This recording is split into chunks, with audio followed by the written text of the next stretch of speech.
Shelbyville, Kentucky.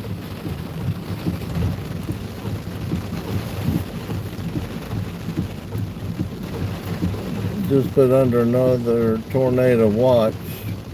Severe storms back to back rolling in.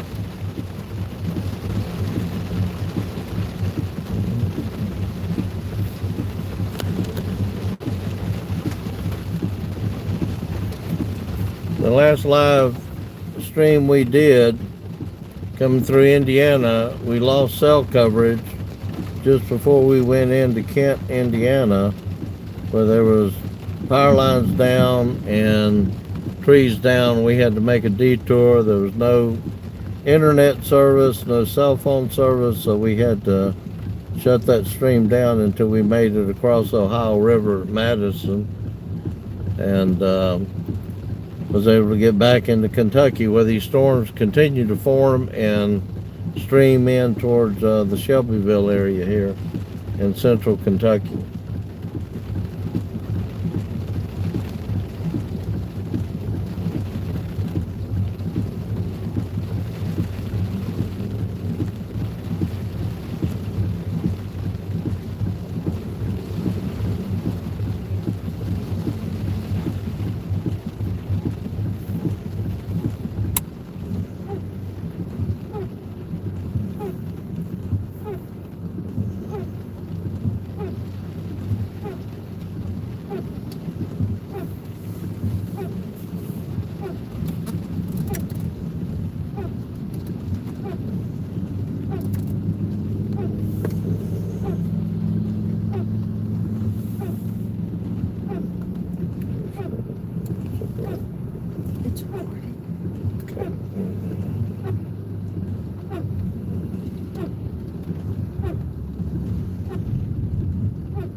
Once we leave here, we'll be headed down to Elizabethtown, Kentucky, and then Bowling Green.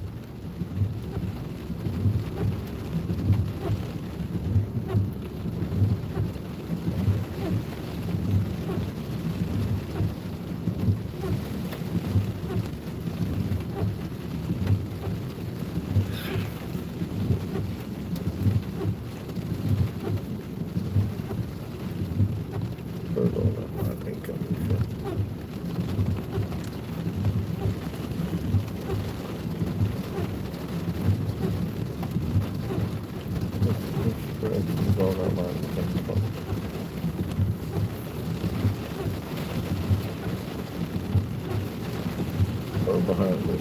It's up above us.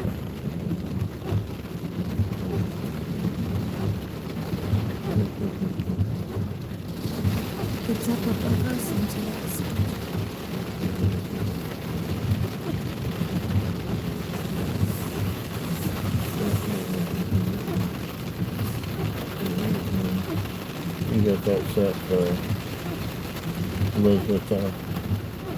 No. Please set that to Elizabethtown. That's not what he said to set it to.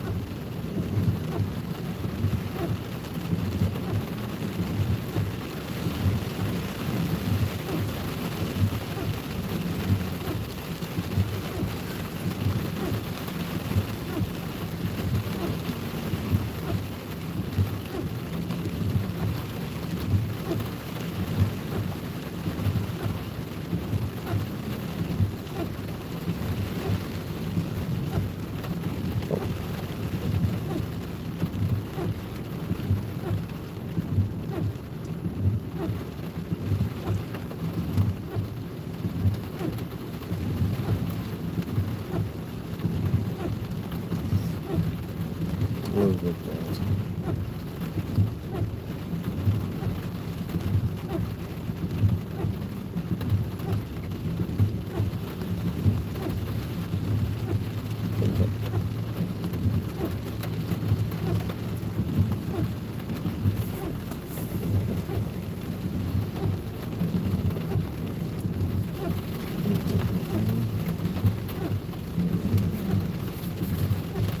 Keep on taking me down I-64. I don't want to go down I-64.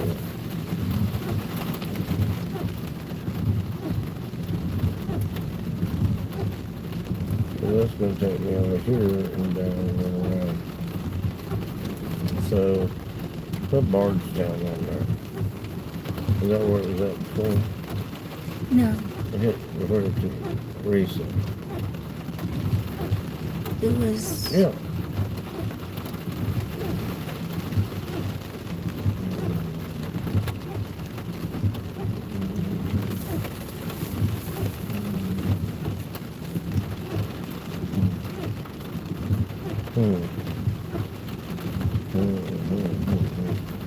Zoom out. Zoom out.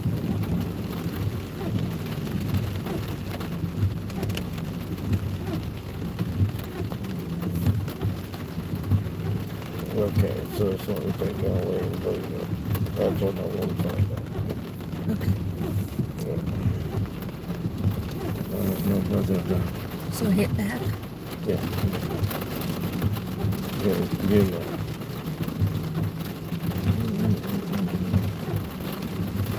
I don't know whether it's way down there or get in front of this.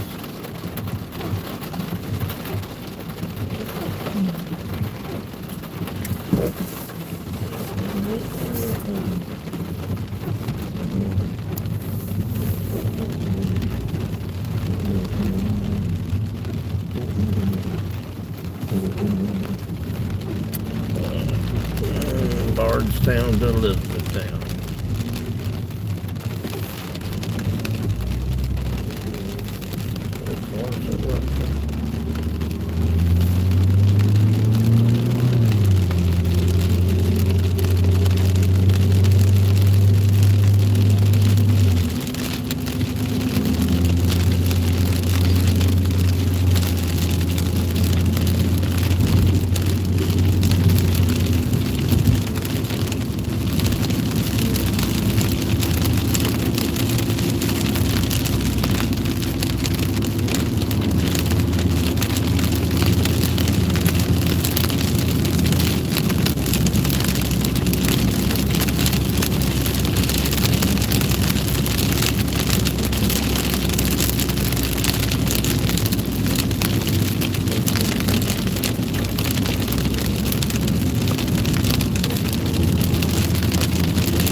Getting in front of this storm, getting ready to cross I-64, just southwest of Shelbyville, Kentucky, and headed down to Bardstown and Elizabethtown, Kentucky.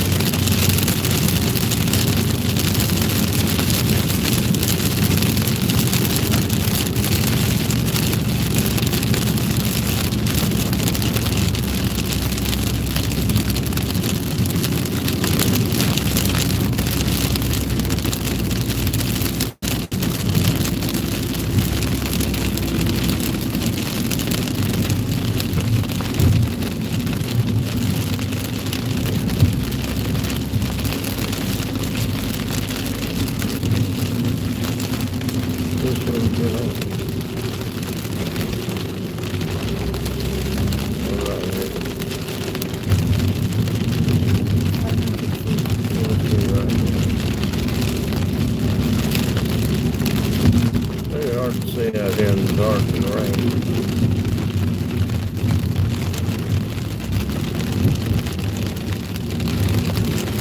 Anyway, we've got a severe thunderstorm, possible hail right in front of us, just to our right. As we move down to Bardstown and Elizabethtown, Kentucky.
Got some hail.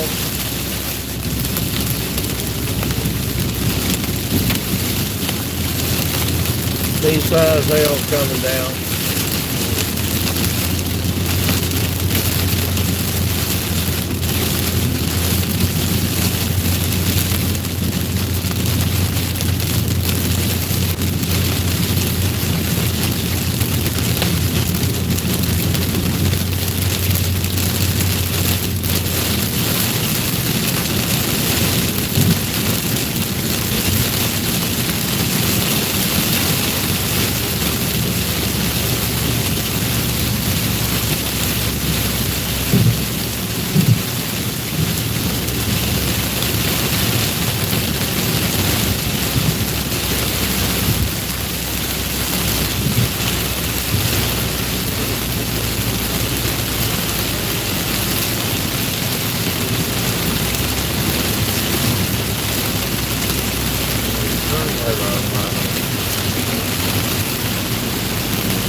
Oh, hail.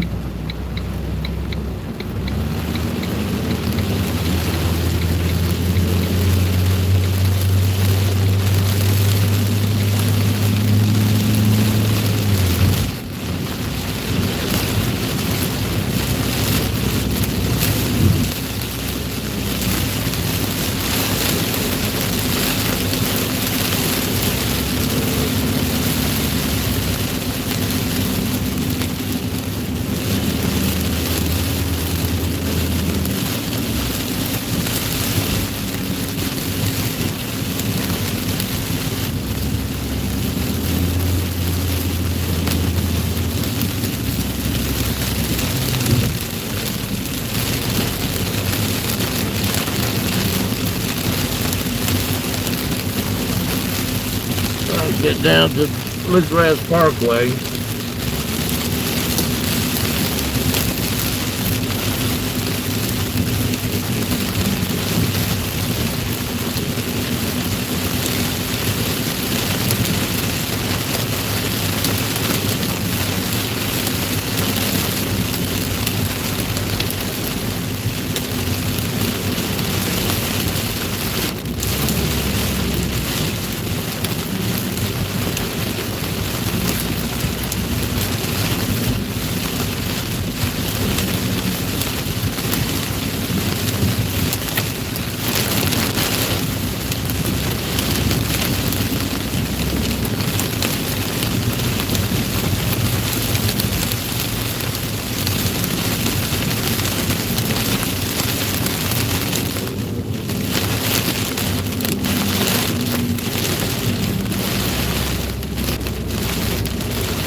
like we're going to get to Elizabethtown just about the time the severe thunderstorms make it. Not like these that we're in are not severe. We certainly got hail and lightning and wind and rain.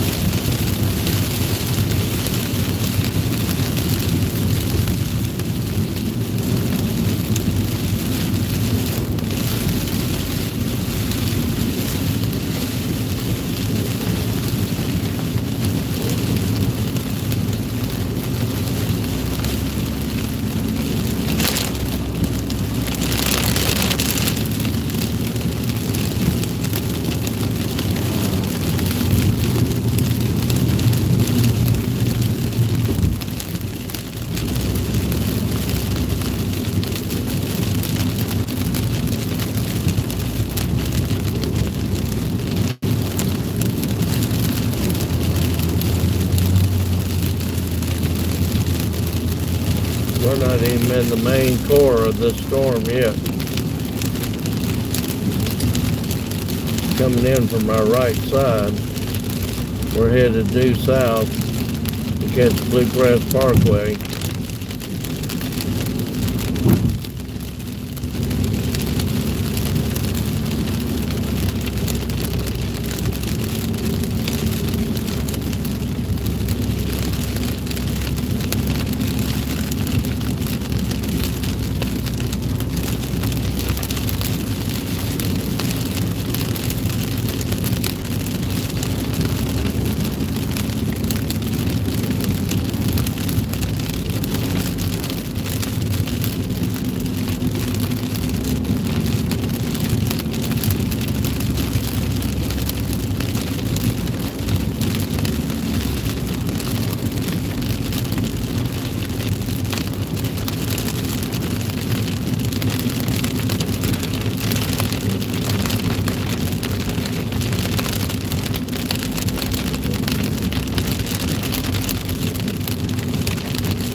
Lots of wind in this storm.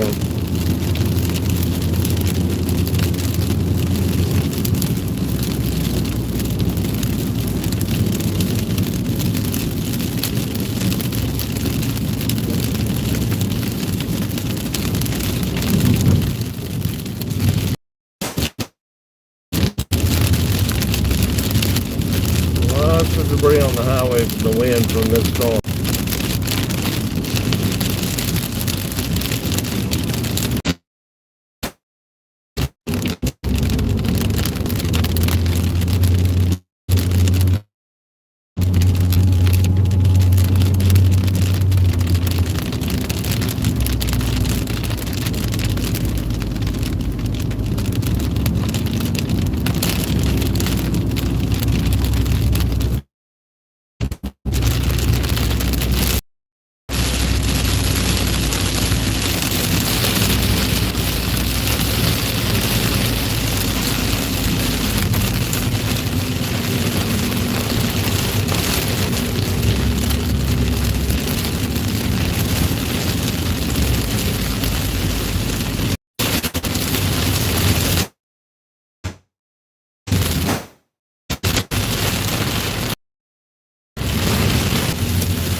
trying to get down to Bardstown and Bluegrass Parkway and get ahead of these thunderstorms that's headed this way.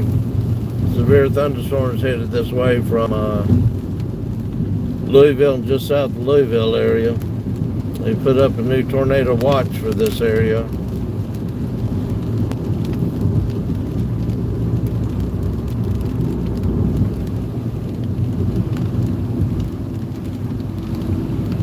We had some hail earlier. We've got intense lightning now.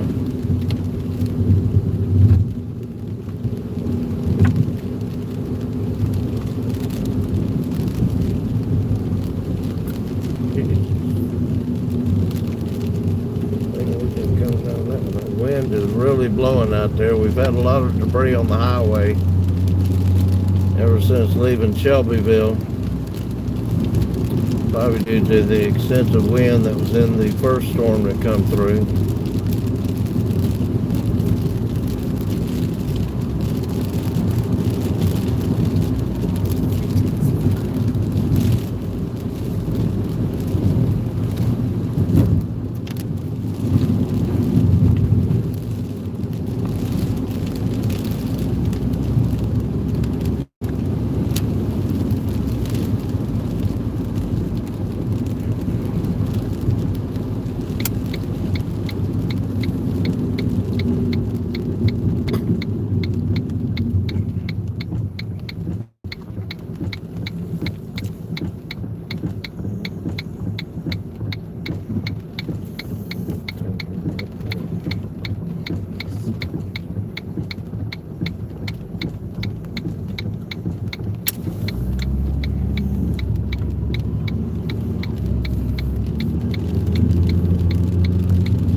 Very intense lightning with these thunderstorms tonight.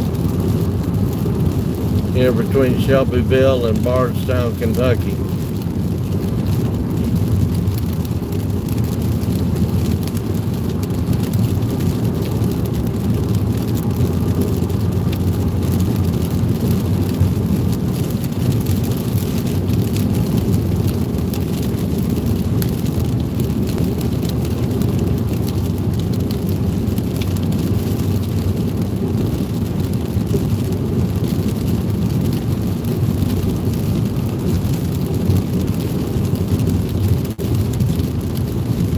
I don't know if y'all can hear it, but the wind is blowing extremely hard outside. Even though there's not a lot of rain right at this moment.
about 5 inches of water.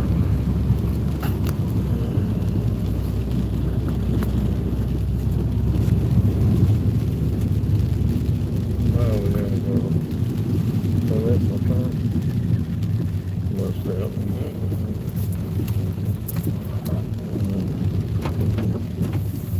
We gotta go back to that water. Do you want me to turn the phone or something?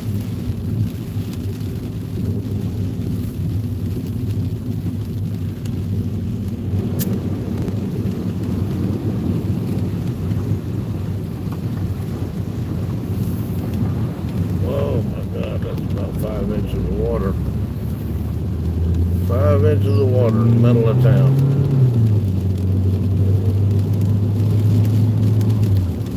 Taylorville? You Yeah, think because it's... we went, there was a Taylorville community church. I think we're in Taylorville, Kentucky.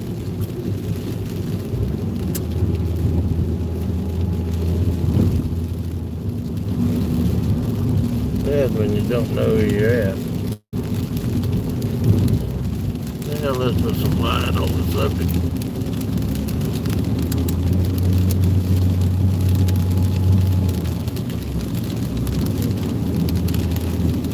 We added that big spotlight on the front of the vehicle after Mississippi in March when we almost drove into that rolling fork tornado. I knew it was in front of us, we just couldn't see the debris blowing across the road. And speaking of debris, we got debris everywhere right here. Wow.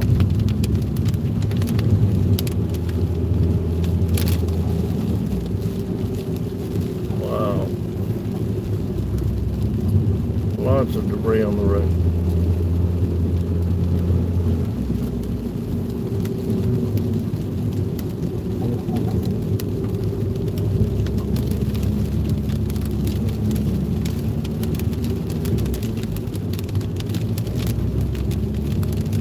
Yeah, out in the boonies. That first storm that come through we knew it had a lot of wind, but boy, they've got debris all over the highway here.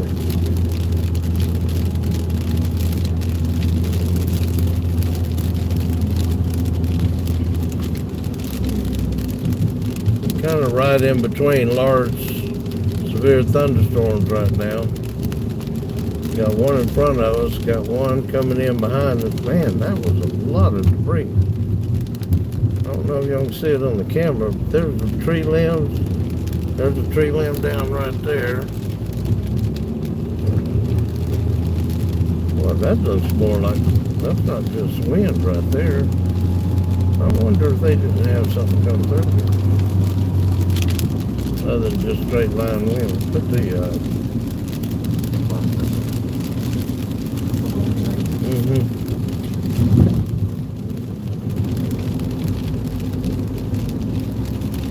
It might have had something more than just straight line winds come through back here. But I haven't seen anything on the radar.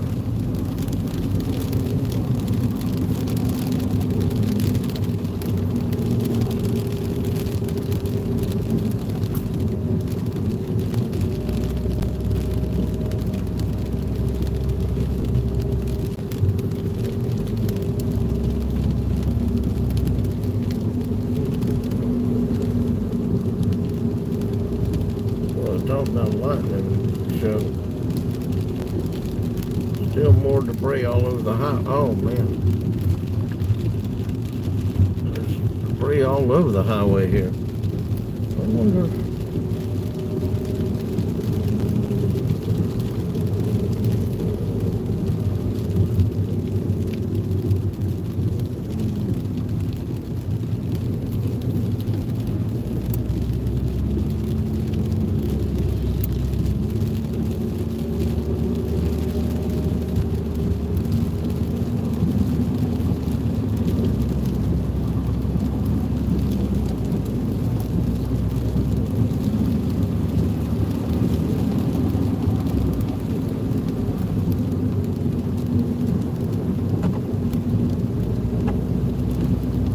Very intense and frequent lightning. Got lots of debris on the road back behind us.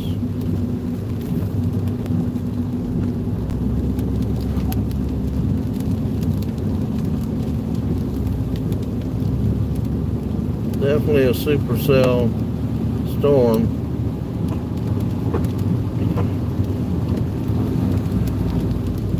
More debris.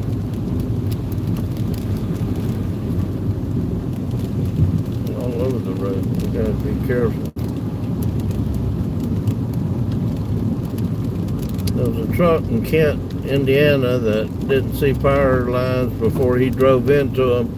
Had them all wrapped around his truck. Fire department wouldn't let him get out until they got the power company there to turn the, well, actually I think the power was off, but they wanted to be sure it was off before they allowed him to get out of his truck, and I don't blame them.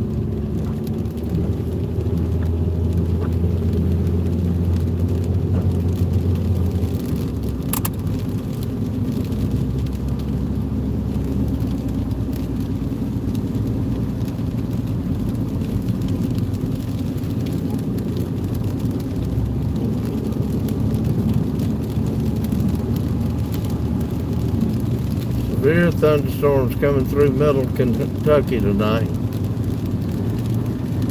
We're trying to get down to the Bluegrass Parkway so we can go to Bardstown, Elizabethtown. Wow. Well, the storm's headed that way. It's going to be a long night for middle Kentucky.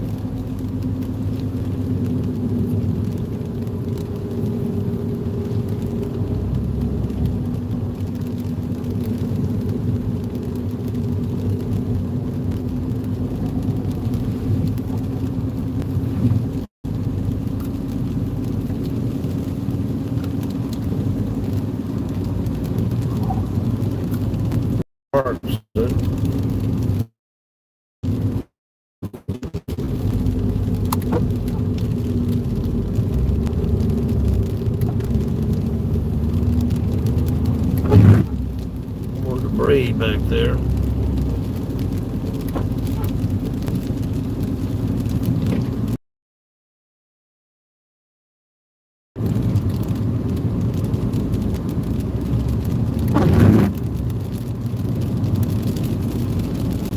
Back to back severe thunderstorms forming, coming through middle Kentucky.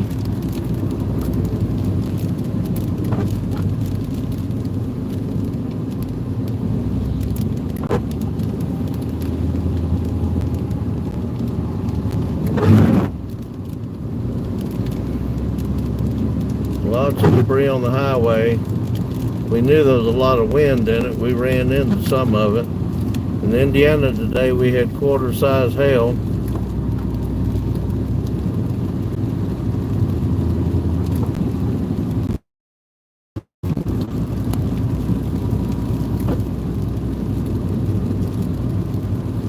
Well, this is back to back to back to back lightning.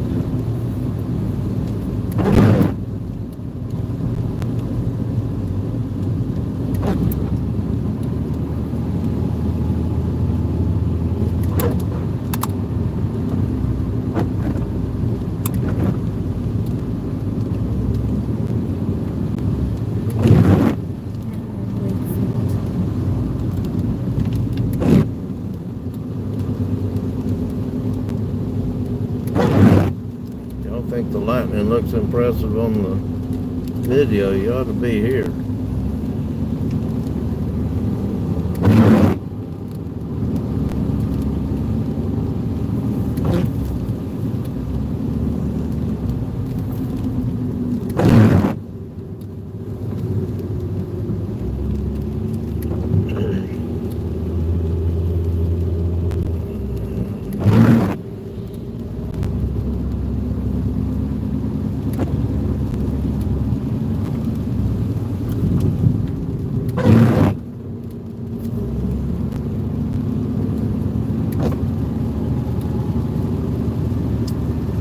Tree limbs down.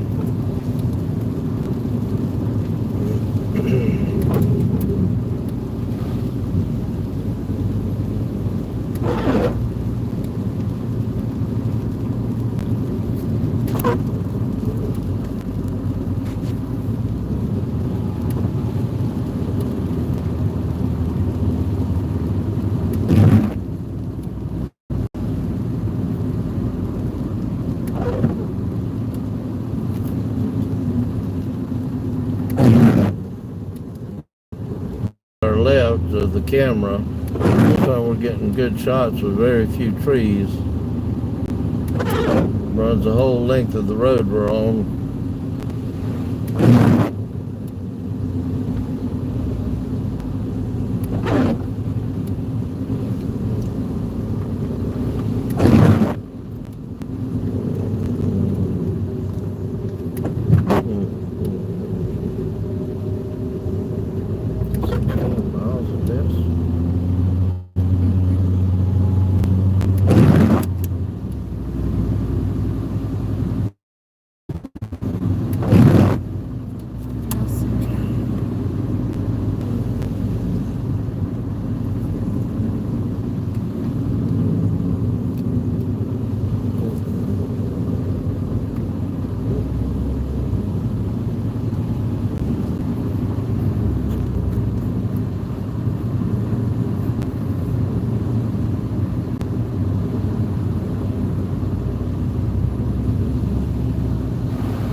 Thunderstorm, warning storms we're headed for now. If you think this lightning's intense, the storms we're headed for are supposed to be more.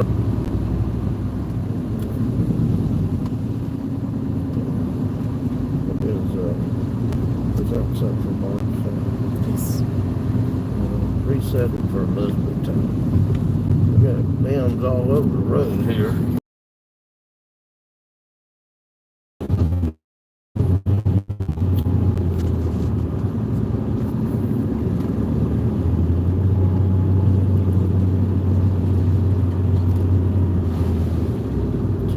Recently. Yep.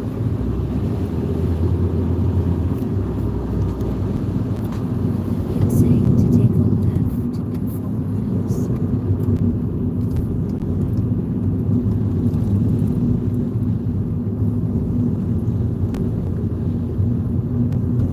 From the other thunderstorm here pretty soon.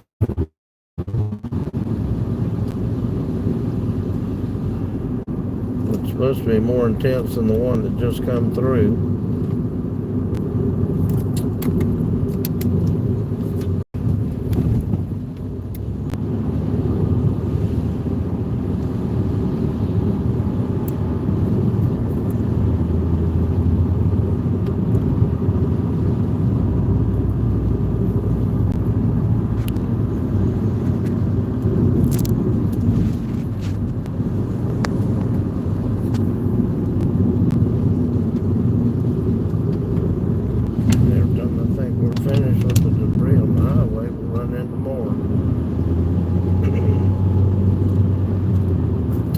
The winds in these thunderstorms are very intense.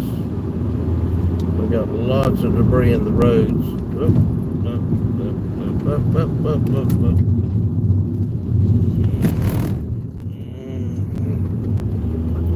Okay, that was a curve. And debris.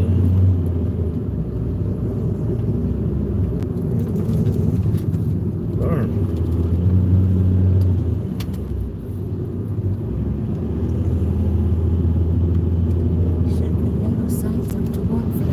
About to say, it'd be nice if Kentucky put up some curve signs. We're not even driving that fast. It may look like it, but we are not going fast at all.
might be able to see here where we're in between two storms, one to the left with a lot of lightning, and one to the right where you can see the dark clouds just coming into our right view. These are some large, intense supercells.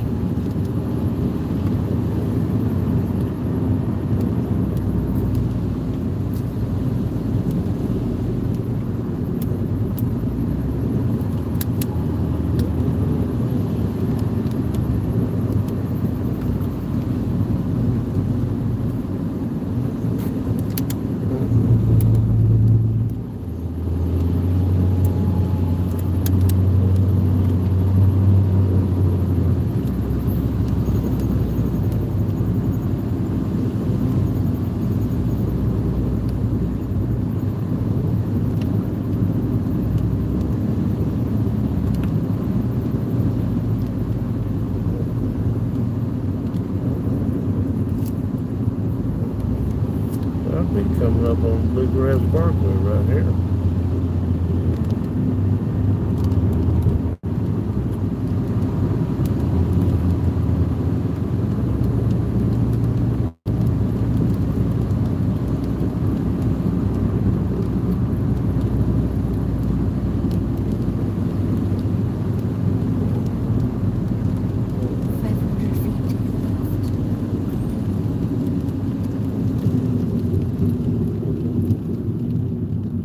Supposed to turn right there. Yes, and it said to Bluegrass Parkway on that sign.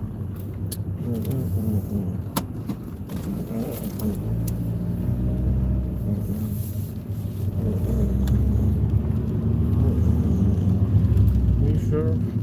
No, that says in 6/10 of a mile, but that sign said to take this road to Bluegrass Parkway. Okay. So if you want Bluegrass Parkway, take this road. Our other live feed from today in Indiana with the tornado warnings and the intense hail should already be posted out there for live storm chasing in Indiana. We lost our feed after we hit Kent, Indiana, and power lines were down, and we had to reroute through areas where there was no power coverage. No cell coverage, not power.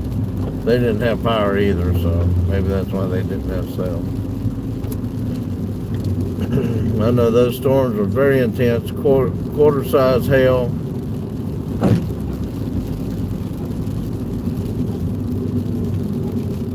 Which way do you want to go on Bluegrass Parkway? West.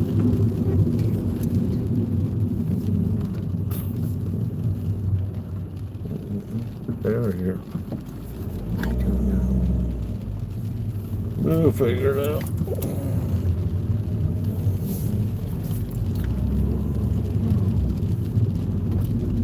There's one intense thunderstorm out to our east. Getting ready to go on Bluegrass Parkway headed to Bardstown and Elizabethtown. We're going to be driving right into a huge supercell down this way.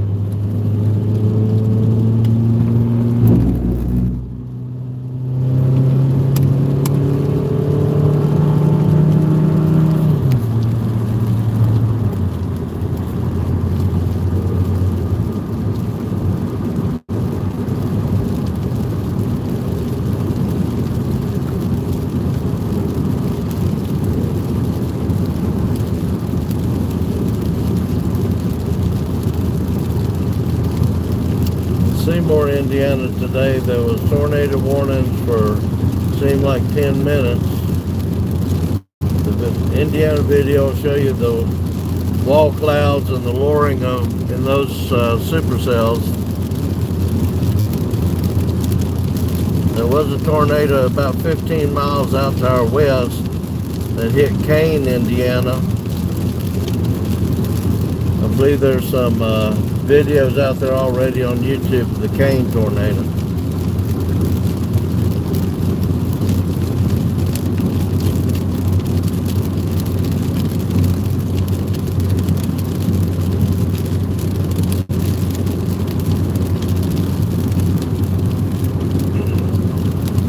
We're currently actually headed towards 3 more supercells coming through middle Kentucky. We're on Bluegrass Parkway headed towards Elizabethtown. The radar is showing just thunderstorm after thunderstorm coming through.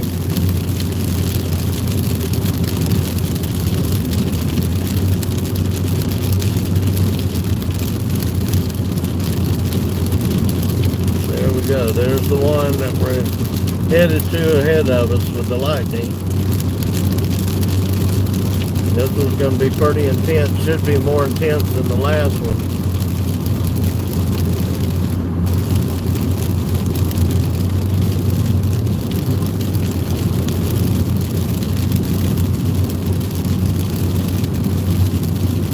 You can't fake these electrical storms.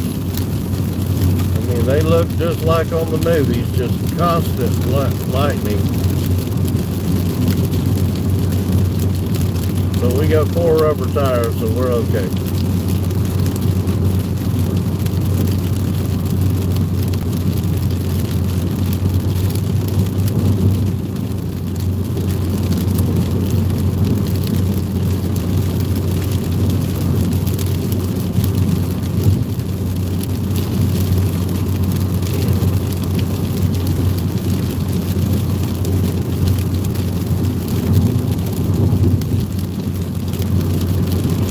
Those of you who's asked, we generally do not go live unless we're in the middle and the thick of it. You don't want to see boring people driving around on a highway with nothing going on. So we try to only turn on the and go live when we've actually got video content that's worthy to actually go live with.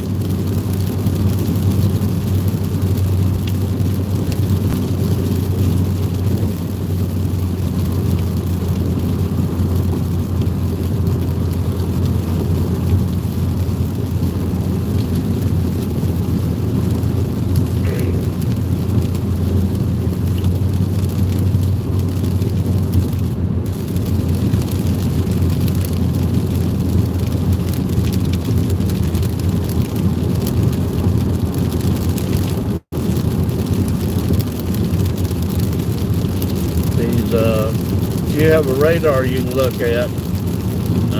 These storms headed our way from western Kentucky and southern Indiana are just training right behind each other.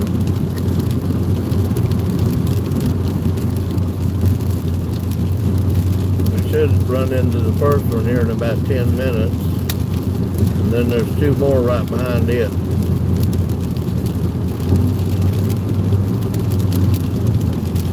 I think there's still going to be a lot of storms in Kentucky and Tennessee tonight. I don't think the instability line has made it there yet.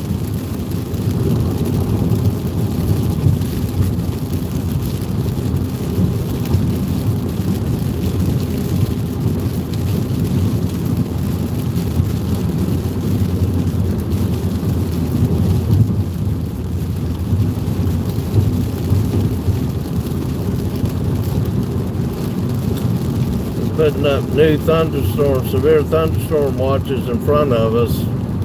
I expect that we're going to see a tornado warning put up just any time for one of those cells. Looks like it keeps intensifying.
beginning of this next supercell thunderstorm. It's severe warned.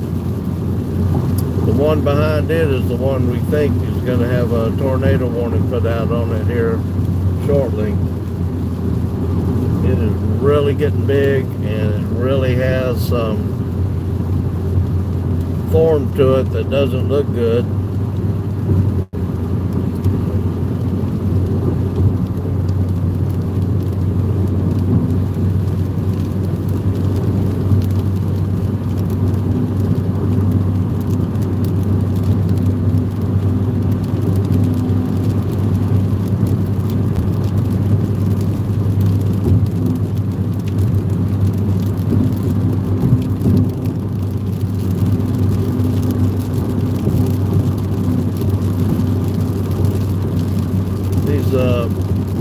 An interesting characteristic with these supercells, unlike just a regular thunderstorm that'll rain itself out, is sometimes the supercells will create their own environment, and they'll almost breathe like a hurricane will, where it gets real tight, has really fast winds around the center of the hurricane, and then it'll kind of breathe, and when it breathes it gets bigger and the winds get slower.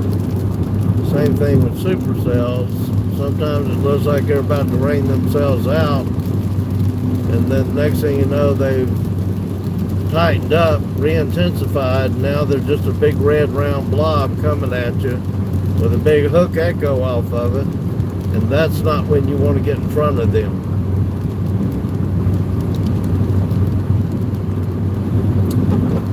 So you're asking why we do it.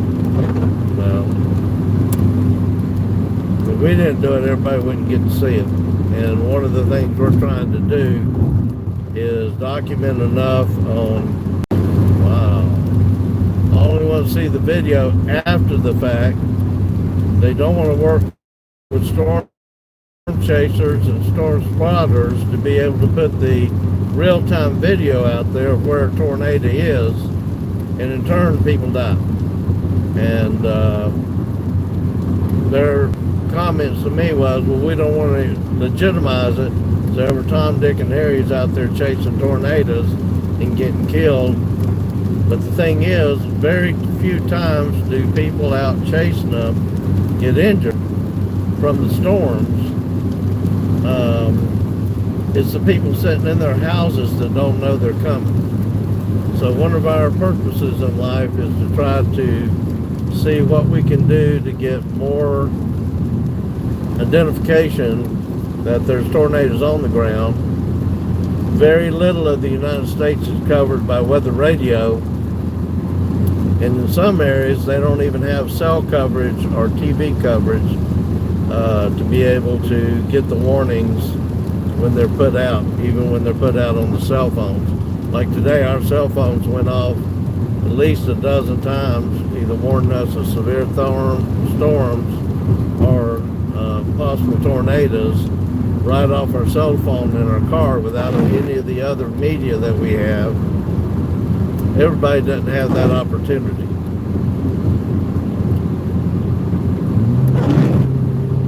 Some areas like Birmingham, Oklahoma City, a couple of the Dallas stations, the Midwest certainly depends a lot on storm chasers to identify the location of a tornado on the ground, and others totally ignore them, and even if we reported it to the station to go live so they can see where we're at, they don't do it.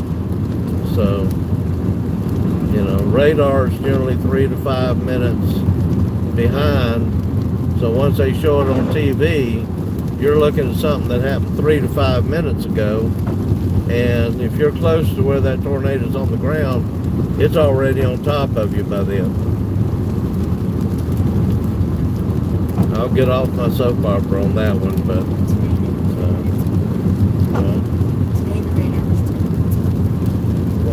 Today the radar was 10. Oh yeah.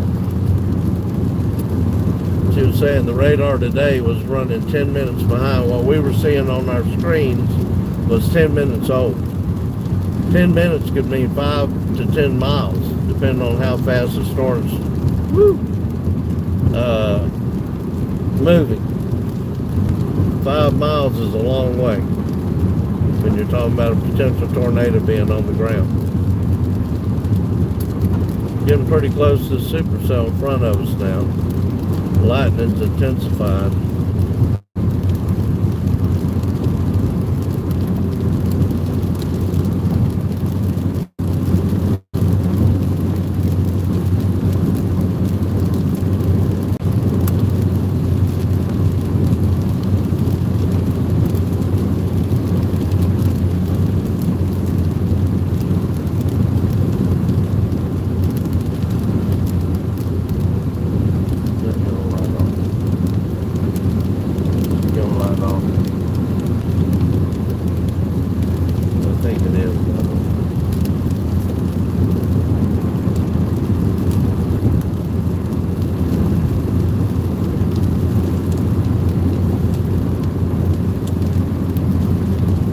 See the lightning in front of us getting more intense as we get closer to this severe thunderstorm.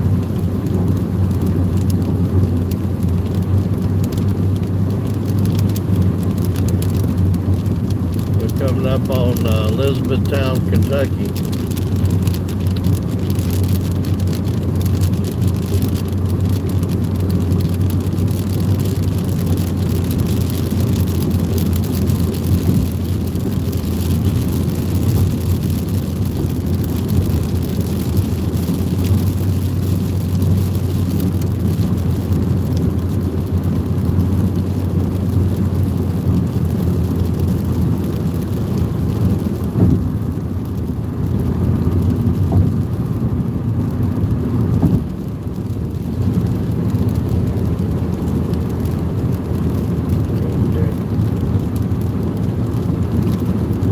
Intense winds in this. Somebody just texted me that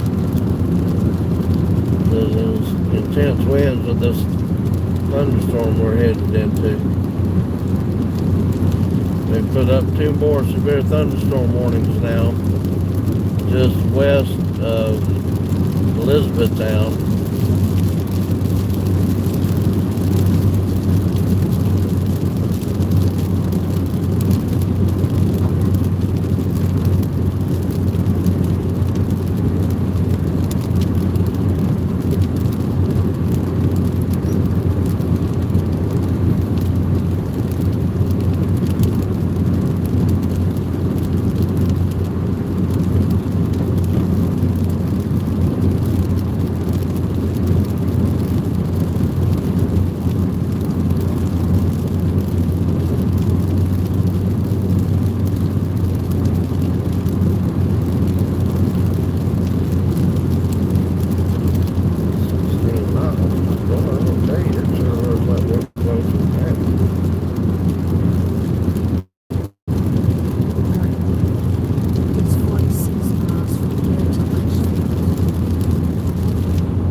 That's 165 to Evansville.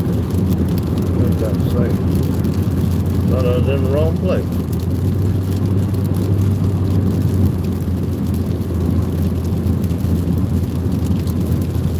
So that's the direction for you want to go.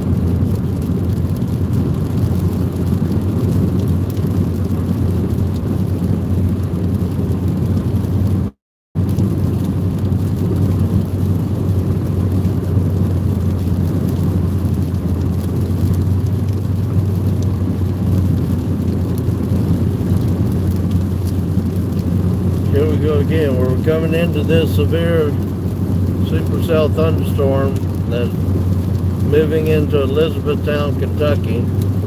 We're currently on Bluegrass Parkway. I-65 is about 10 miles in front of us.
About 10 miles east of I-65 on Bluegrass Parkway coming into Elizabethtown, Kentucky.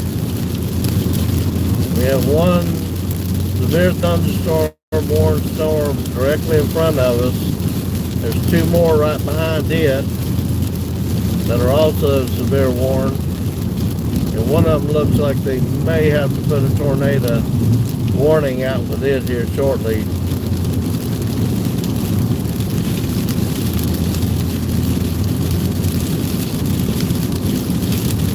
From Middle Kentucky, USA, Elizabethtown,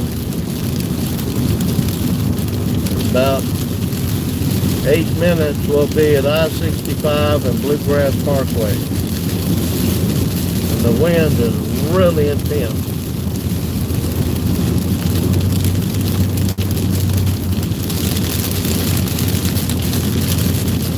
Getting ready to drive right into the middle of this severe thunderstorm.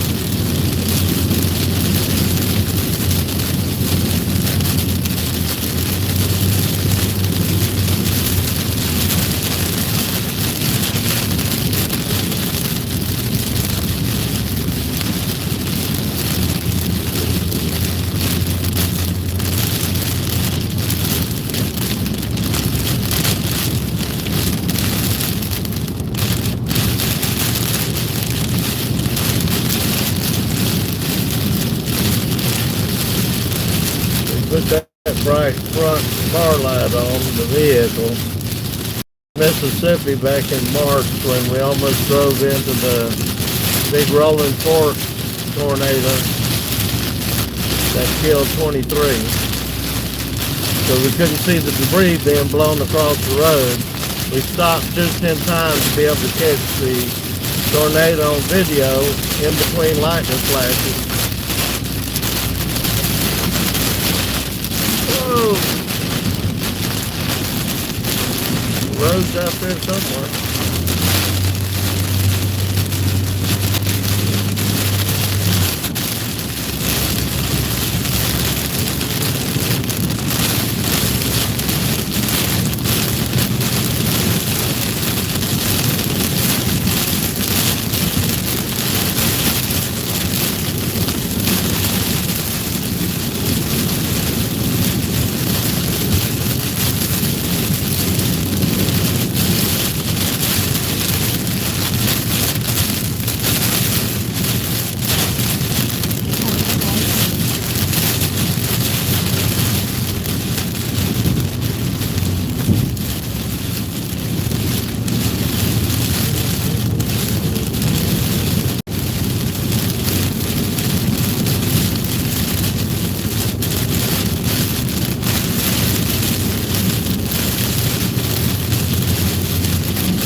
really blowing that driving rain.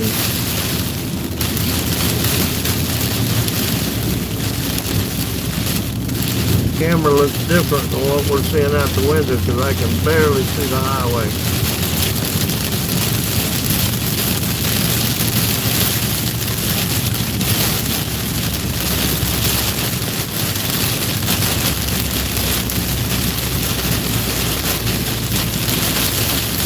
We're down to about 35 or 40 mile an hour on the Bluegrass Parkway. Very intense rain. Very intense wind out here. Feels like I'm driving against a headwind.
I don't know if y'all can hear the wind blowing over the car, but it's very loud on the inside of the car to me.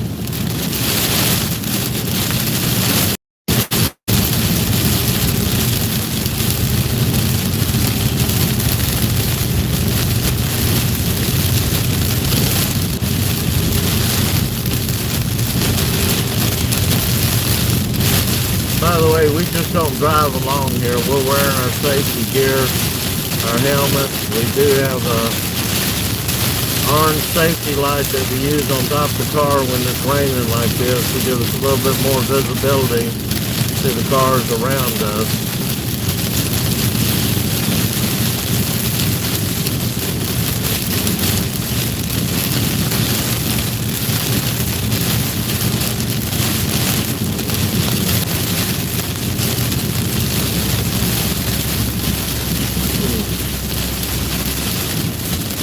It's like ground fog now or something.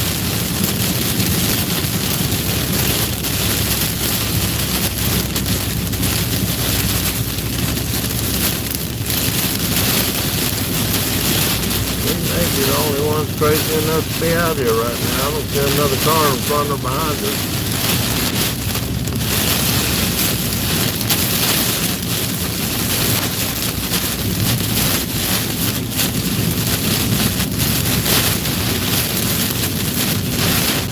We're down to about 30.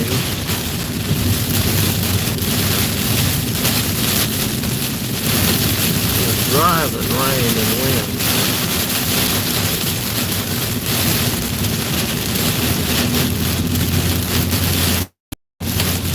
Oh, hell. C5 hell coming down. Oh, wow, I can't even see. Oh, we're in the middle of a hailstorm. Whoa!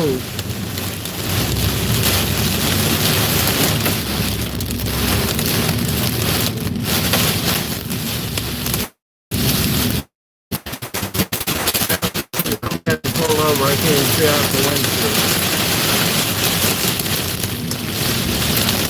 But I don't want to get caught in the hailstorm either. Oh, we're too late.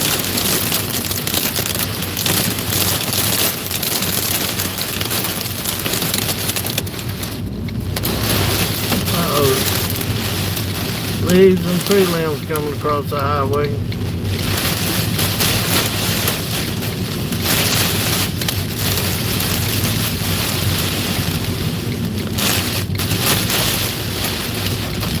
We're down to about 25 now.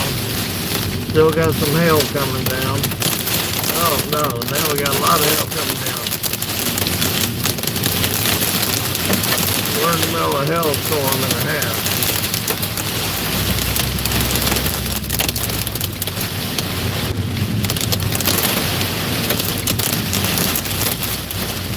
Just sheets of rain, not including the hail. Very heavy wind.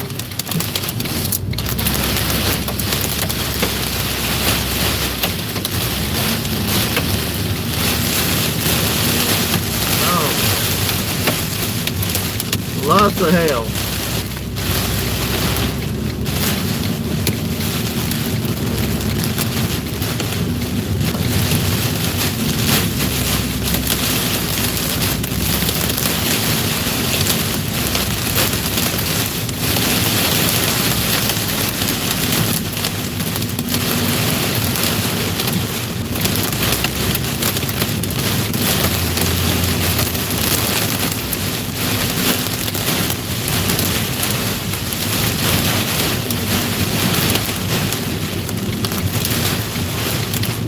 Can't even see out the window.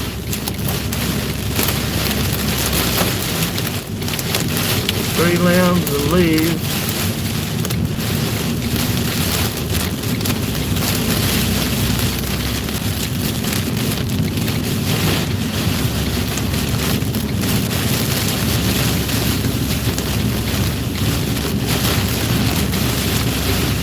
Very glad I put that big bright, oh, that was a limb. Very bright light on the front of the car after Mississippi. We may have a car in the ditch up here, I'm not sure. Nope.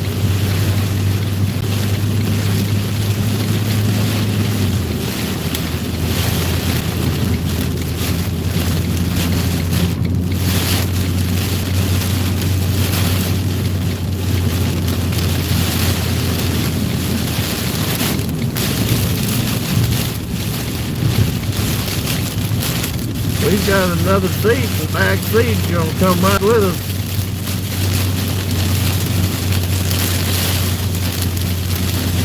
More the merrier.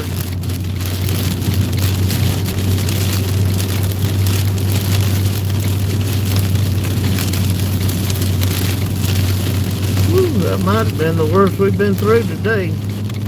That's pretty intense. And we got two more in front of us here we're getting ready to come into. You can see they're lightening off in the distance.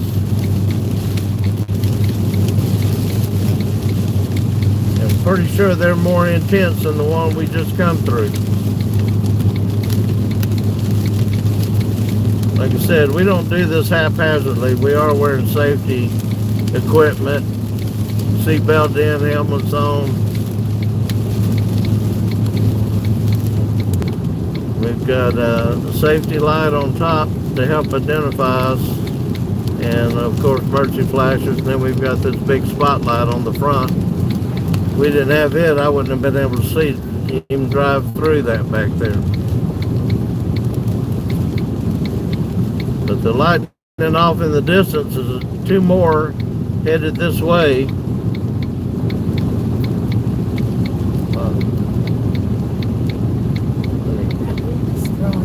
Huh? That wind is strong. Yep. Between the driving rain and the blowing wind, we just about couldn't see anything back there.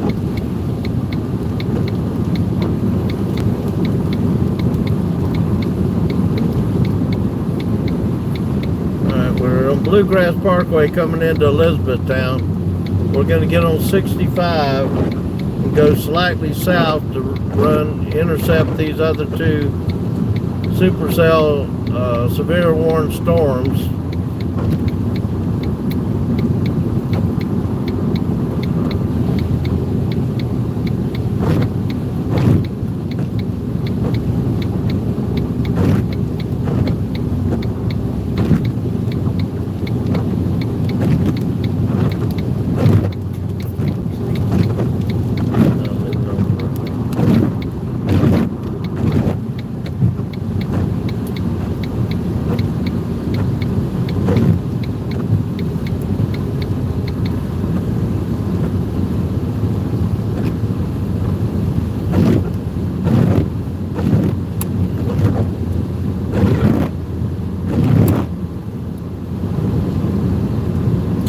The other thing we have to do when we're out is we have to take at least 2 extra tires with us.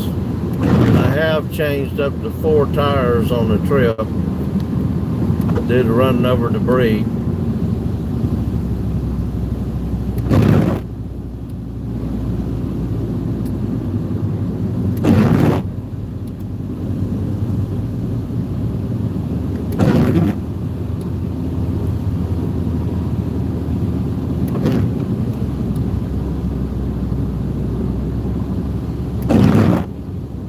There they are.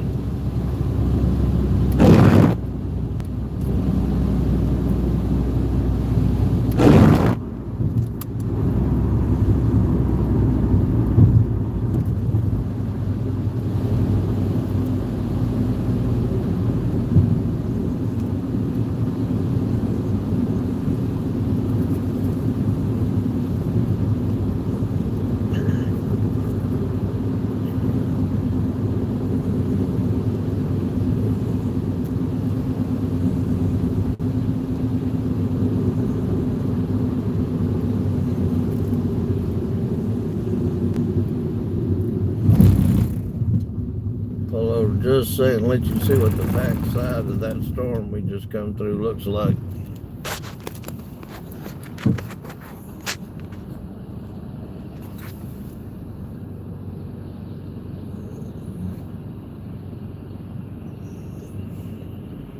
So that's the supercell moving away from us. This is the best side of the supercell to look at because you can see the lightning more in detail on the back side. We got 2 more coming from the west towards us right now. So heavy rain and lightning and hail and all that we drove through. This is the back side of that storm. And that is not special effects on the movie set. It's a real McCoy.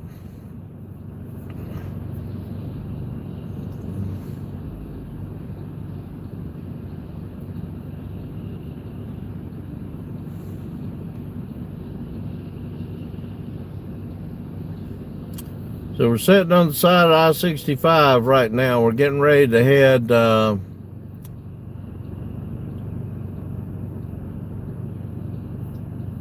south on 65 towards Bowling Green, but we're going to intercept 2 other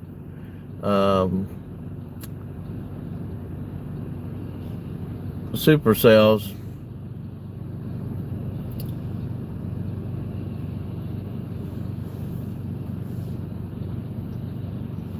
Holly, you're working kind of late, aren't you?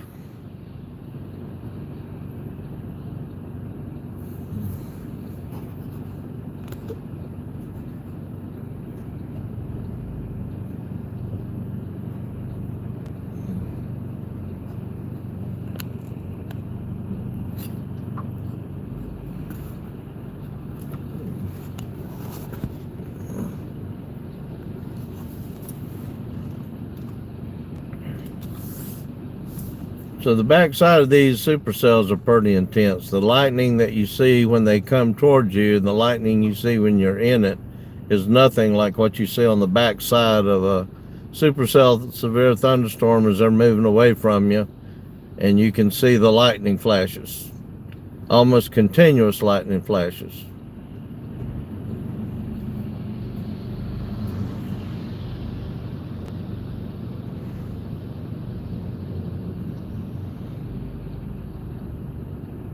We got 2 more supercells coming through Litchfield, Kentucky, headed this way. We'll intercept them here on 65 in a few minutes.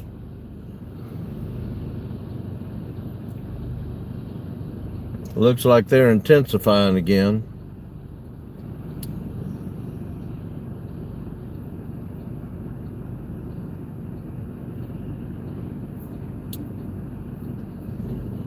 If you're thinking this looks impressive on video, on live stream, you ought to be here because we can see it in 360-degree view, and it's all the way around us like that.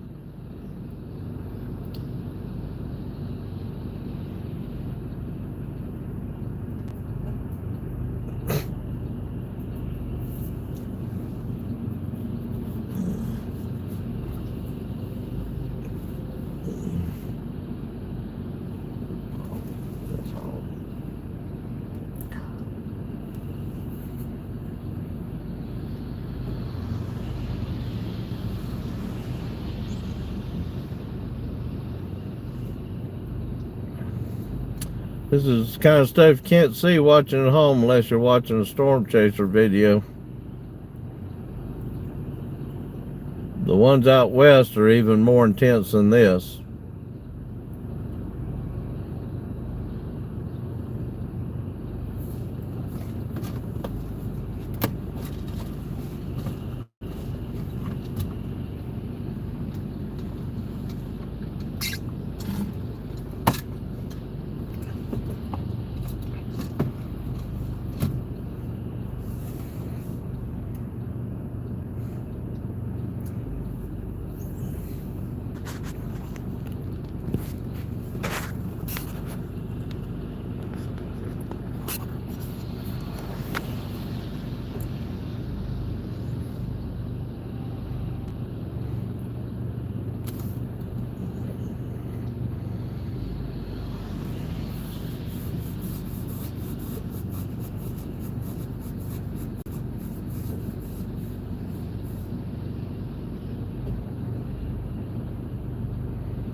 Amazing lightning show on the backside of these supercell thunderstorms.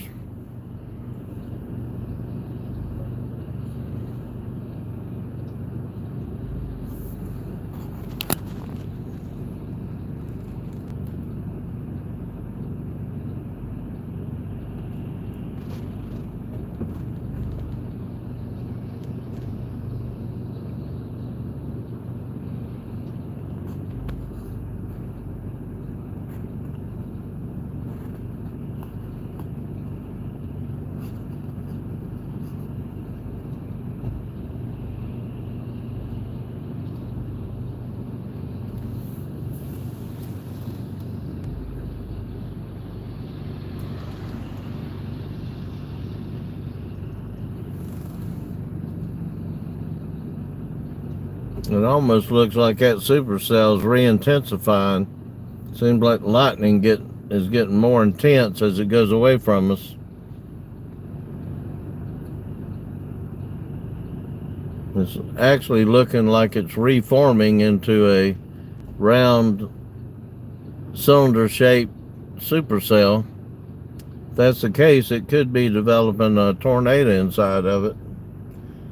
We see they put up a new severe thunderstorm warning far downstream. I have to watch and see if they put a tornado warning out on it.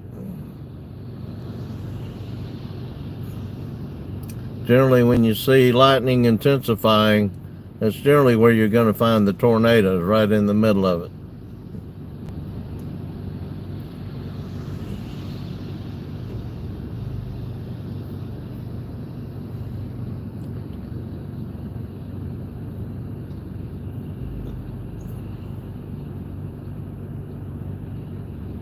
Just continuous lightning. And based on the radar, it's reforming, re-intensifying. It's headed to Campbellsville, Kentucky.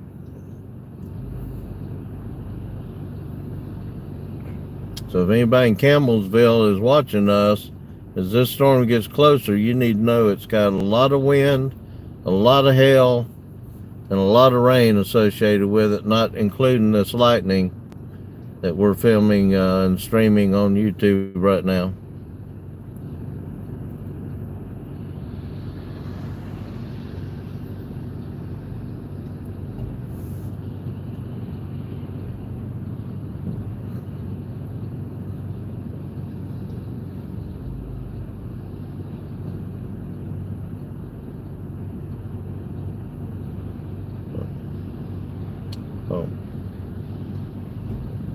So Campbellsville, you got about 25 minutes before it gets to you. Maybe not even that long.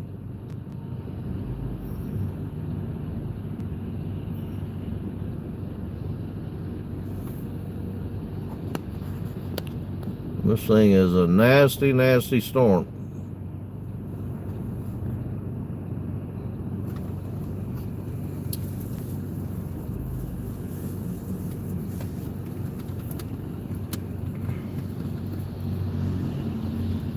We've got a severe thunderstorm coming through Litchfield, Kentucky, just off to the west.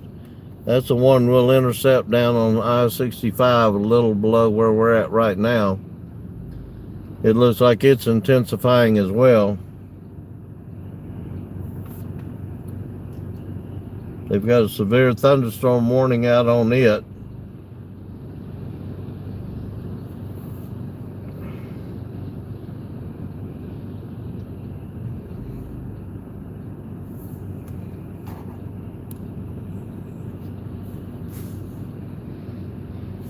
Like I said, this supercell that we're watching, that we just drove through, that was so severe, on radar and sitting here looking at it, sure looks like it's intensifying.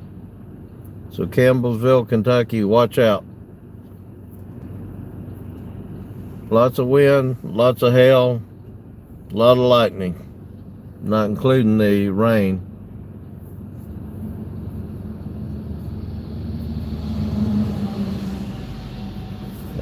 This one getting ready to come through.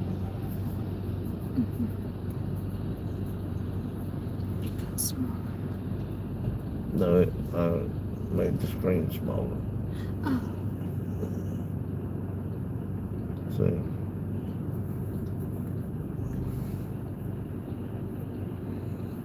Oh, that's getting bigger. Yeah.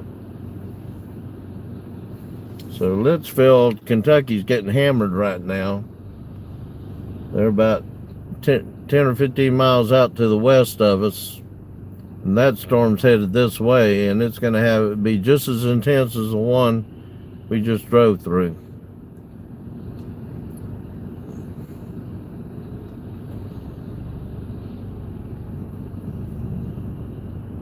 Oh, that's where Campbellsville is.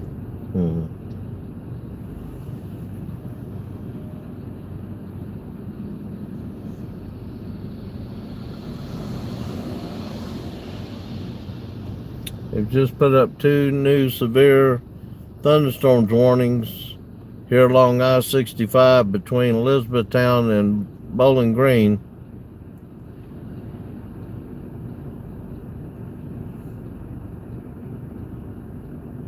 It's a big area of instability in the atmosphere tonight.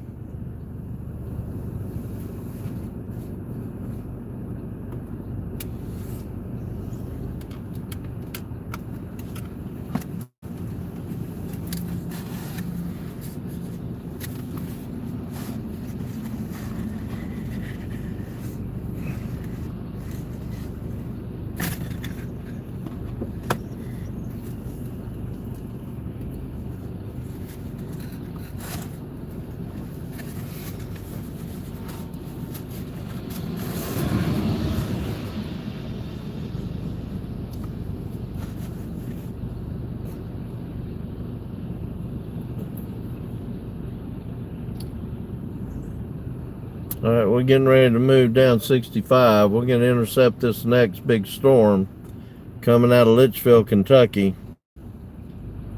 Should cross 65, or we may end up driving through it here shortly. And it's probably going to be just as intense as the one we just drove through, with hail and lightning and driving rain.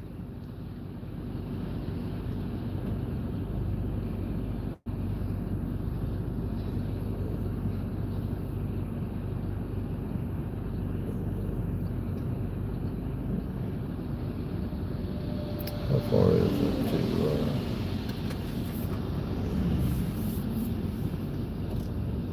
Montreal?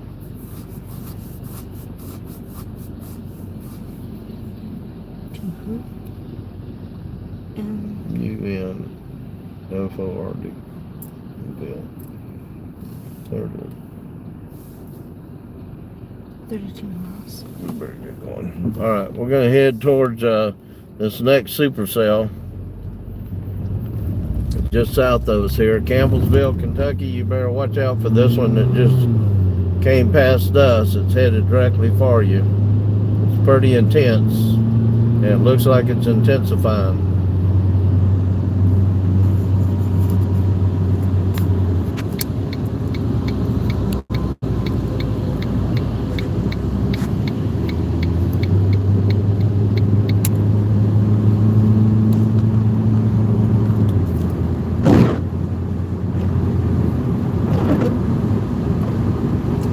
See on the stream out to our right of the camera, that new severe thunderstorm supercells coming in from the west.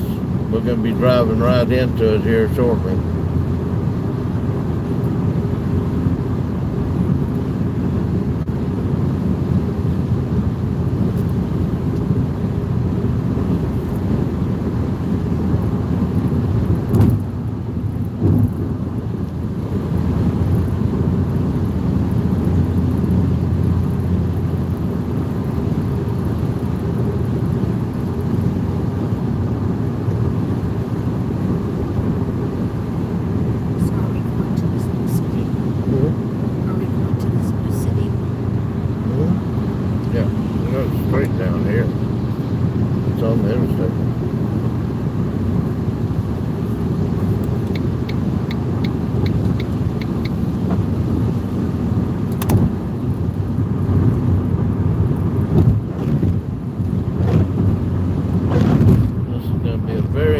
Supercell, severe thunderstorm we're getting ready to go through.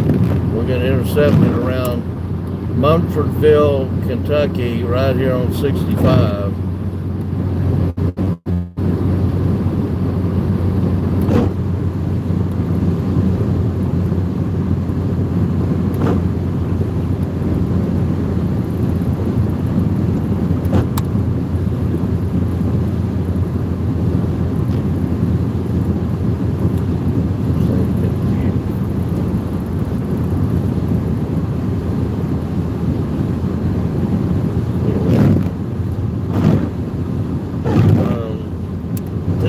Coming in from the west. I don't know if I'm going to drive through it though. We may have to pull off and park and just sit through it. This thing is getting huge and looks like it's going to last for a long time.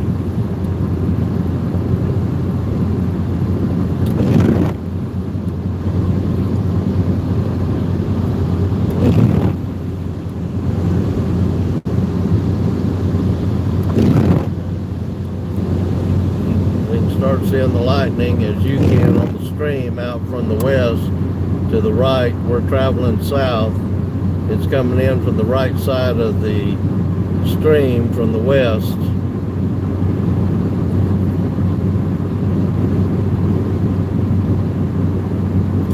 Just a lot of instability in the air tonight.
of hail in this new storm that we're getting ready to go into. See if we can get the National Weather Service in blue on your phone.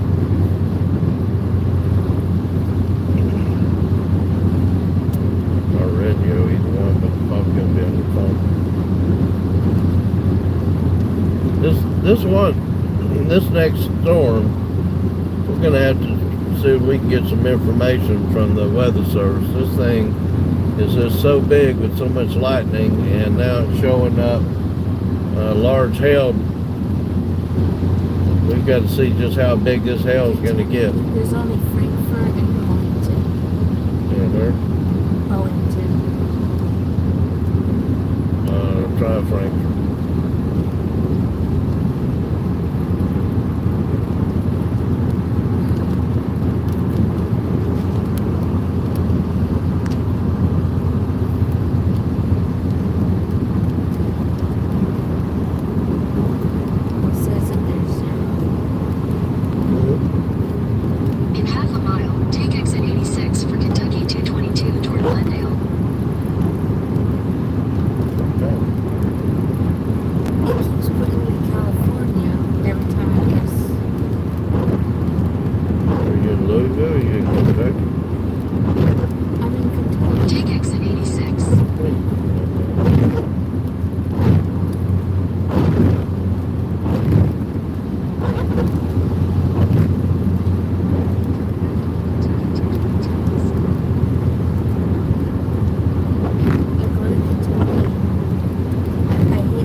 Storm is huge.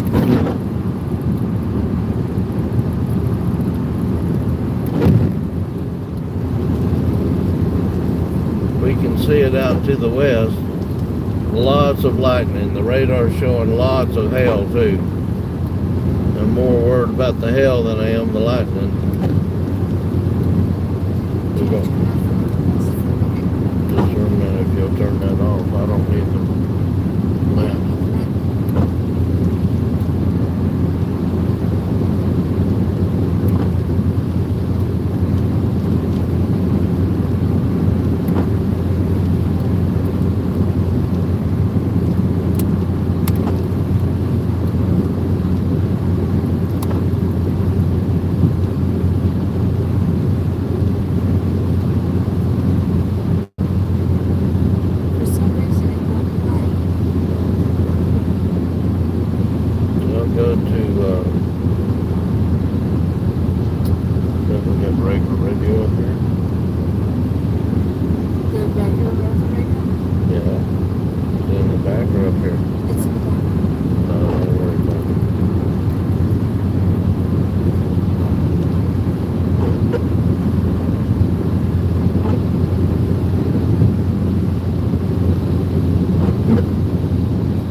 Can you get Nashville?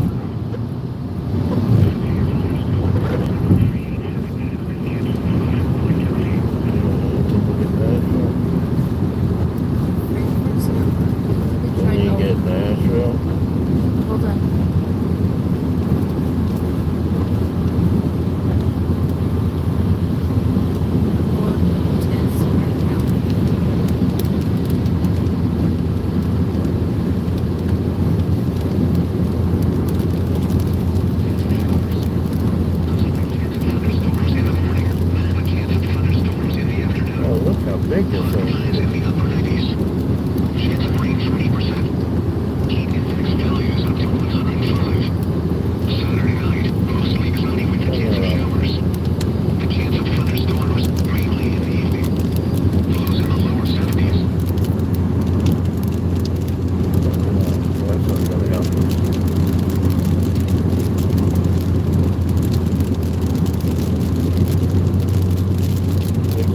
got 2 more severe thunderstorm warnings with this supercell getting ready to cross I-65. We can't find any information about how big this hail core is.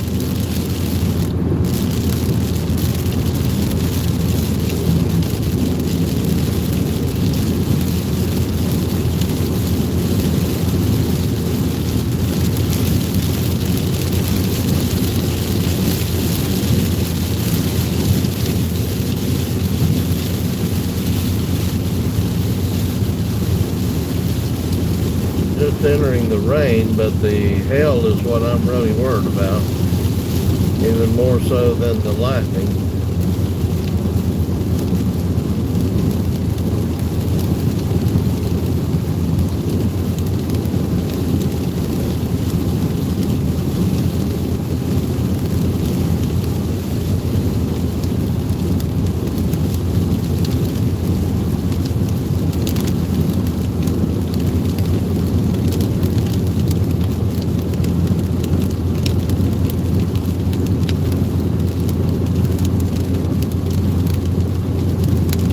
Storm's so big, I don't know if I'm going to drive through this.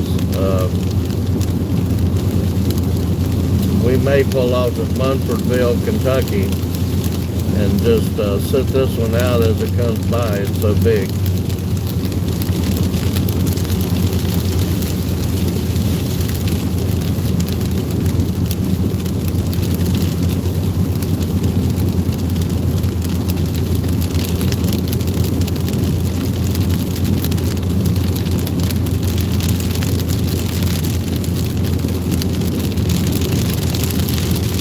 Be a very powerful electrical storm when it comes through.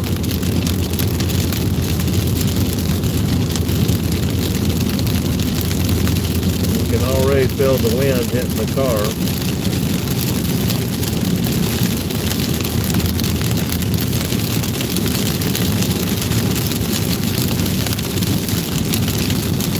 And understand we're not even near core of this storm yet. This is just the outskirts of it.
Lots of water on the road.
mention there's a lot of water on the road.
Really blowing out there.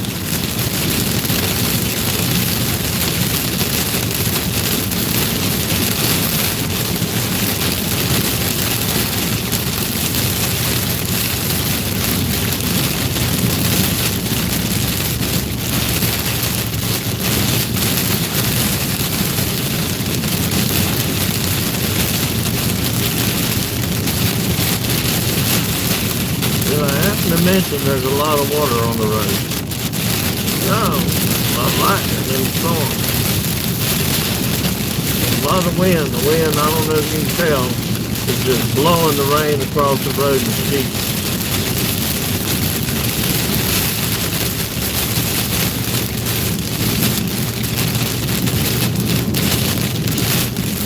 It's just really blowing out.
Biggest danger on the road I have to face when we're out here storm chasing.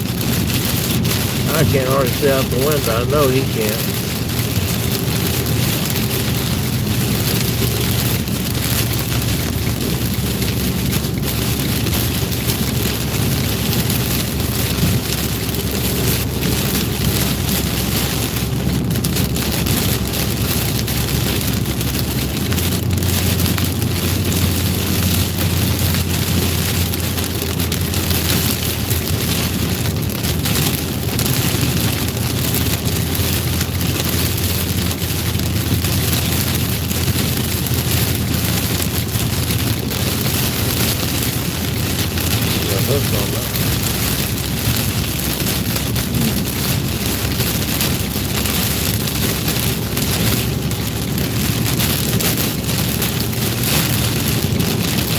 thunderstorm seems to be intensifying.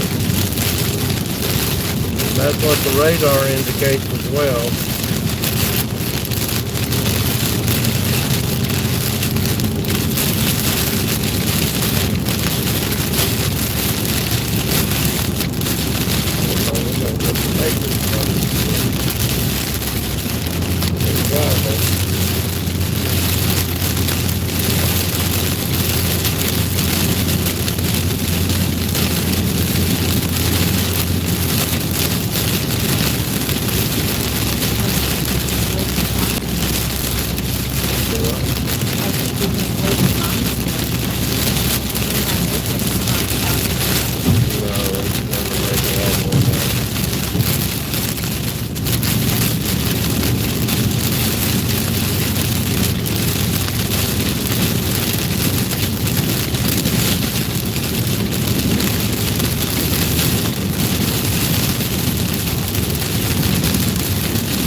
Power. They just lost power in Bonneville, now it's back on. Bonneville, Kentucky.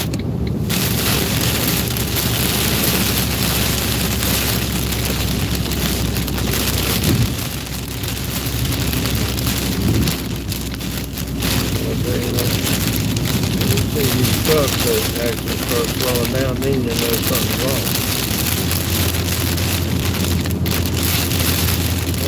Right there, it's concerning.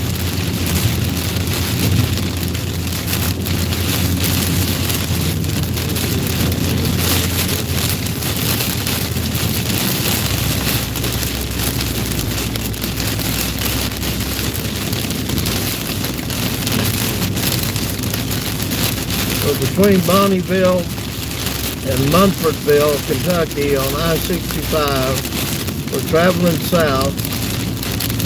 The street lights have went out at least one time at Bonneville. These storms that are coming through seem like they're intensifying. Lots of wind, rain, lightning. And the radar is showing one of them that does not look good at all. And it's headed right for Munfordville.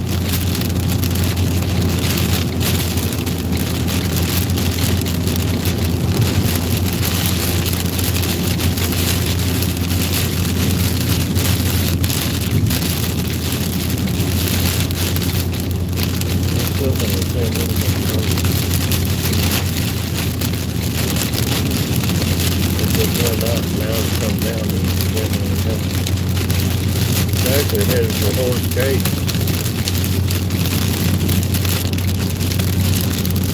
Well, hey, if I can stay on the road, we'll continue all the way down to Horse Gate.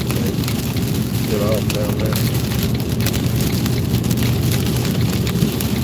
Intense, severe storm. There's some hail. Intense lightning. More hail.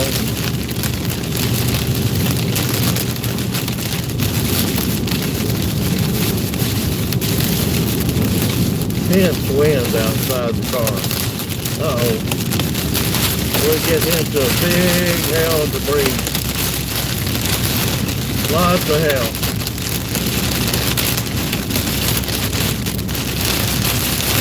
Go.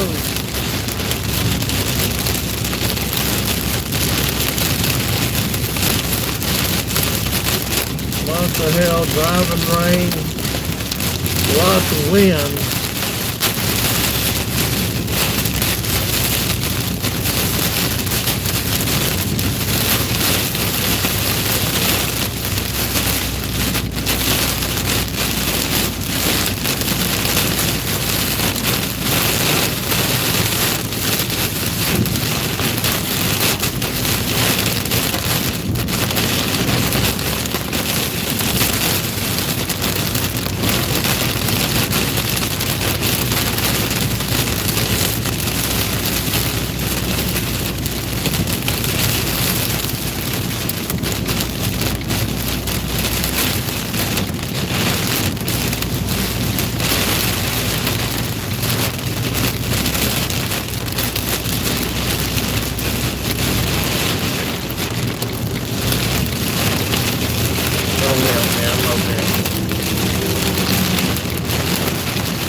Where is it? I need to get it.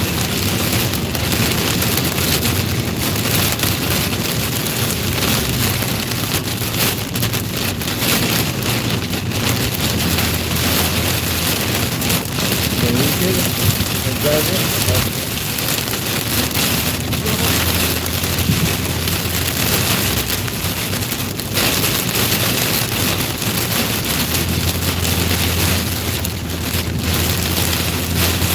Well, this is really bad out here. This is worse than last one we went through.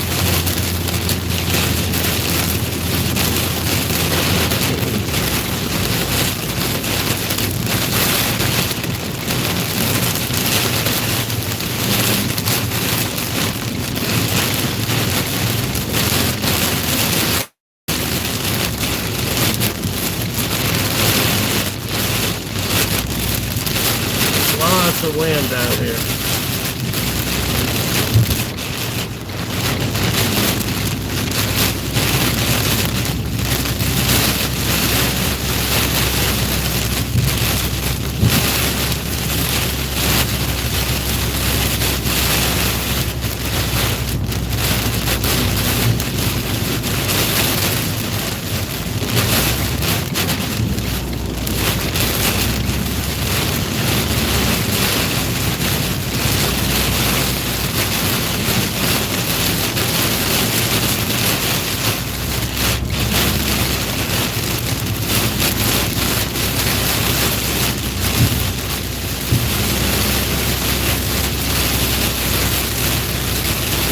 Literally cannot see the highway hardly.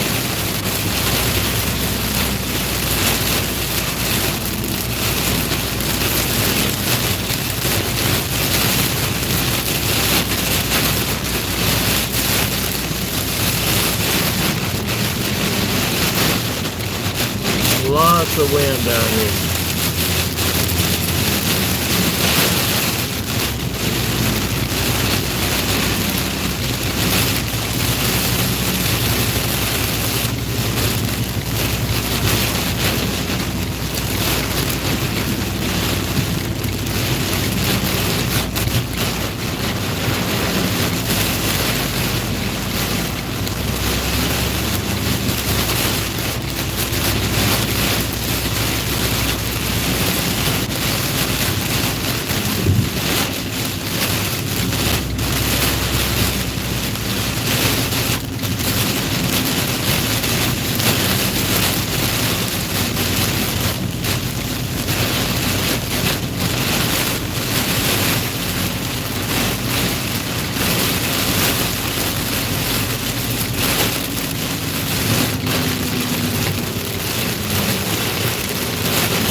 Pull off down here at the end of this for just a second and get our bearings and where the storm's at.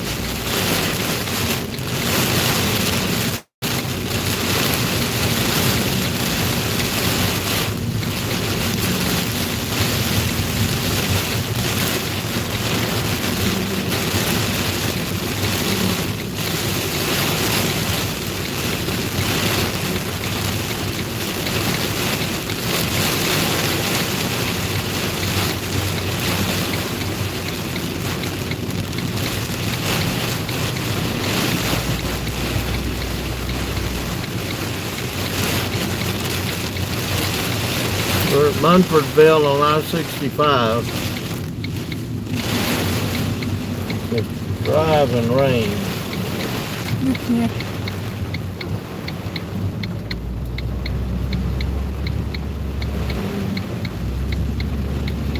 People are underneath the overpass because of the hail.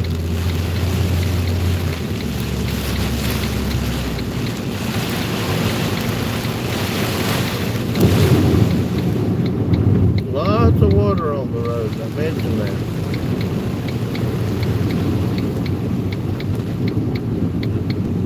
Look at the sheets of rain coming down in that light.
we're going to get a bearing here in just a second and see where these horns are, how intense they are, and the amount of hail.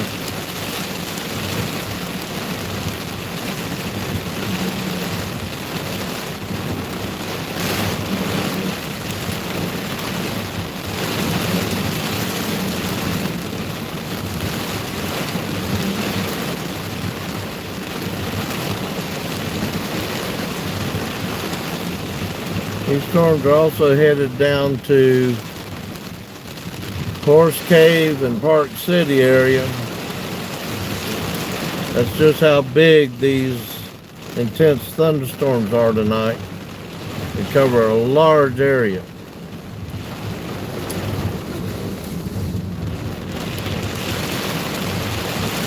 And like I said, we are only on the edge of this thing coming in from the west. It's going to get worse before it gets better.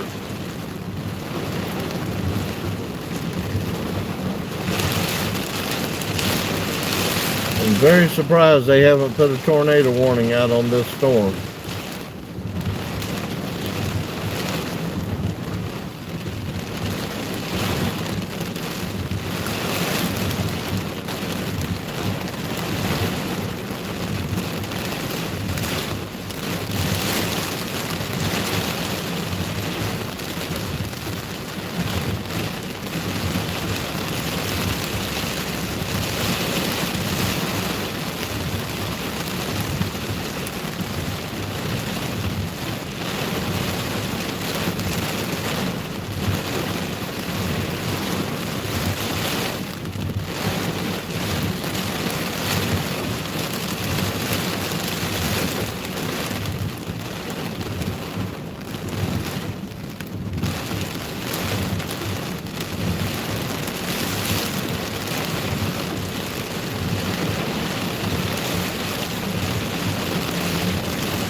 This line of severe storms that we're in goes back probably 75 to 100 miles. They're going to not only get Park City and Horse Cave, but they're going to get Bowling Green. These are intense, severe thunderstorms. Wind, hail, lightning.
This is the lull before this next one comes in. Just north of Bowling Green, Kentucky, in Munfordville, Kentucky, on I-65. We took a break here on the side to see how bad these storms are getting before we tried to continue driving through them.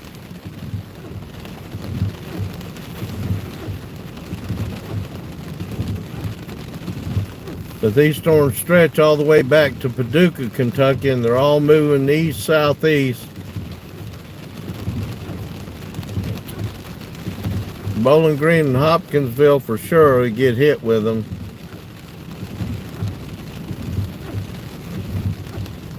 And they just keep intensifying.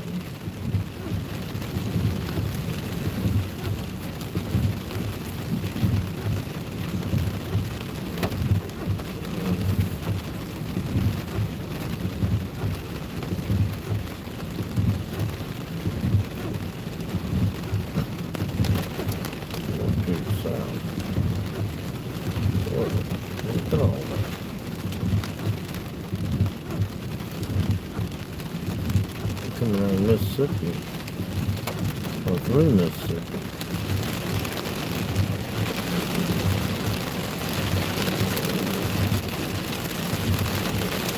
And here comes the second round of this storm.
These storms are very unusual for this time of year. This is generally something you'd see in April, March, April, May, or maybe even in the fall, but in the middle of the end of June, almost 1st July, you generally don't see this widespread intense storm systems spreading from Michigan all the way down into Georgia.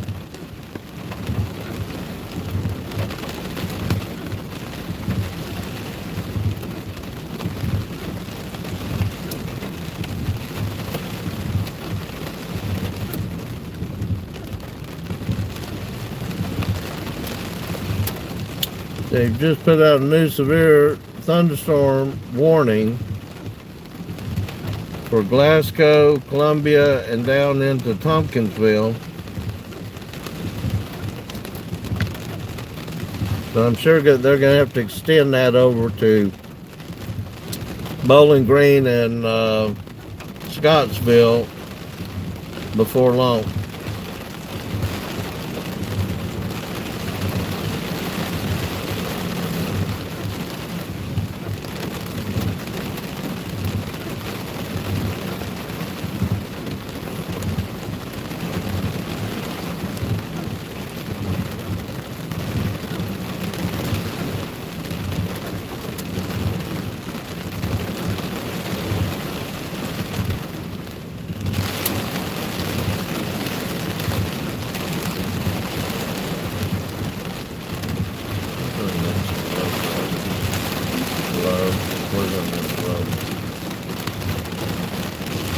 Let's see.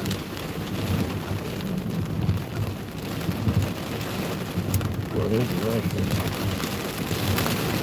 long ago.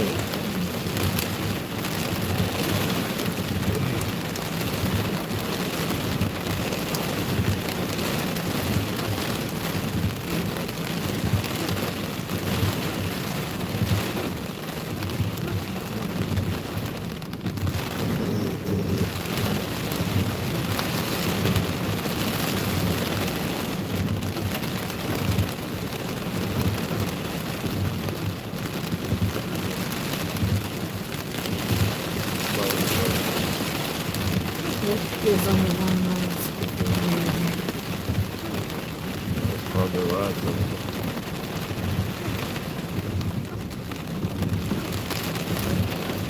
Exit 58, 565. Forest Cave, Kentucky. Huh? Forest Cave, Kentucky. Exit 58, 565.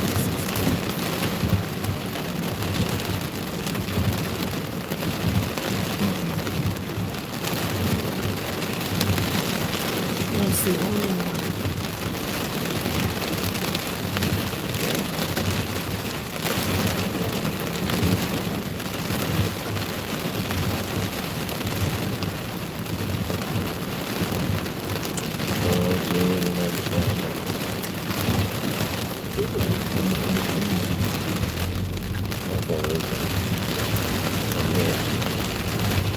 8 miles, 13 minutes.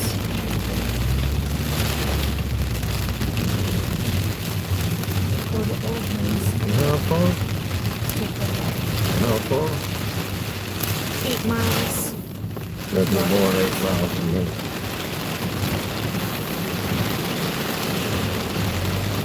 It's got to be 30 miles or more. Says 8 miles.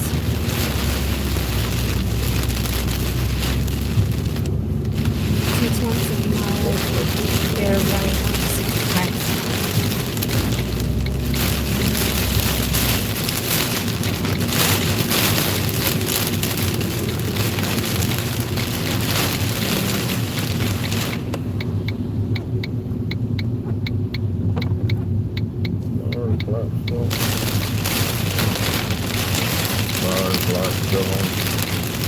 Yes.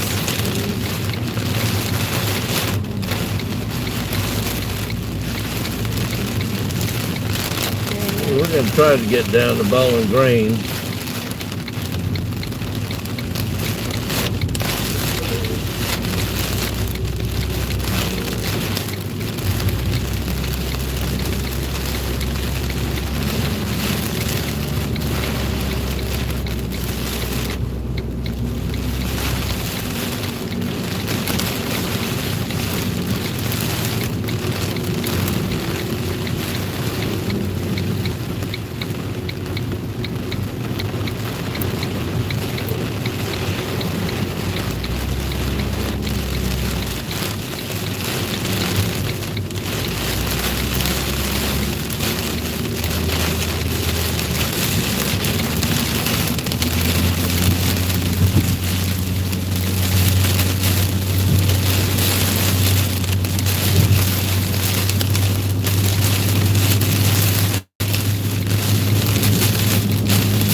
We're headed south on I-65 from Munfordville, Kentucky toward Bowling Green.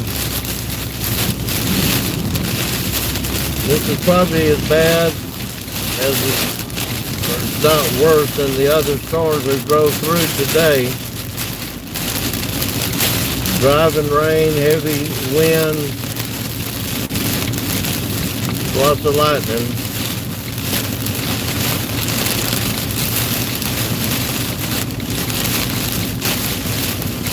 Our trip through Indiana put us into quarter-size hell. That's on another video feed that is already out on the YouTube.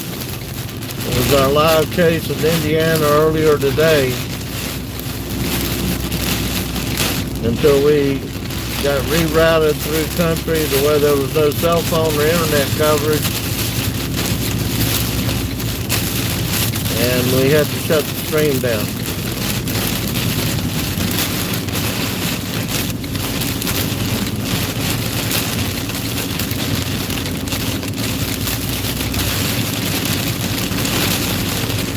So something I always tell everybody, if you notice everybody on the interstate is their emergency flashes on, and we're actually moving down the highway.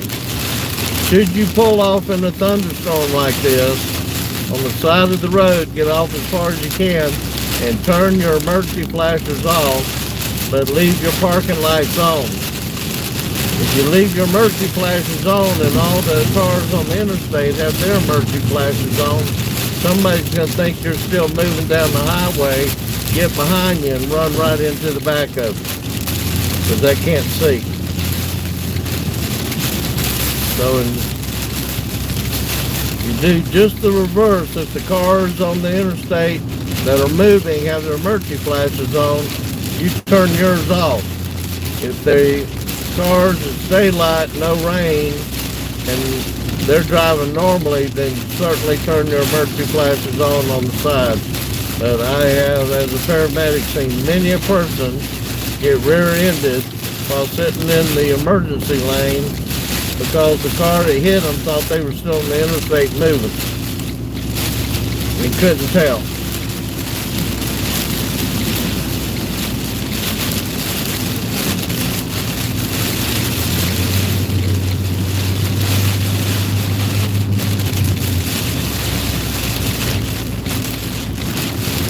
Notice there, the probably last car cannot even see the road.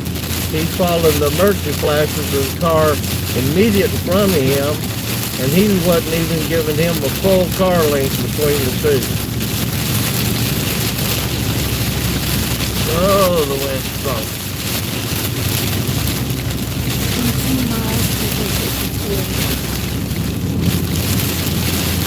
It's scary.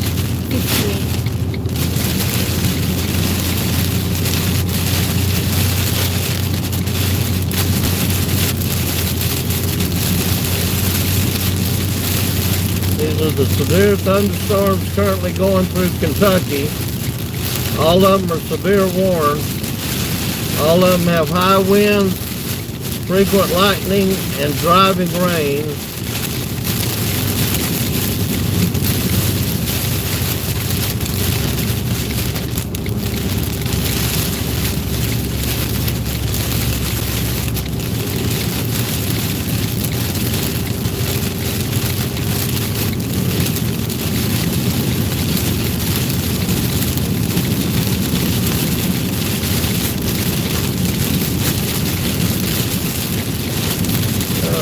Did I mention the wind? Or how much water's on the road? 1 mile. We get off in 1 mile. Yeah, okay. Yeah, that's good. 1 mile. I didn't know where that was. Let's keep going. That's the only road.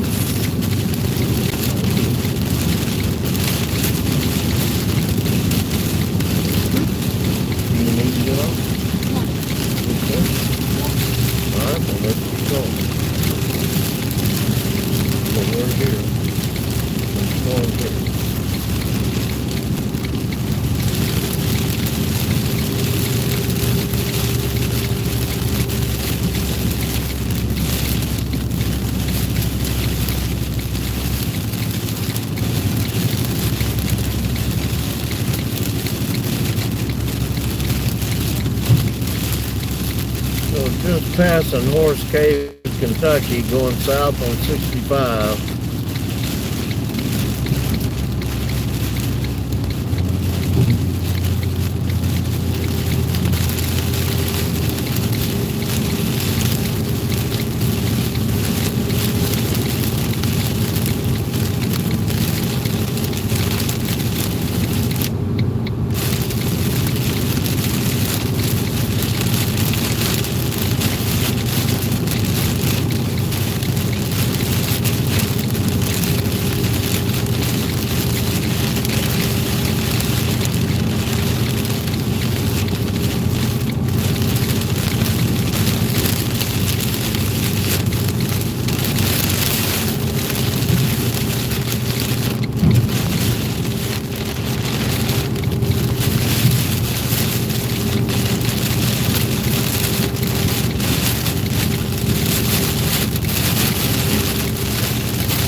Location is we're coming up on Park City exit, going south on Interstate 65 towards Bowling Green, Kentucky.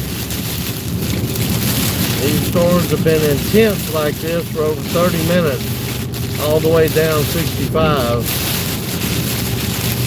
And they're just training across the middle part of Kentucky. No? Let's say what? No, just slow down.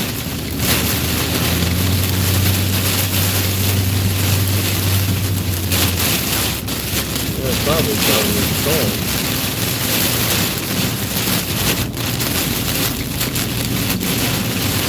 Yeah, the line.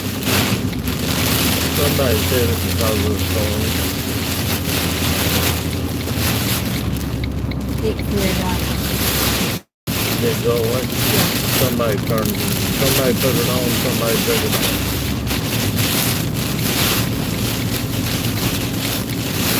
We've got intense driving rain and wind right now.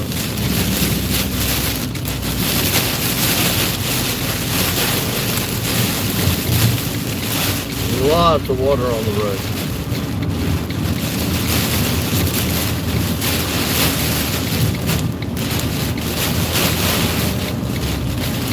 We're down to about 35 miles an hour. May not seem like it.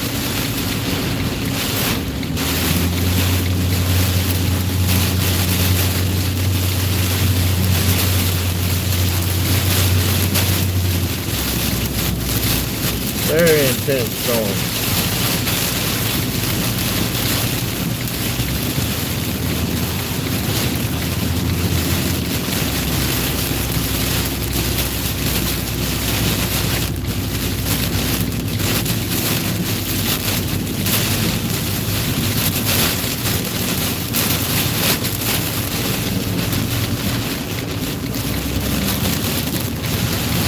Notice the cars all over the road. It's not as much the water on the roads as the wind blowing us all over.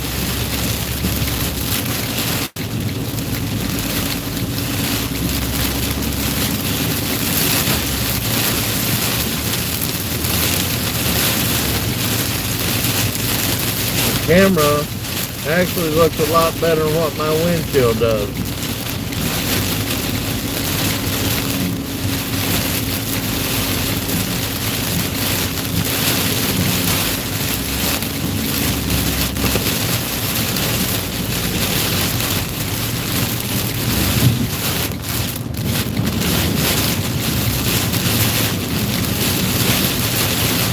Very intense storm.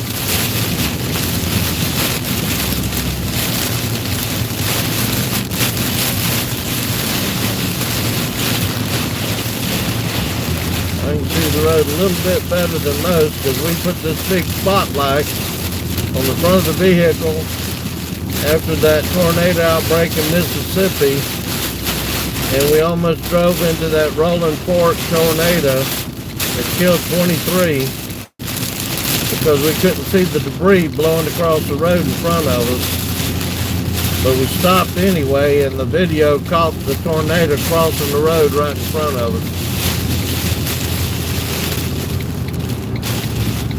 After that, we put some more light on the front. We got a bar light up there, 24-inch bar light. It's a combination of spot and floodlights. Without stormy weather, it gives us about 600 to 1,000 extra feet. With driving wind and rain and lightning like this, it gives us about another 150 feet. Otherwise, I'd have to pull off because we wouldn't be able to see the road.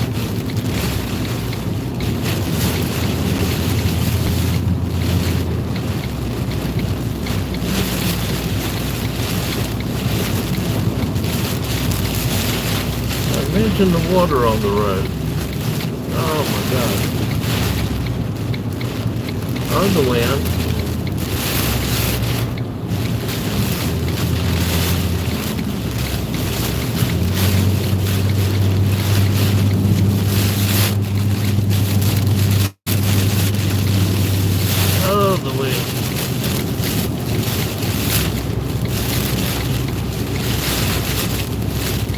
See up there in the lights, you can see the,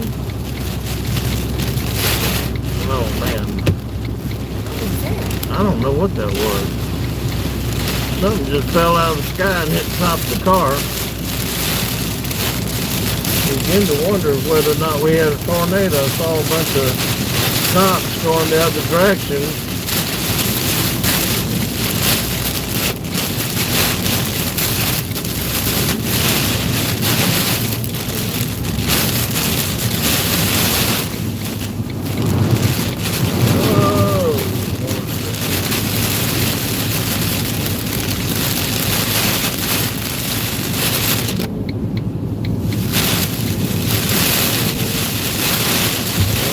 Going into a really bad part of it right now.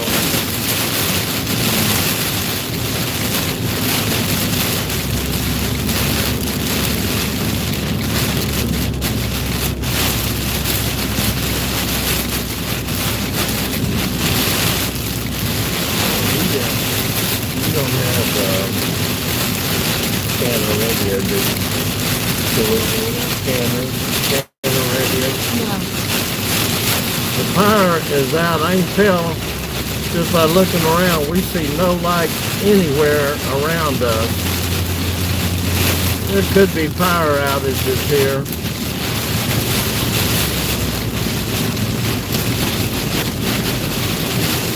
I can't see out the window. He's driving. And that's FedEx. He's got to be doing 65 or 70 because we're barely doing 40 or 45. Not even that now.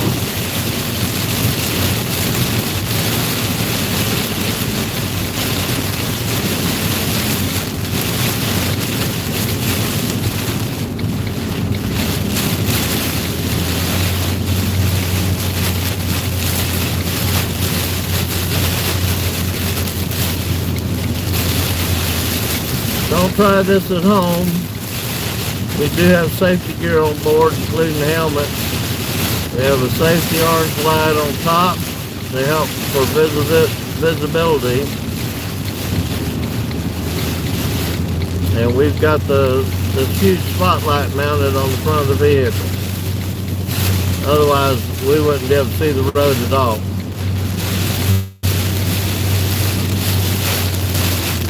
This ain't our first rodeo in this kind of weather. But you gotta come prepared, otherwise stay parked somewhere until it passes.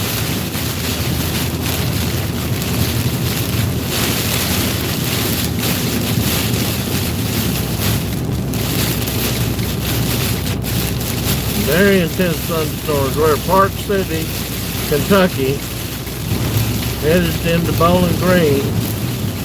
Everybody downstream from this, south and southeast, east and southeast of Munford, Horse Cave, Park City, you're going to get hit with this line of storms, and it's pretty severe. There's hail. We're in another hailstorm.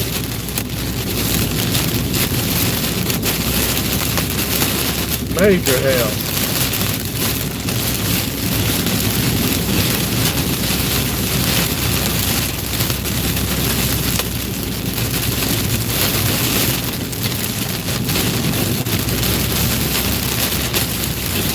thunderstorms have been known to have some spin-up tornadoes with them earlier this afternoon.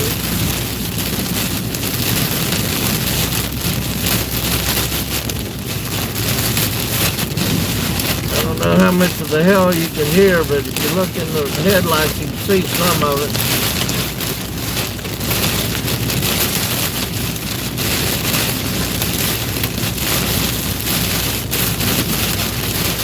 Very severe thunderstorm.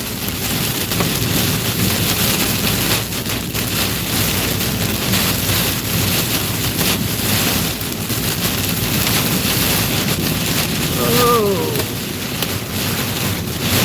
If I can't see with a huge spotlight on the front of the vehicle, I know that semi can't see. Intense rain. Being pushed by some pretty significant wind.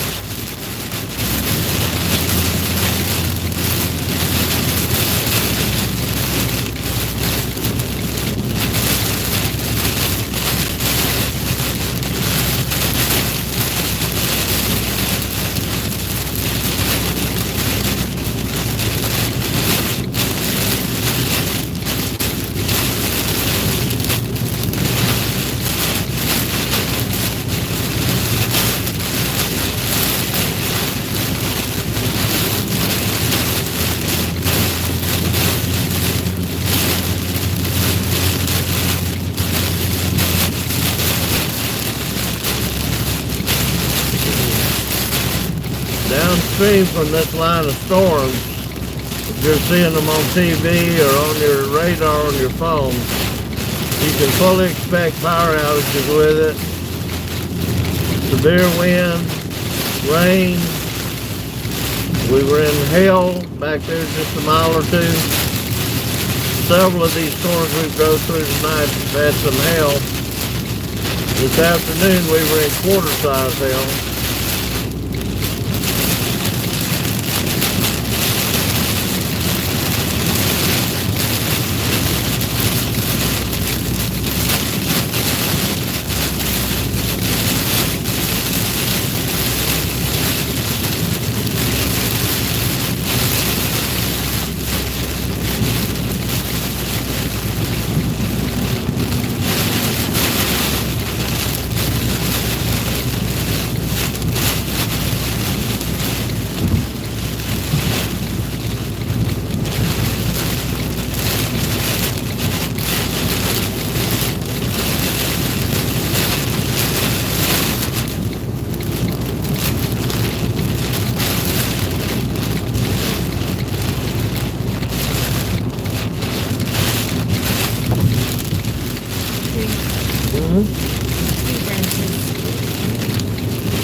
That ain't good.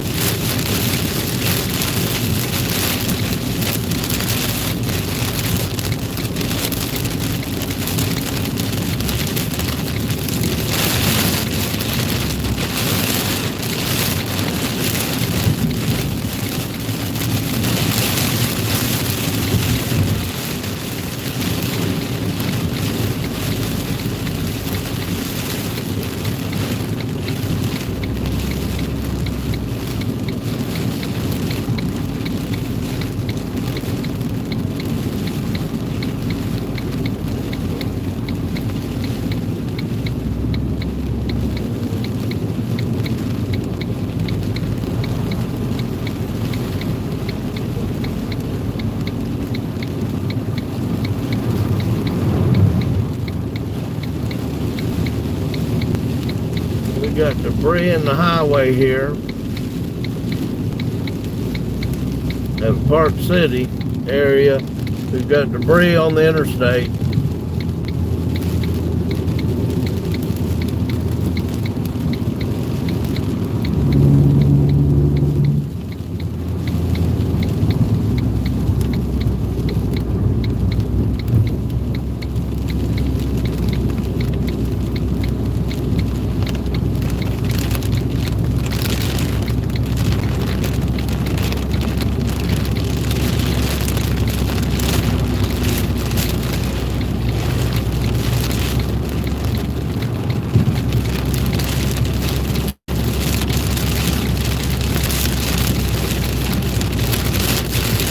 debris on the interstate. This is enough debris to make me think something might have come through right there. About 100 yards wide.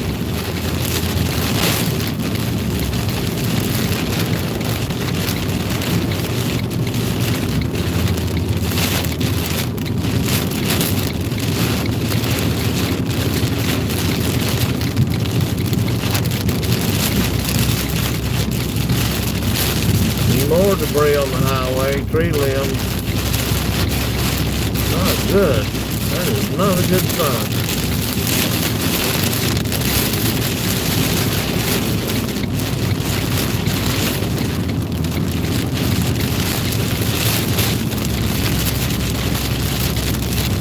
More debris.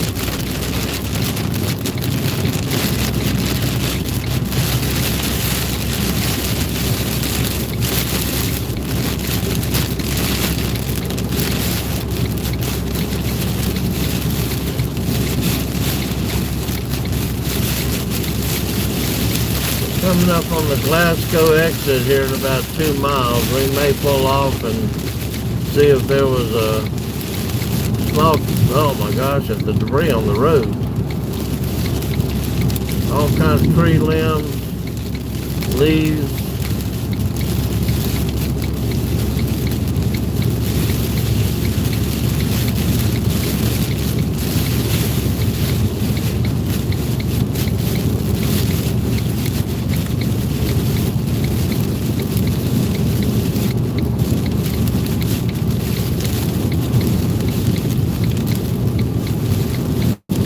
Lots of debris on the interstate. Tree limbs, leaves, bushes.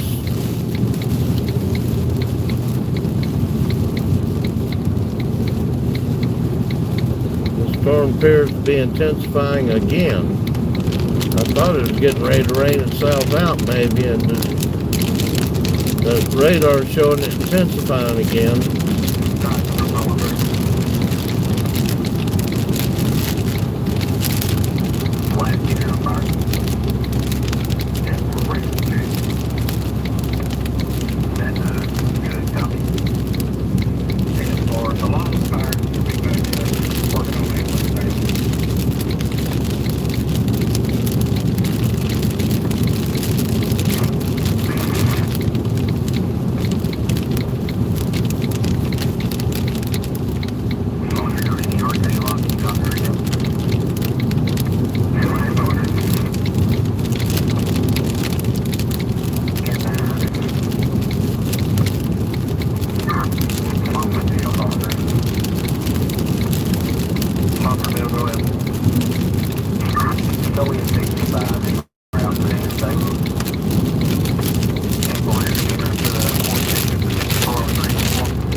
Blowing the rain is just pure cheek. Northbound on the southbound lane. They're going to be going southbound in the northbound lane. KFC is correct. So if you get into that route, you already want to take that route.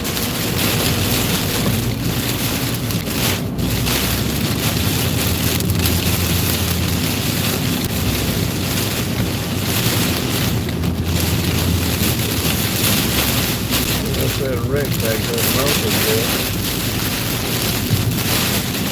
Oh, the car's getting hit, so it'll come out.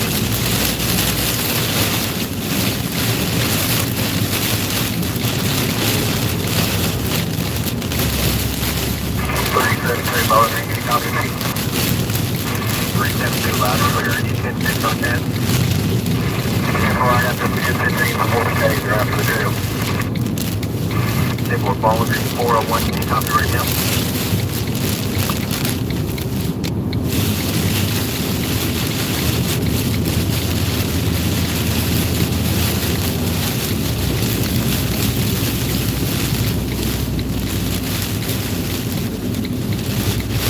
Look at this Did I pass the exit back there? I think so. Oh, no.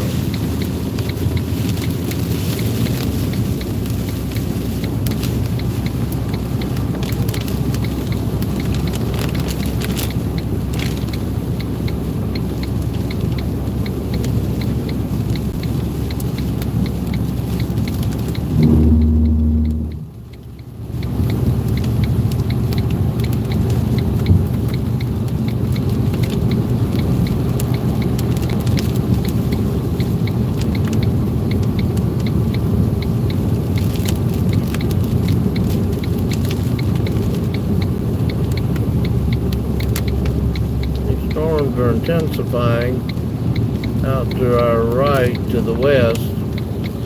They'll be crossing I-65 here shortly. But the winds that came through earlier in front of these must have been intense. We got all kind of debris down, tree limbs, leaves on the interstate in front of us, and have had now for a couple of miles. And particularly around the Park City exit. But it surprised me if there's a lot of power outages right now. Medic 2, medic 4. Medic 4.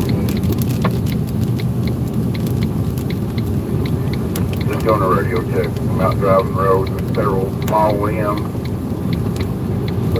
Across the roadway from that Coburn area.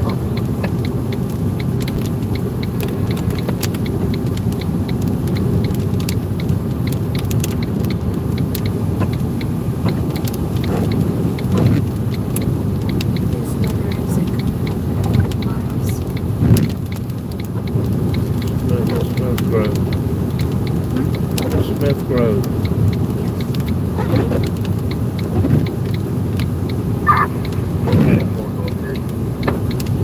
That medic will be talking with. Just checking there, yeah. Stay aboard for now anyway. Stay aboard.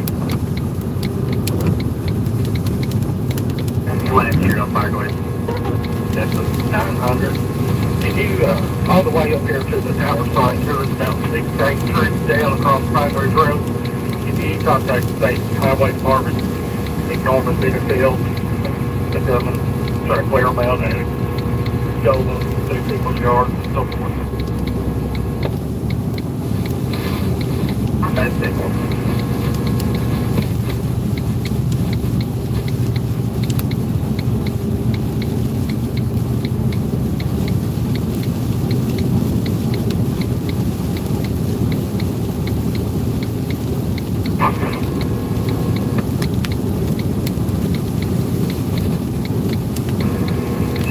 Roller.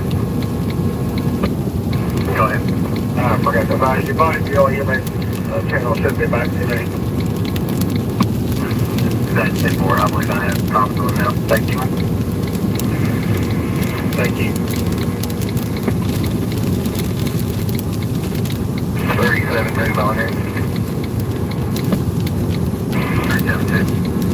97 at jail. Yeah, which one 13?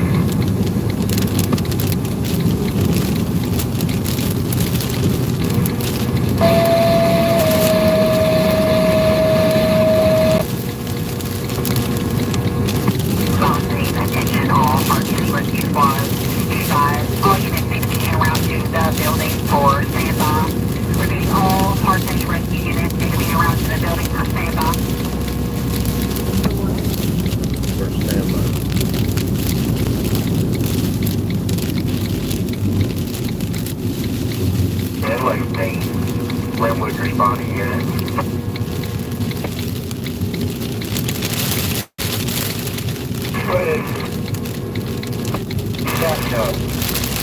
Trees down, several trees here on Dennison Road. I can't get out Linwood and I can't get out Dales Road to come to town. They could come to the tree down across Dales Road also.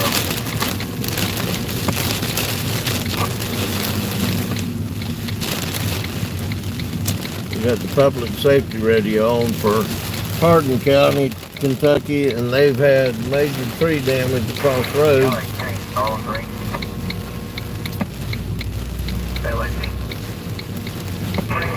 Notify farmers, RECC, the power outage on Derecho Road is probably because one of the power lines is laying in the road and Derecho Road.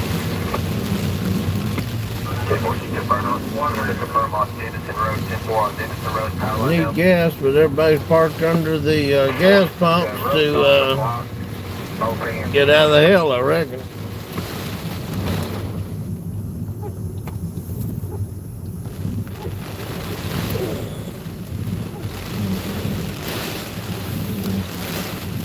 Wind is really blowing. We're going to take a quick break.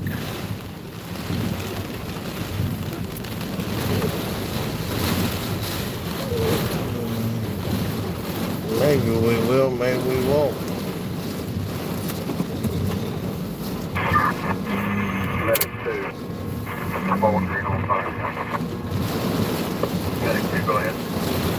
So I'm going to show you on the radar what we're in the middle of.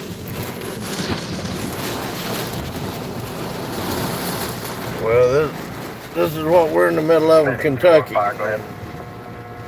The blue dot here is us. We've been driving through that line ever since Elizabethtown, and it's just intensifying even more.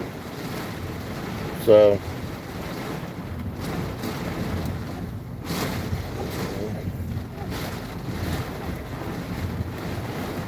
Albany, Tompkinsville, Scottsville, Franklin, get ready. You're going to get this whole line, and there's more behind it.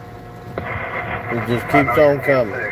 Make note that there is a large tree across the roadway at 1331 Bicycle Road. Turn line.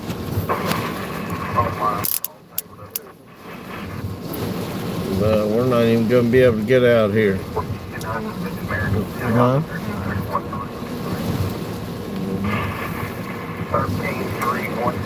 1331 Bicycle Road. There's intense waves of wind, the road. You can see that little tree right there in front of us. How bad the wind's blowing.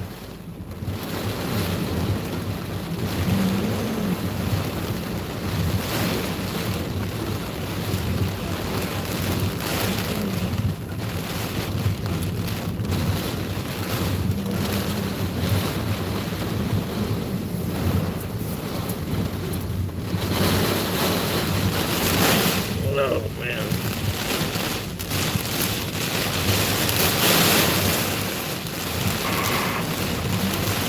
It's here.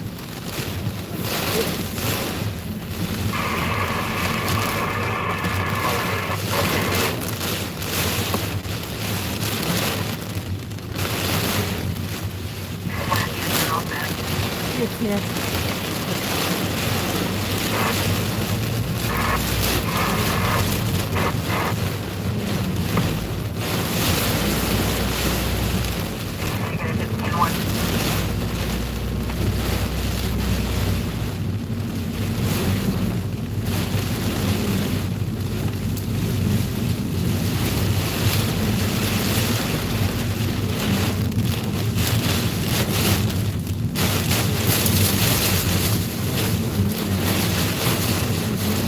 Where's the road at?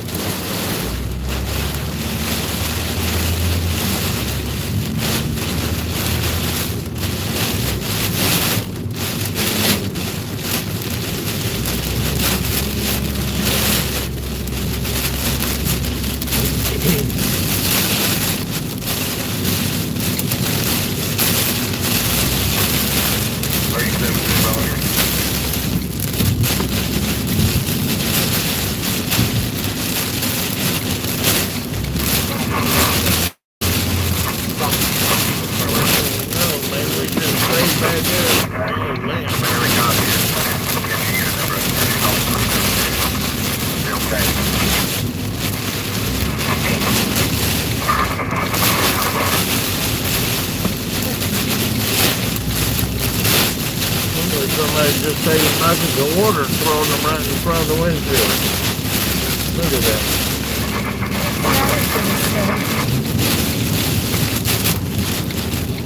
Who's that standing on the side of the road throwing water on our windshield? Oh man, I'll tell you what. That's the worst wind I think we've had yet. Alright, something's going on here.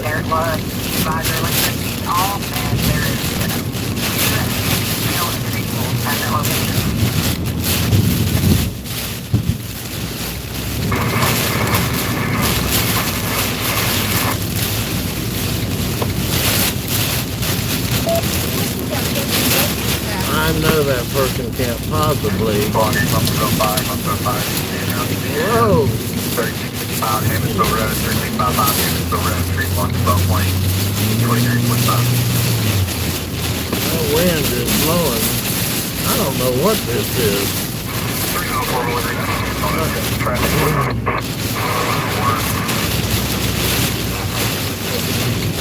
This is the worst wind we've been in today.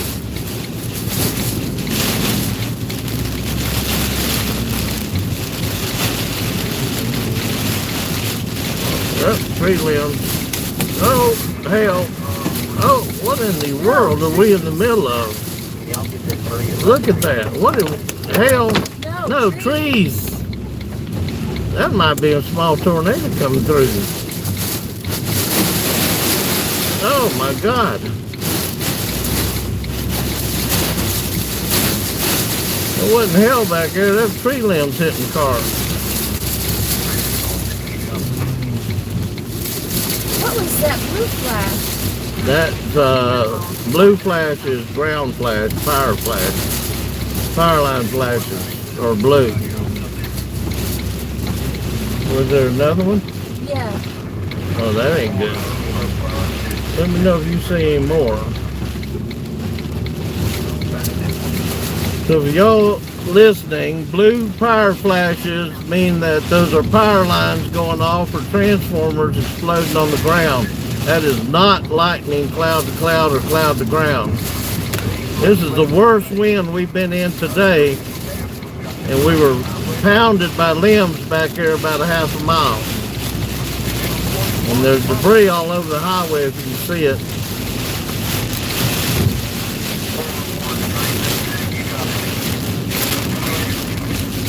Trying to see on the radar what we're in the middle of.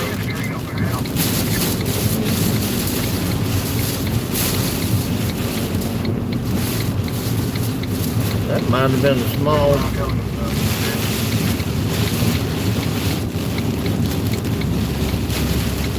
Is that another blue flash? Yeah. That is not good. We got blue flashes of light out to our west. The storm is moving east. Tree. Sorry about that.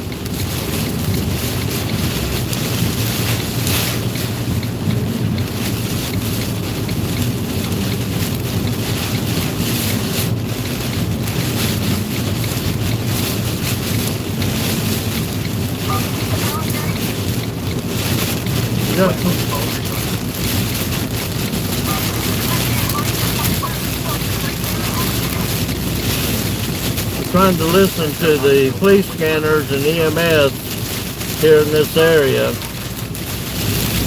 In case there is a touchdown, we'll know it. I think right now these could be just straight line winds, but we're seeing ground power flash, blue power flashes off to the west. Lots of debris on the highway. We got pounded with tree limbs a while ago. Well, we're on the interstate now. We're not on the side road. This is interstate driving, not 2-lane or 4-lane county driving. So we're on I-65 south of Smith Grove, headed into Bowling Green. Oh, man. Oh, hold on. What in the world? Hold it. We might be in the middle of something. I can't even see. Holy cow.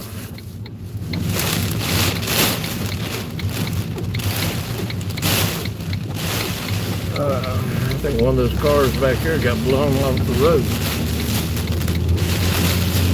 I don't know what that was.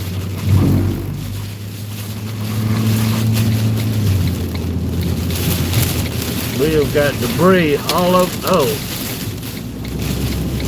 I don't know if y'all can see the leaves and the tree limbs coming down in front of us. But those big pieces like right there is trees and tree limbs.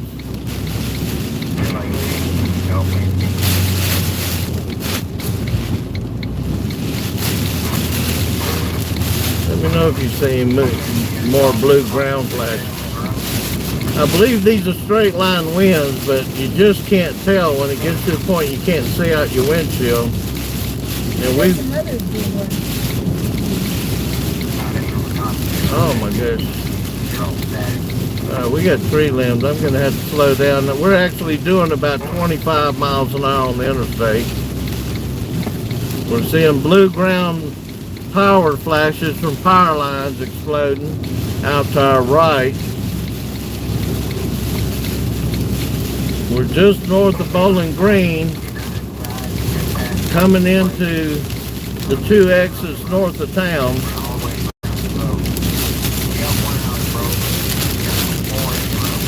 I'm not sure what that was back here, whether that was a tornado or just straight line winds or what. That's been the worst wind we've had all day. We'll see here if this is...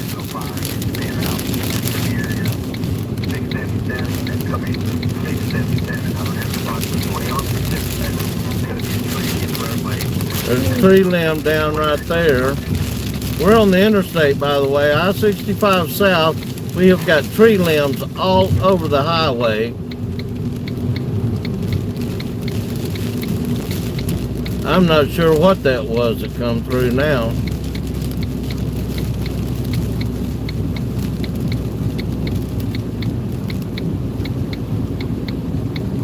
Tree limbs are still blowing across the road.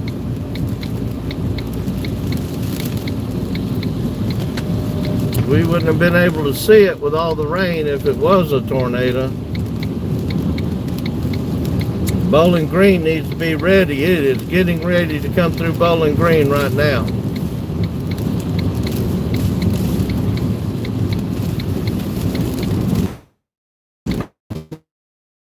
And Tompkinsville.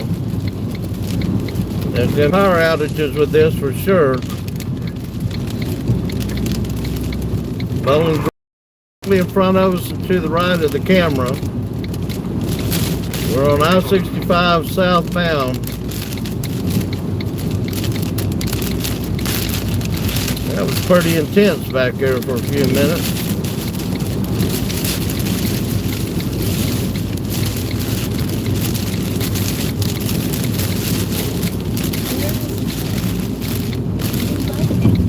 We're at exit 30 coming into Bowling Green. I've never seen something like Oh that no. before. That's ground flashes.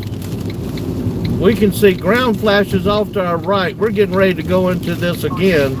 If you can see the wind blowing across the interstate.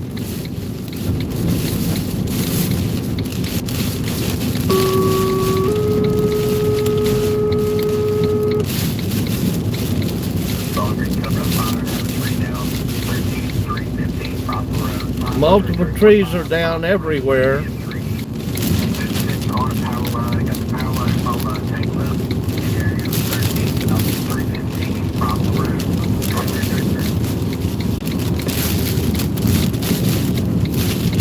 Well, that's interesting. The wind blew from a different direction. I don't know if you can see the wind. The wind is absolutely horrendous right there. We're going to have to stop under this underpass, which is something I do not like doing. Oh, man.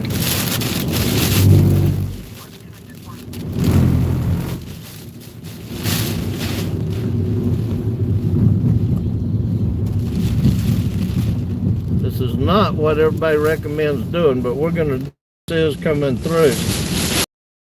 But I can tell you, can you feel the wind? It's making a wind tunnel underneath here, which is exactly what they don't want you to do. The car is literally shaking. But I think before I want to be flipped upside down on the interstate, I'm going to take a chance here for a second. But that wind is literally creating a wind tunnel underneath this overpass. Back up. Look at that wind coming through there. Looks like a wind tunnel. I believe these are straight line winds. I can't be sure. A female stated, and then a male subject has left with her 3 daughters. It's going to be his stepdaughters in Nashville Spring. Go ahead. Also going to his mother-in-law's house. He lives in a Chevy Silverado. Male did have a firearm in the trunk. However, he did not have it out. Apparently, they've been arguing. I'm not going to take a chance coming out from this cover. All the wind is coming from the west, from the right side.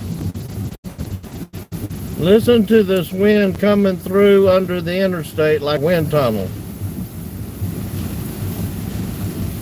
Well, they do not advise you to get under an interstate. It actually increases the wind speed. But I think if we were out on the interstate pass right here, it could flip us. And I don't want...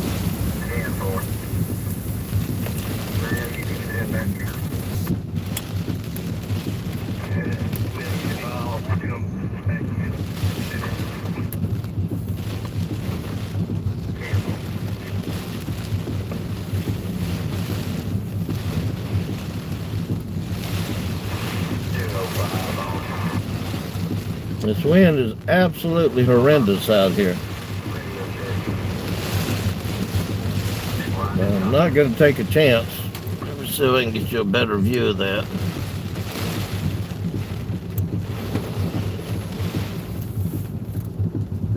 We've got 45 to 60 mile an hour winds coming through here right now.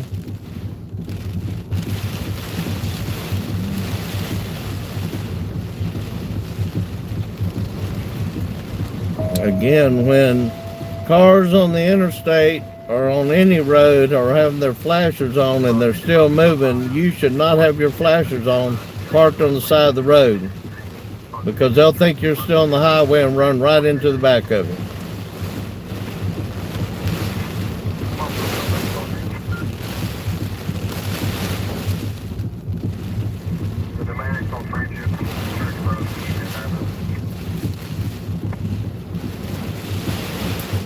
Scottsville, Kentucky, if anybody there is watching this, you're getting ready to get hit with straight line winds of at least 60 miles an hour, if not faster.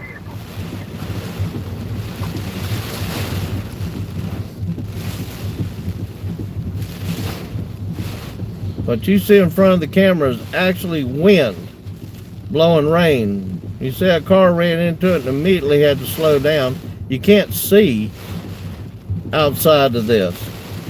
The only reason we can actually see it in front of us is because we put this big spotlight on the vehicle after Mississippi and we almost drove into the Rolling Fork tornado. So that gives us an extra 150 feet. But this is what it looks like when we don't have it on. And then add the rain and the wind and the lightning. So we kind of like the fact that we put this big,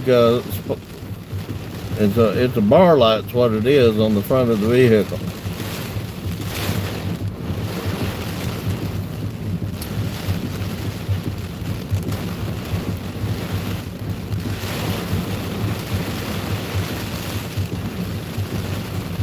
Everybody downstream from this line of storms needs to be ready for intense wind, lightning, and rain. At Scottsboro, Tompkinsville, Albany, Portland, Tennessee, you're going to get some of this.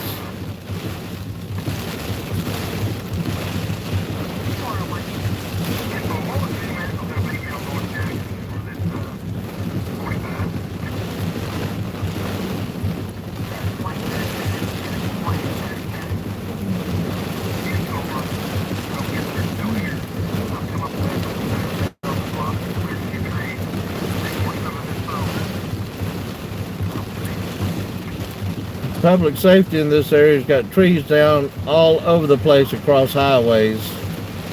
I'm glad we didn't stay at that gas station back there. With these winds this strong, it might have blown 10 all over the place.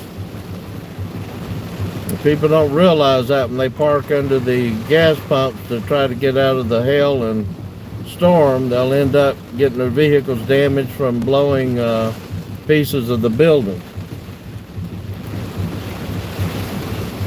I'm perfectly happy sitting right here right now.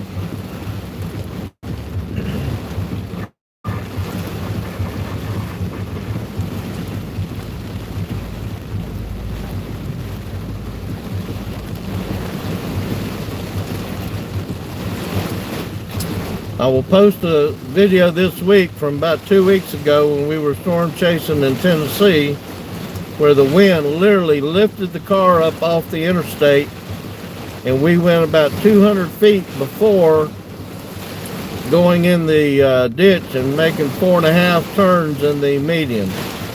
But it wasn't hydroplaning. We literally got lifted up off the ground.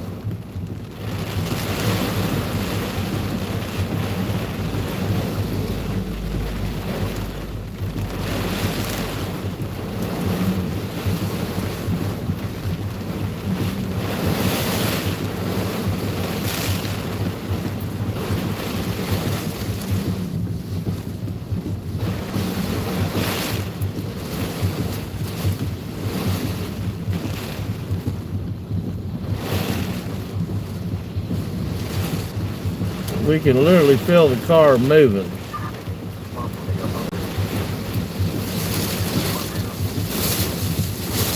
And here we go again.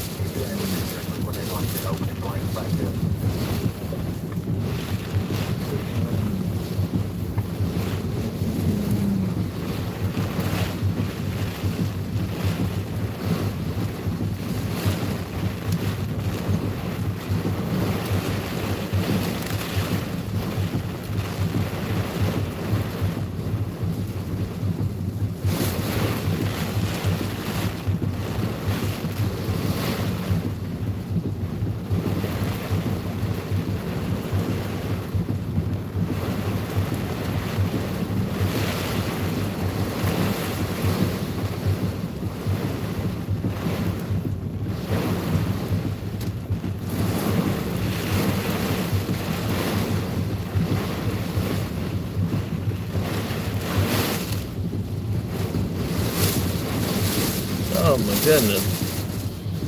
The wind through here is just horrendous.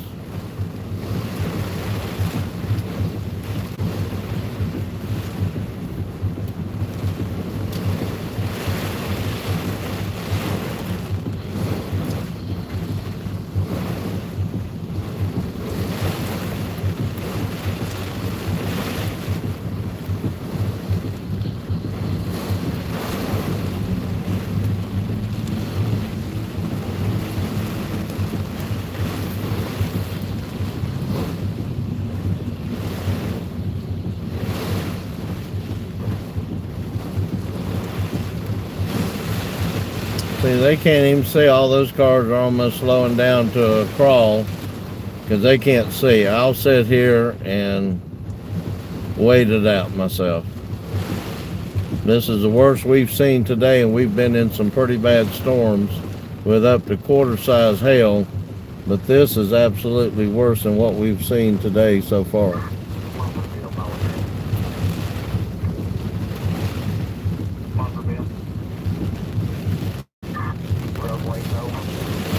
Like I said, it's probably hitting Tompkinsville and Scottsville. Right now, Portland, if you're not getting the wind yet, you're going to get the wind. Portland, Tennessee.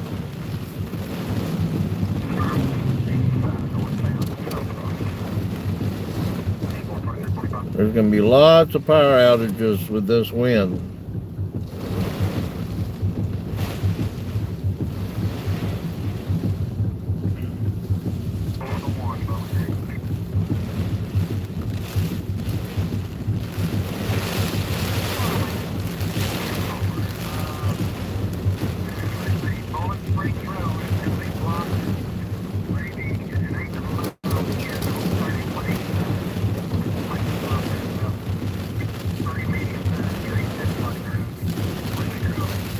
Lots of trees down all across this area of Kentucky. Many roads blocked.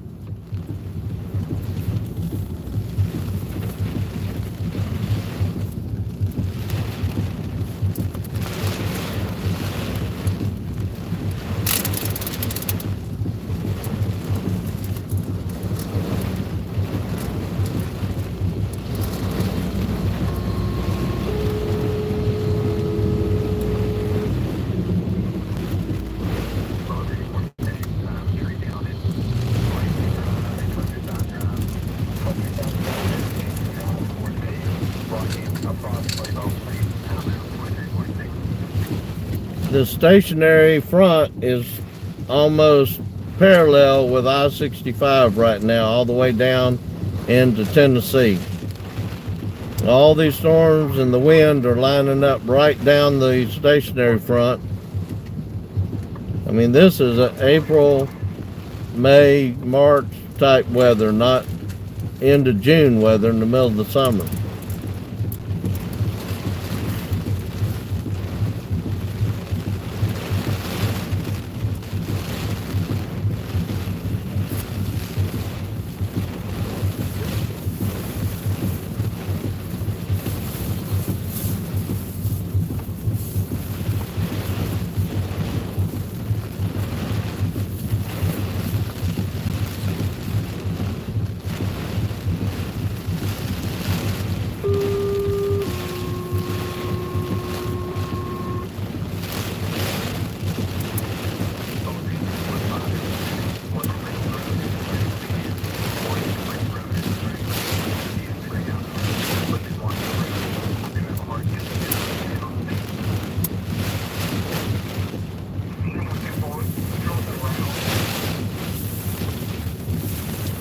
The trees down and roads blocked are all the way from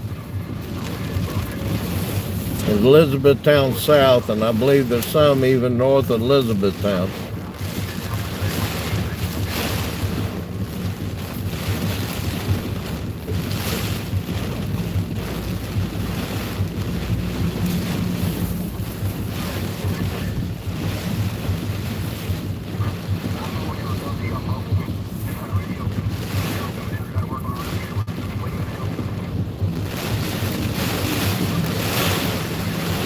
There's no way those semis can see out their windshield. Not with wind blowing as hard as it is right now.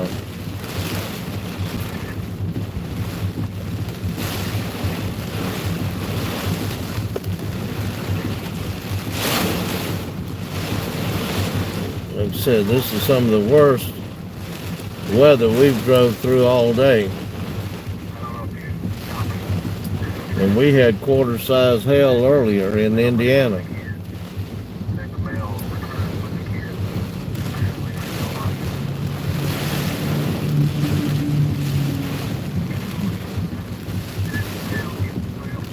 You can literally feel the wind coming through underneath this overpass and increasing in speed as it comes under.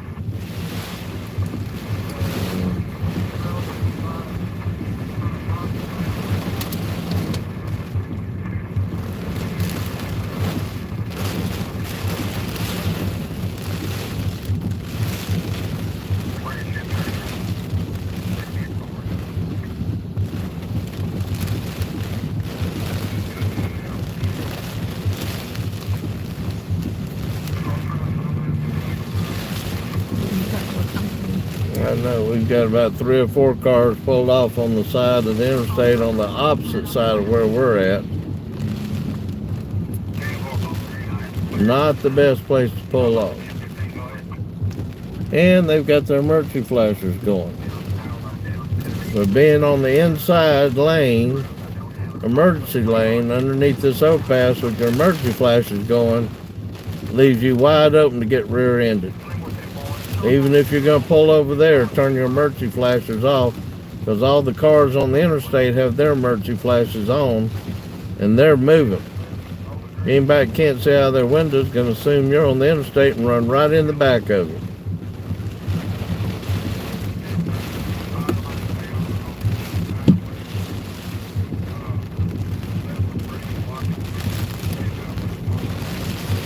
Yeah, they've got power lines down and several trees down on some of the major roads back in Hardin County.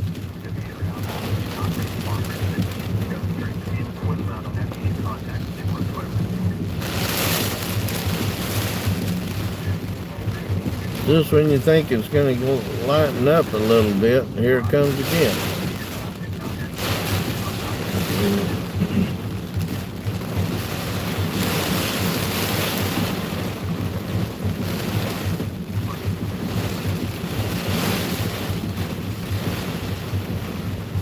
I tell you, I worry any minute one of those cars on the opposite side of me on the inside lane of the interstate, parked with their emergency flashers going, is going to get rear-ended here just any minute. Notice we do not have our emergency flashers on, so we can indicate with our brake lights on that we are at a dead stop.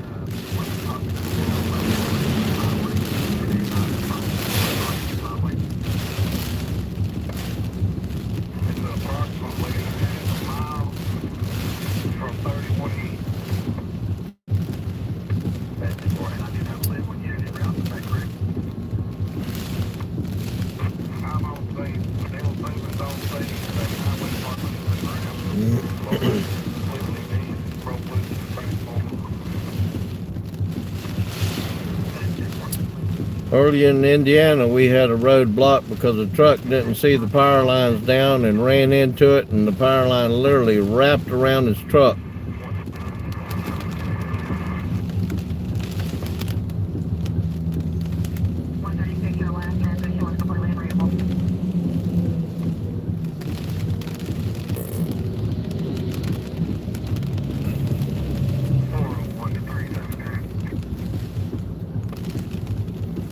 According to the radar, so most of this should have moved through now, so we might give it a chance here to move forward. And just as we do, I've got a big semi just pulled up behind me.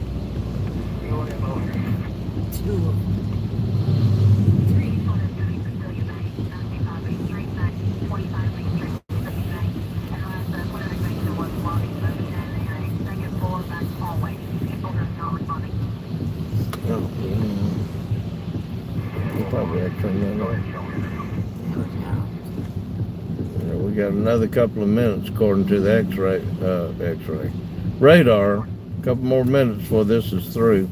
That ain't good. Look at all the traffic stopped up there. That is not good. All the traffic is starting to move again. Well, no, with all the Yeah, but for a while there was no traffic coming toward us. but look, it's all stopped up there. When it was storming and the wind was blowing so hard, everybody was moving. Now we've got a stoppage, and unfortunately that may indicate there's a wreck. And unfortunately, I'm a paramedic, so I got to go see what it is.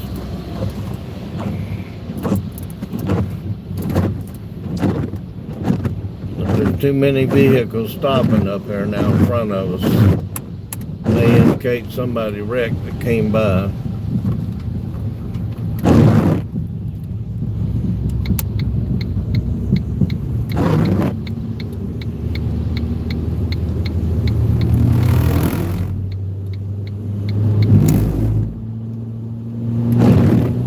You don't have that many people stopping unless something's going wrong up there.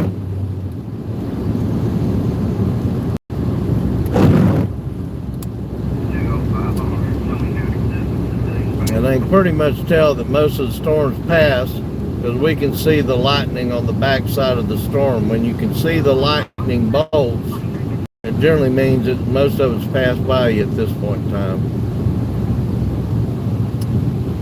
Now, maybe it was just they were backed up because there's a lot of people going slow. I don't know. I don't see anything now.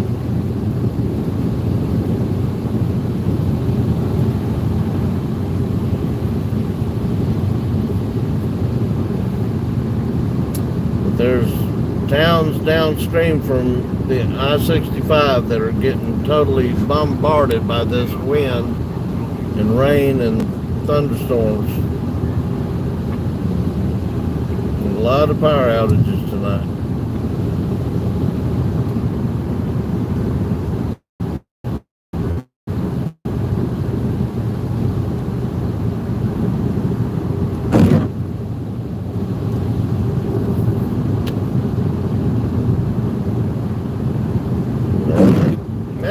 intense. That was some of the worst weather I think I've ever drove through that caused me to have to stop.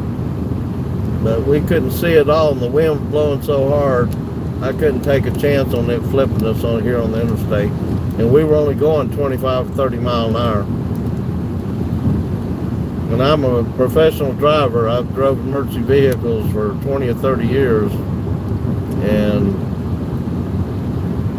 that just, even I wasn't comfortable with that, especially when I had tree limbs hitting the side of the car just north of where we pulled off.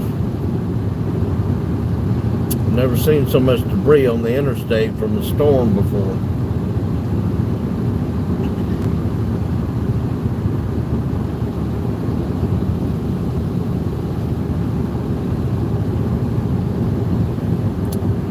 That's generally how you can tell you're behind the storm, is when you can see the actual power flashes. If it's just buried inside the clouds, then you're in the middle of it or still in the storm. But being on the back side of it, we can actually see the bolts of lightning now, which means you're on the back side of a supercell, and the supercell and the severe thunderstorm with it has already passed by.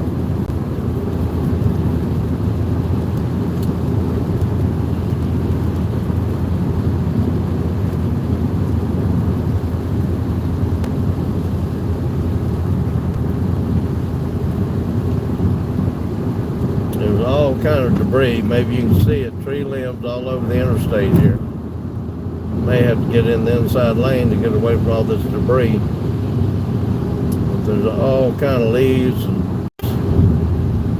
down here in front of us.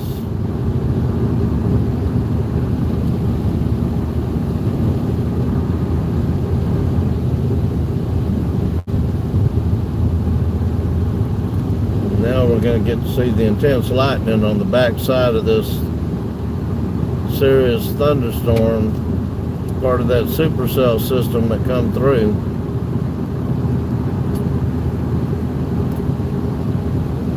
But we've got, as you can see in the camera, debris all over the interstate. I'm pretty sure that was just straight line winds, but they were very intense.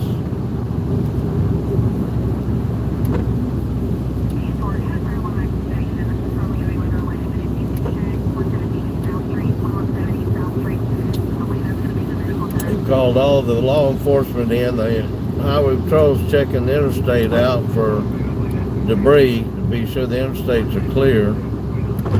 But on the side roads in the counties, there's multiple trees down, power lines down, power outages, all up and down I-65 and in the surrounding area in Kentucky, middle Kentucky.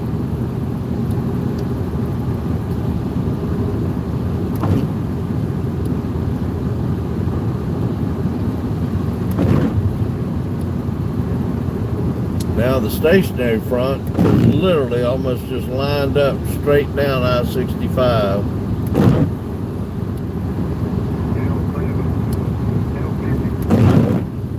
That's what spurred all the high winds and the instability along I-65 that kept those storms intensified.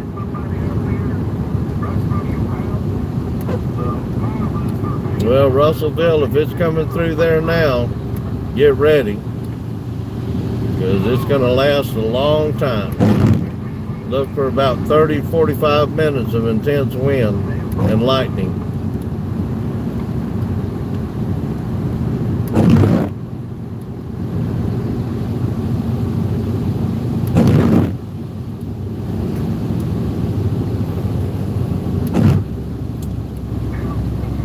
We're still in Bowling Green, coming up on the second Bowling Green exit going south on I-65. The storm's off to our left now, east of the interstate. But the straight line winds, it's almost like a Derecho, but it's probably not as long. It's got to be, I think, over 250 miles long to be a Derecho and have winds sustained over 56 miles an hour. But I've been in a Derecho. I've got a video posted on YouTube of that Derecho, and the winds got up to 107. But I would not be surprised, because I don't know how long it was, if the Weather Service doesn't classify that as a Derecho. Those winds had to have been at least 60 miles an hour.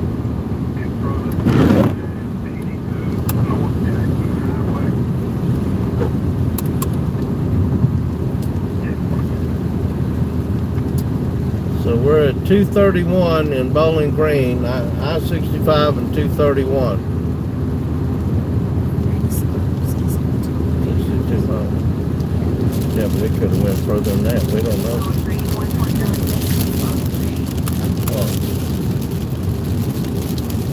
No, 62 miles. Oh, yeah. Okay, fine. Okay. I got nothing.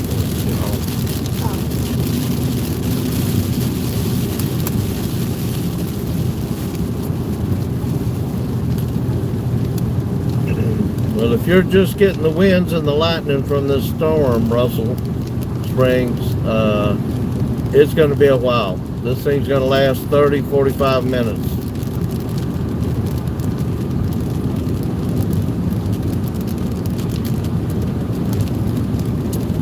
Like I said, once the Weather Service looks at this, if it was wide enough and the winds were intense enough, I would almost swear I just set through a Derecho.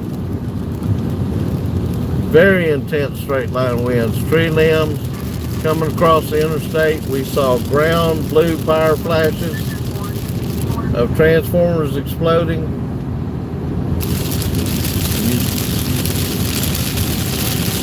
I don't know where all this rain's coming from. I thought the radar showed us already through it.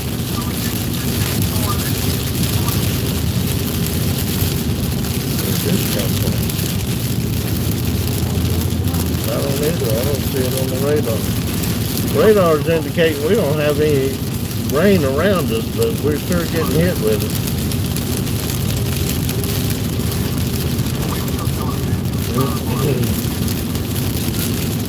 I tell you, Cookville, Hartsville, Tennessee, all this is headed your way. It's going to be very intense in Tennessee.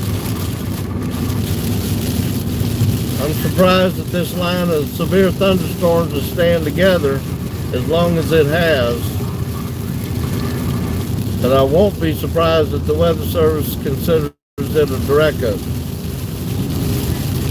I just question whether or not, I know it's probably went 250 miles in length. I just don't know if it was wide enough to be considered a Derecho. Nor do I know what the winds were, except what we anticipate they were, which was at least 60 mile an hour or more. I've never seen wind that intense. That's why we pulled over. I mean, I've been through hurricanes, but I wasn't driving through them. I don't drive through a hurricane.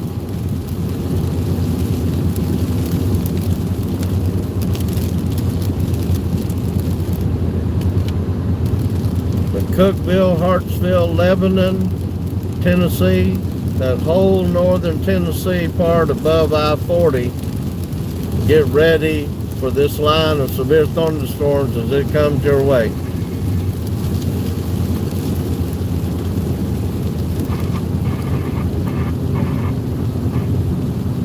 Michael, if something happened to happen, because I've never seen it blow up like that and keep intensifying, when you would have expected it by this time at night to have died down, something must have happened. Like I said, if you saw, go back and look at my video about 30 or 45 minutes ago. I've never seen driving wind and rain as hard as it was blowing and tree limbs coming across the interstate and pounding the car. We thought it was hell at first until we saw it was tree limbs. Imagine if that cap had blown off about 4 o'clock this afternoon when all those tornadoes were occurring up in Indiana. We'd had a massive outbreak.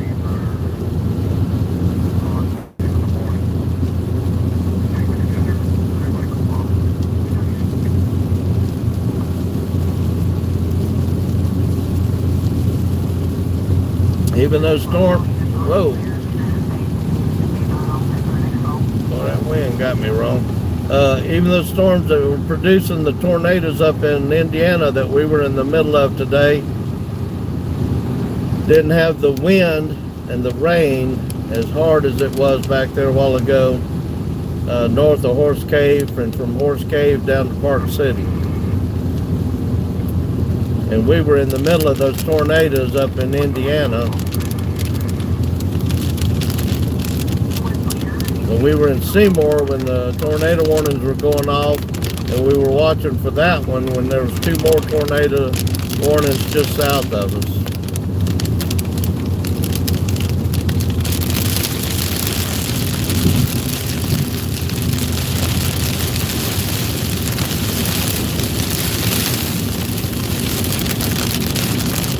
I remember that when it hit Bowling Green.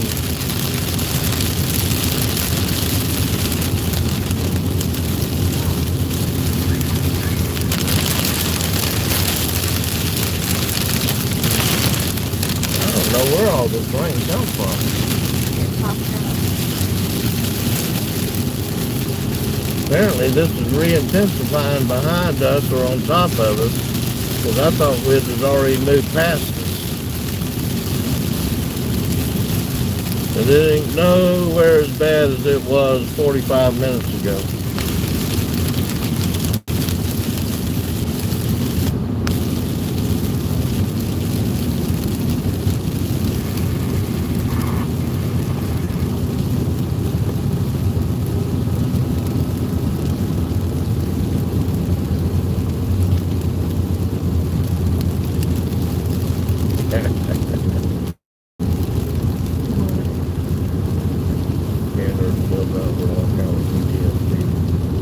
What?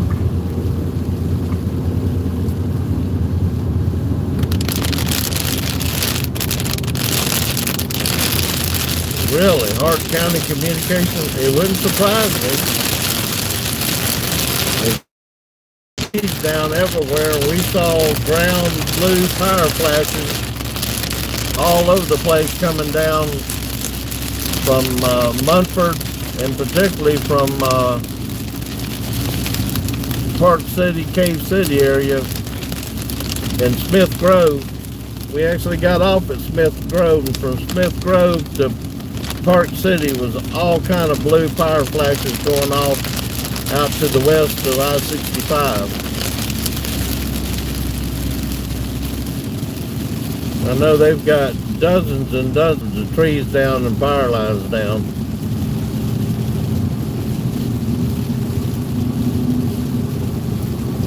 Well, even with straight line winds or Derecho, you can have small tornadoes all up and down that line that's not picked up by radar.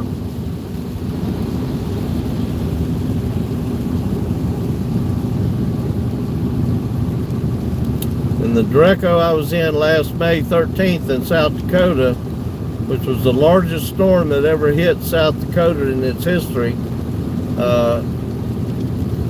we had spin-ups in front of that storm, and the weather service told me we had 107 mile an hour winds where I was sitting at.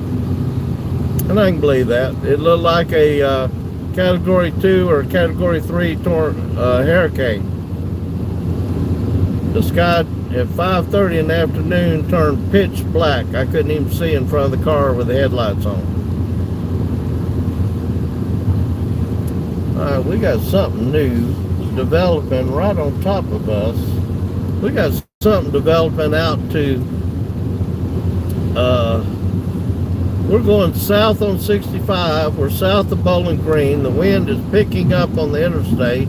We don't have any rain right here, but off in the distance to the west, we can see heavy lightning developing again. And it looks like a big line of dark shelf clouds headed this way. And it was not even on the radar a while ago.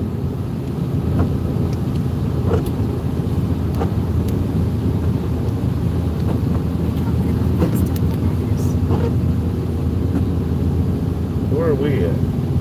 Where's all that coming from? I don't see that.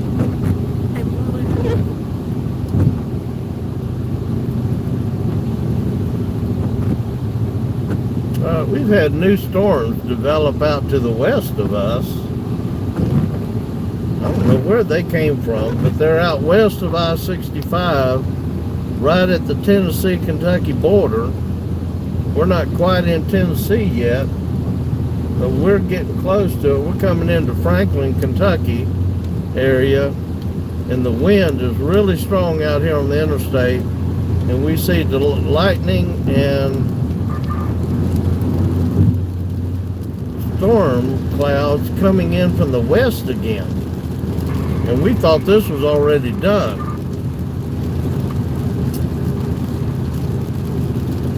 Well, that must be what it is, Michael, is that must have just popped up out of nowhere, but that's what they've been doing all day long along that cold front and warm front.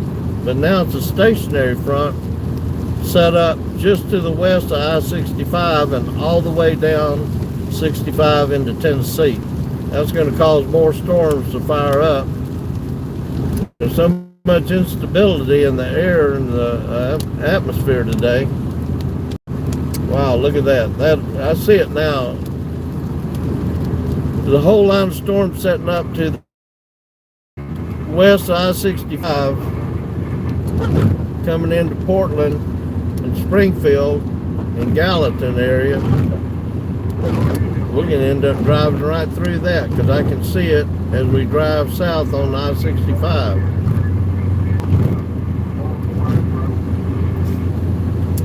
Michael, there's always construction at the state line.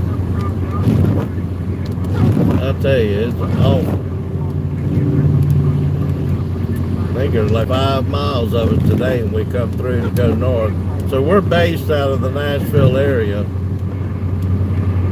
I've actually got a leather shop and get my leather in Bowling Green, but it's easier to have it shipped because I don't have to drive through all that construction just south of the Tennessee-Kentucky line on I-65.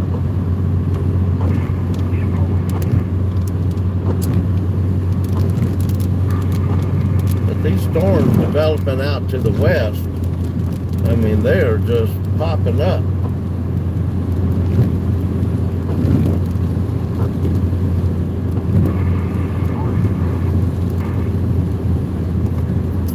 Looking at those that just come through Tompkinsville, they look like they're re-intensifying again.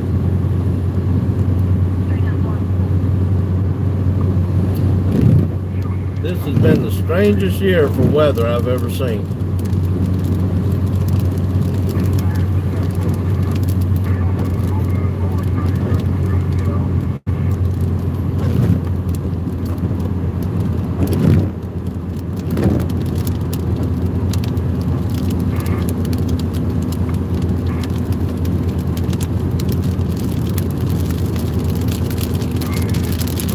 Can't believe how fast these storms have developed out to the west.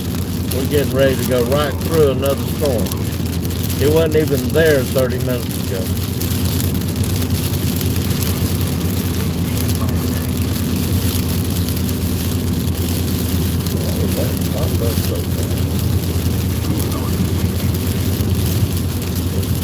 These storms have been doing this all day.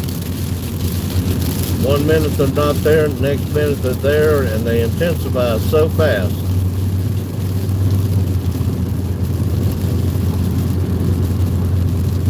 You can see the lightning getting more frequent out in front of us and to the right of the camera.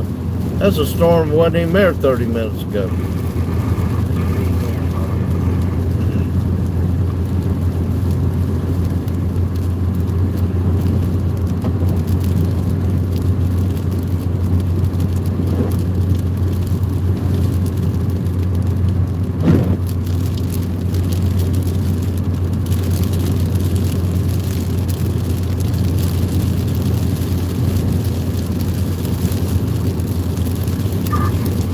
Wind out here is really getting bad again.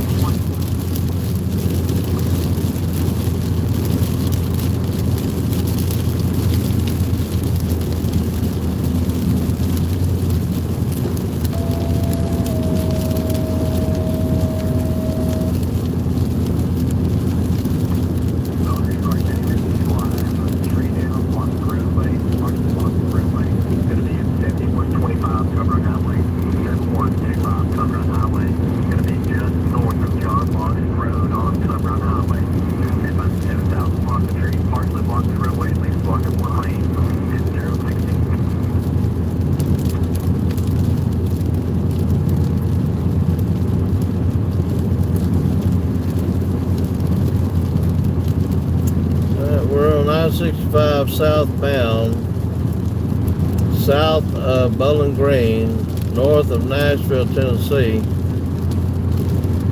Getting ready to pass the Franklin, Kentucky exit, and we've got a big storm developing out to our west that wasn't even there 30 minutes ago. But you can see the intensity of the lightning out to the right of the screen, and this storm wasn't even there 30 minutes ago.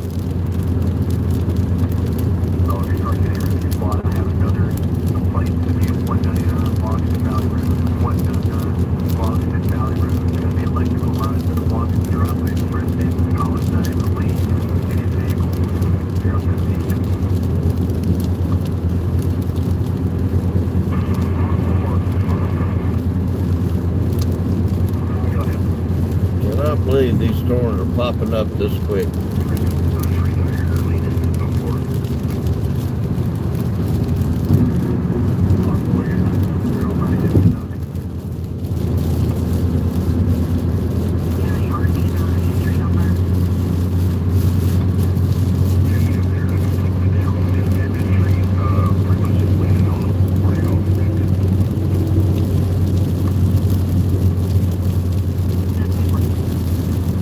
Storm was not even out there 30 minutes ago.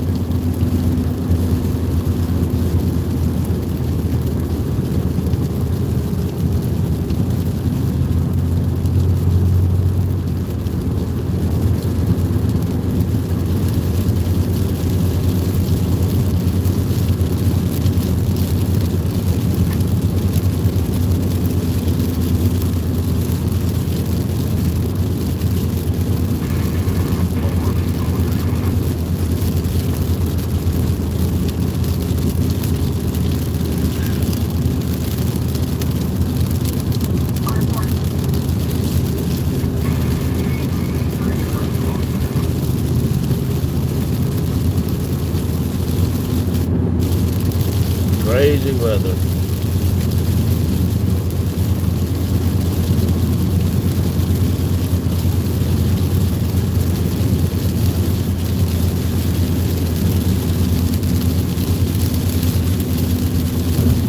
Now, I'll be very interested tomorrow if they declare that was a Derecho that comes through Kentucky this evening. Uh-oh. What is that? Tornado warning. Alright, they just... Michael, do you see anything on your radar? We're getting a tornado warning that we're in the direct path of a twisting storm. Just come over our cell phone. 12:45. Are we going to pull over here somewhere? So right here where we're at Franklin, Kentucky, they have just put out a tornado warning. Doesn't surprise me one bit. We're going to get off right up here. And that's what we're out here for, a storm chase. And see exactly where this thing's at.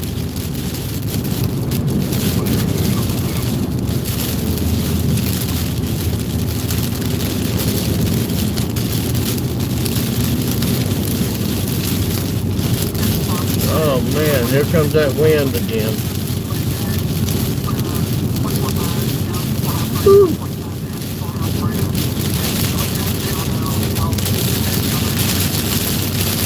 We got something going on here. We're going to get off right up here to Franklin exit and see exactly what. We're going to turn around and go back.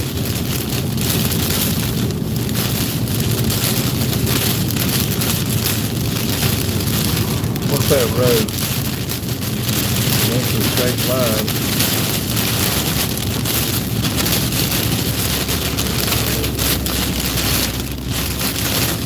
Oh my God. There it was open.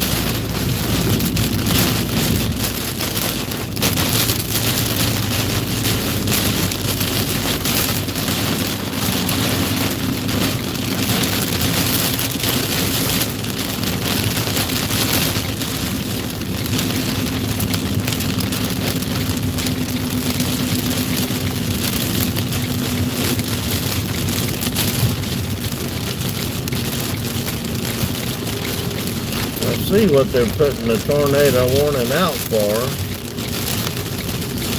I'm not sure if they're expected to get there or whether it's already been reported.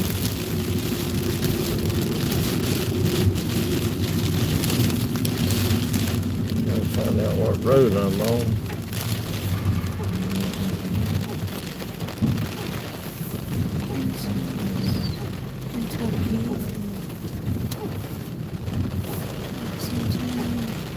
It's the first exit inside Tennessee.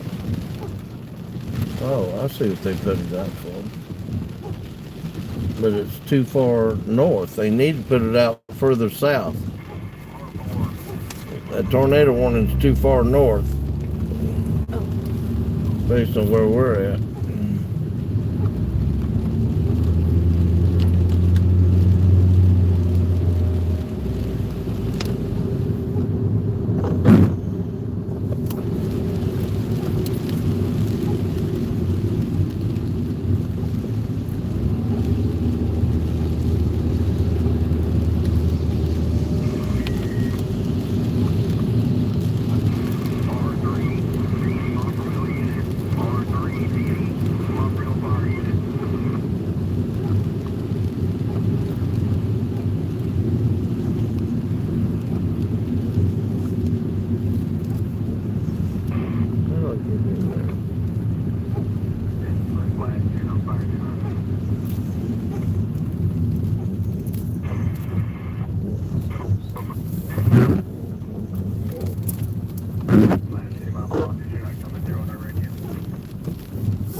We're going to pull in here and take a look at the radar a minute and see just exactly what's going on. There's timestamps on it. Probably ought to guess up something on here before we get. I'm going to get some gas real quick in case we need to check this radar and see how far that tornado is from us.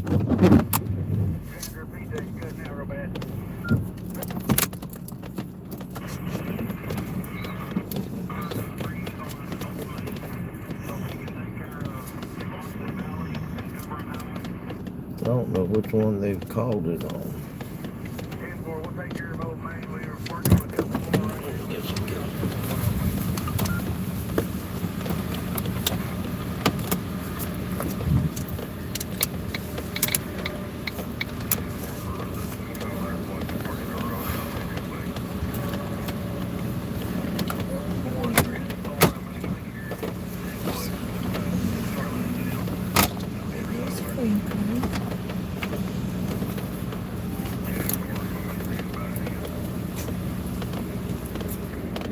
There's Scottsville.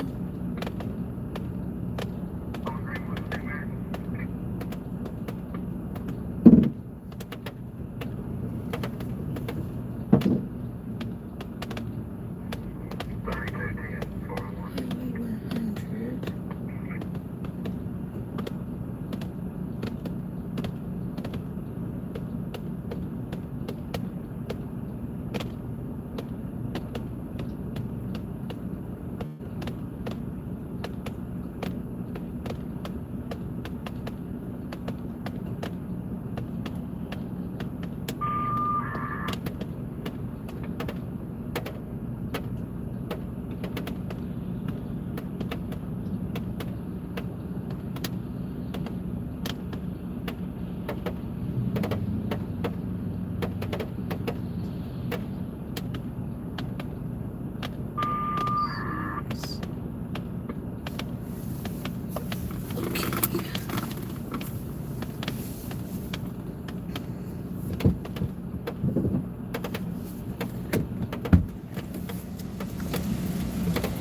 I figured it out.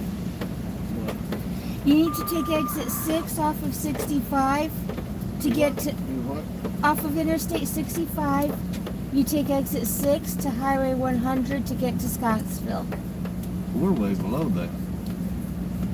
Where's this exit here? We're on 52. So we have to go up to exit 6. Sure, we're down here, so we can go over here and go what? What's this road? What's that road right there? 20? No, that's 20 miles between that point and that point. What road is that? Well, we're right here. We're at this exit right here. That's Highway 52 Over to what road? to 31E. Well, then that's what that is.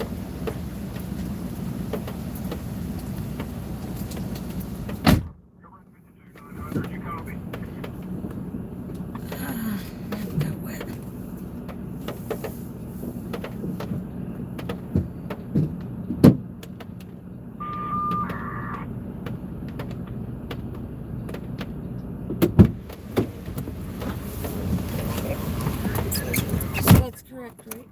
Huh? So we take. Don't worry about it. I want to look at the radar, so I don't need to look at it. So we can get back on the road and find out which way we need to go. I'm thinking it's right there. So if we go down this road here to Westmoreland and go north, we'll get in front of it.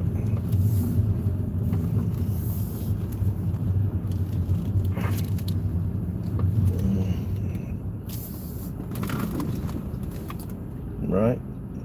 Down which road? We're right here. Okay, so maybe we're not at that one. We're at that one. So what road is that?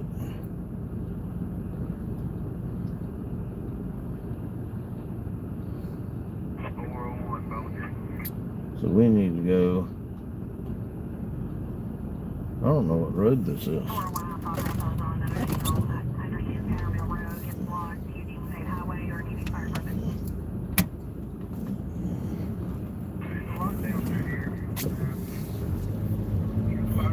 I don't know what exit we took. We'll go down here a little ways. We'll be able to see what road we're on.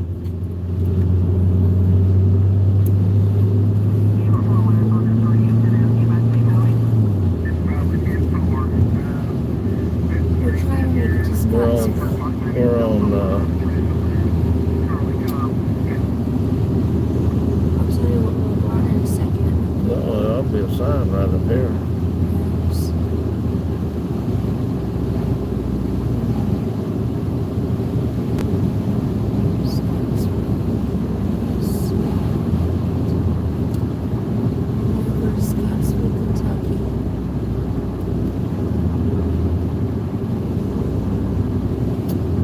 Try to go back north from where we're at towards Scottsville, Kentucky. We got to find out what road we're on. I can't remember what exit I got off, whether I'm inside of Tennessee or I got off at the Franklin, Kentucky exit. We're on 31W. It says in 2/10 of a mile, take a right. To go where? To get to Scottsville, Kentucky. That's impossible. That means it wants me to turn around and go back. Oh, I know where I'm at. No, I know where I'm at. I'm right in front of Kentucky Downs. I got to go the other direction. But it sure looks like it's right there. Okay, so if I'm in front of Kentucky Downs, I'm going south. It wants you to go onto 65. No, hold on. Let me think a second. How far am I from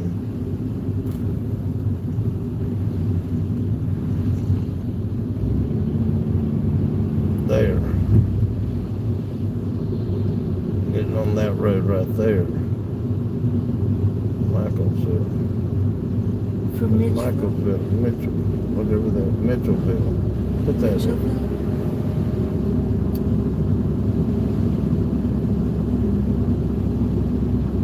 I can see the lightning and the storm right there. Mitchellville is in Tennessee? Yep. We're 3 minutes from there. Okay. Then put the next stop at Scottsville. Because if we go backwards, we're going to miss it. Okay, so how do I add a stop? Total 3 dots up there. Okay, add a stop.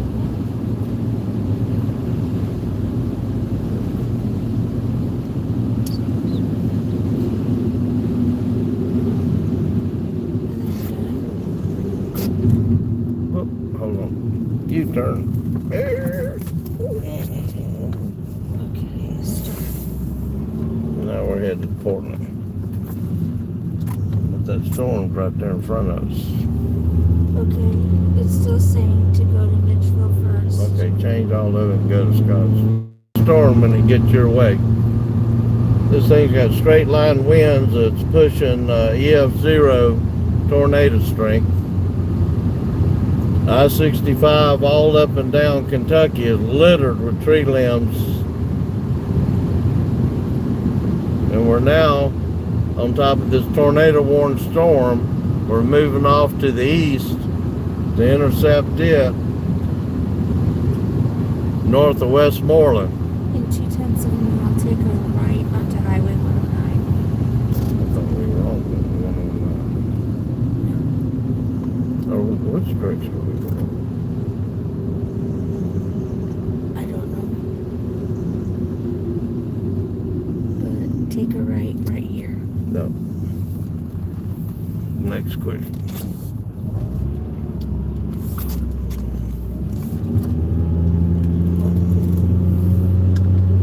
I'm going east now. Okay. I don't know what you're doing on there, but you need to clear all that off and let it go to a blank screen. Okay. But now I'm headed east. And I'm headed east on Highway, I think I'm on 109.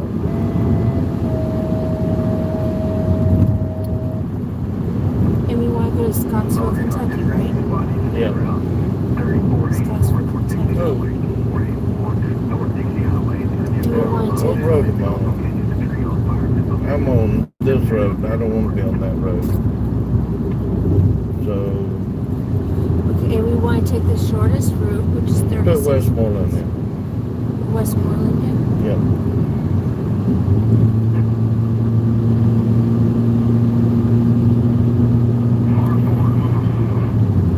I think I turn left right down here and it'll take me back. Because I can see the Take a storm. left in 2.9 miles. Yep, I see the red letter.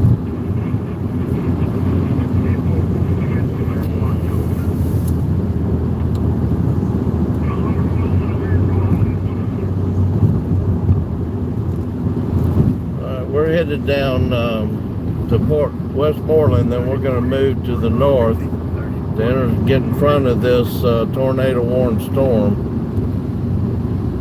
What road is this? Does it go past here? You go past here. In 2.3 miles, we take the left. I don't know what road this is.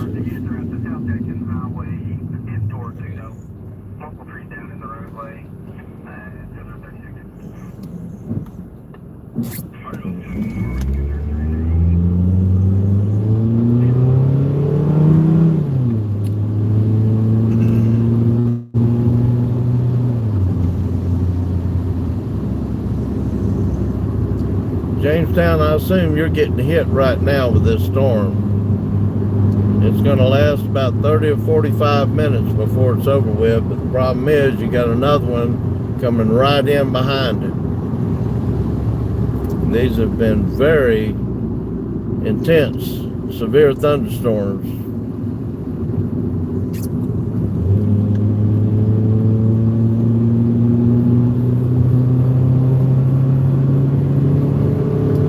Now we've got a tornado warning on this second one that's headed your way, Jamestown. We're going to try to get in front of it. They're moving so fast we may not be able to. But this one popped up out of nowhere. and all it's doing is intensifying.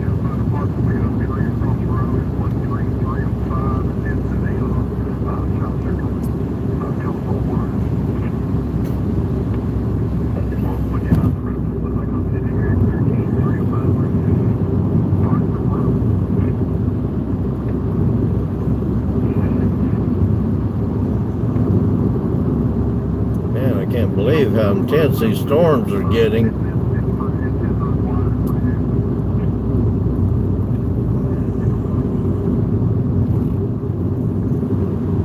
And 8/10 of a mile will take left. These storms are intensifying so fast, by the time you get the new radar update, they're twice the size they were before.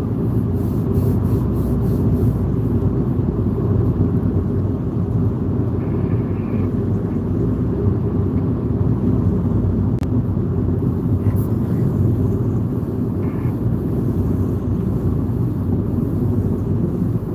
Once we go back to the east, right up here at this light, you'll be able to see the intense lightning with this storm.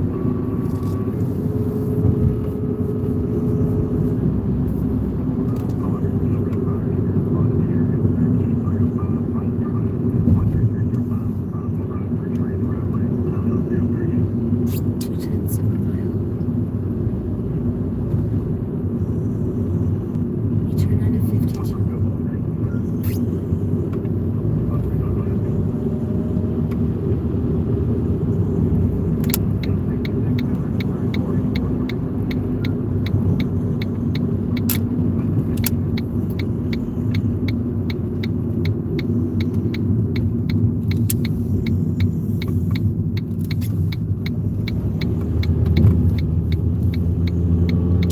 And now we're on Highway 52 headed towards Westmoreland to try to get in front of this tornado warned storm.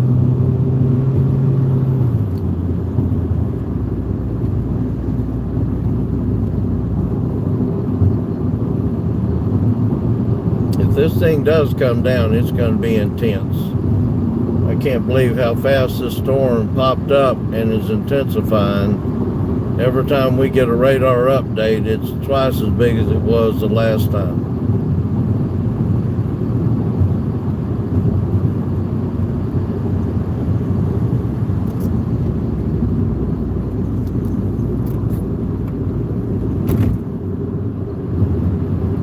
You'll start seeing the lightning from this storm that's tornado warned in just a minute, as soon as we get out of these city lights.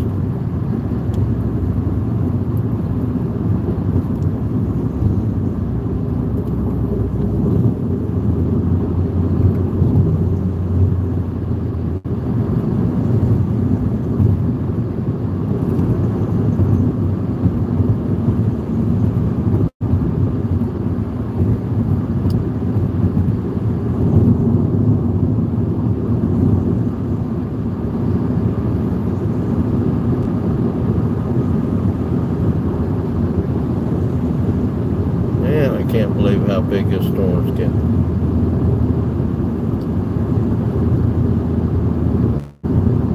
You can't get Nashville weather.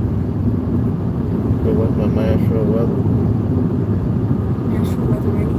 Yeah, Yes, but that one wasn't telling us anything. It told me to so turn try it again because now we got a tornado warning in this.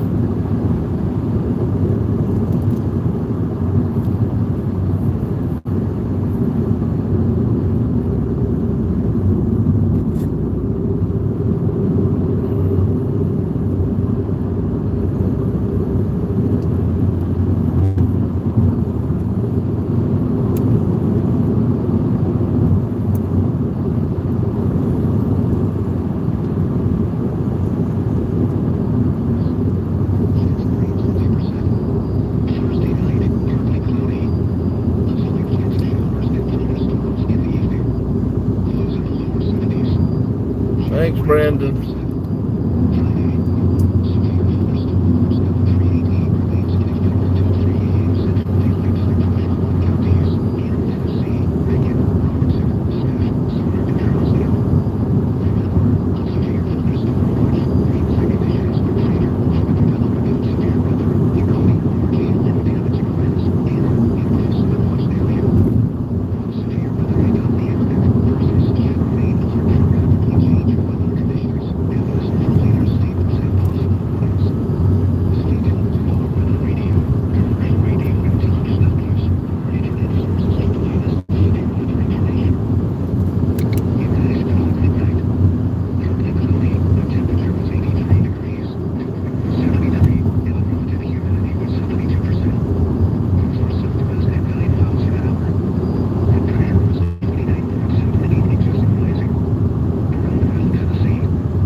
Right now we're paralleling that tornado warned storm. It's off to the left of the camera.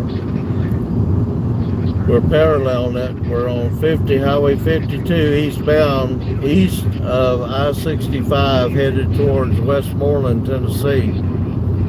We'll either continue straight or we'll cut to the north towards Scottsville, just depending on how much progress the storm's made by the time we get to Westmoreland.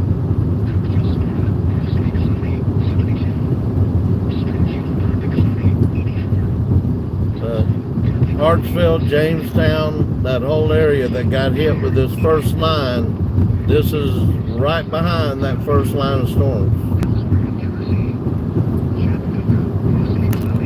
The lightning off to our left is the tornado warned thunderstorm.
They dropped the tornado warning on this storm. This storm is so big and intensifying so much, we're going to continue to chase it down 52 east.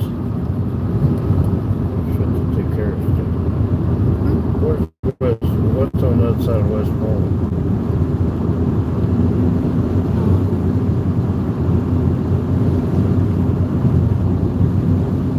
We can feel the wind picking up.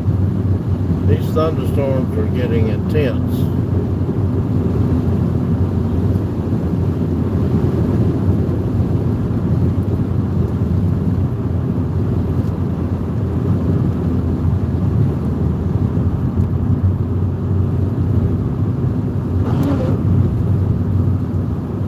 Like I said, the lightning off to the left of the stream is the storm that was tornado warned up to just a few minutes ago.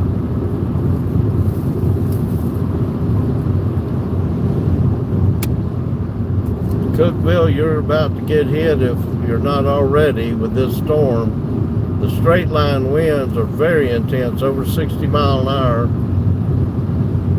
Hail, damaging winds, driving rain is all part of what we drove through when these came through I-65 up in Kentucky. And they just seem to keep intensifying. If we keep going north, we'll end up in Scottsville, Kentucky. No, if we keep on 52, where's it going to take us? Keep on 52. Once we go past Westmoreland.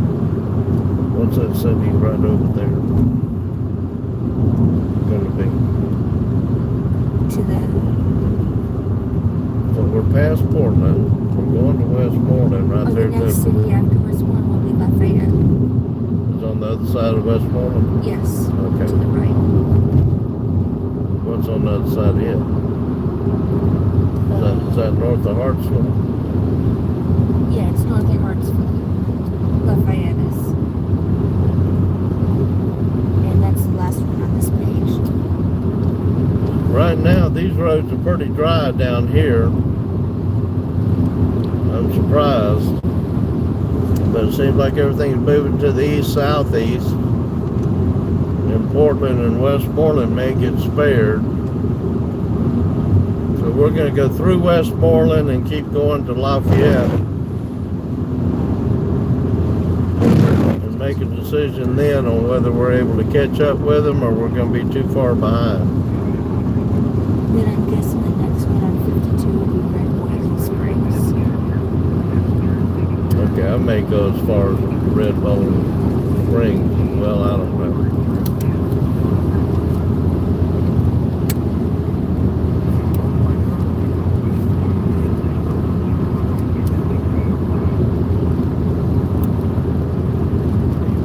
Wind is really picking up out there. There's been a lot of wind in these thunderstorms today.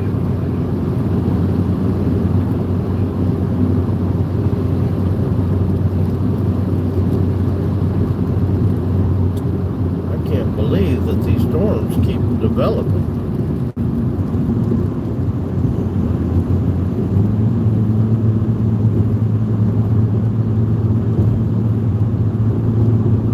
Fast as they are.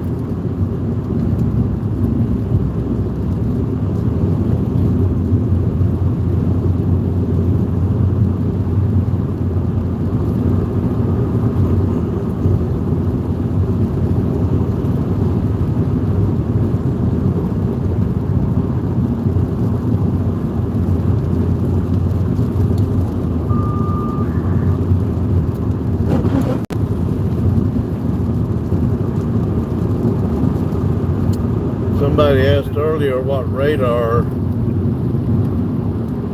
apps we were using,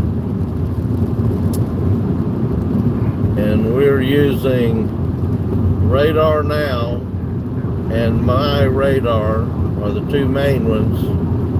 They seem to give us the fastest updates.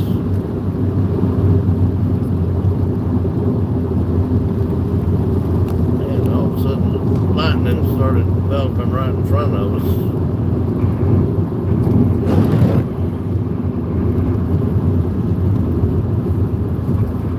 But the two apps we're using on our tablet and on our phones is Radar Now and My Radar.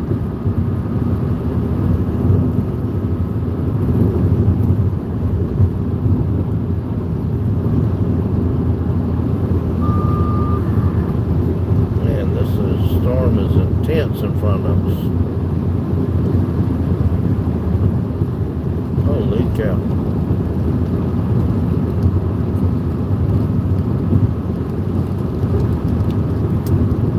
Ladies and gentlemen, we are driving into a huge thunderstorm.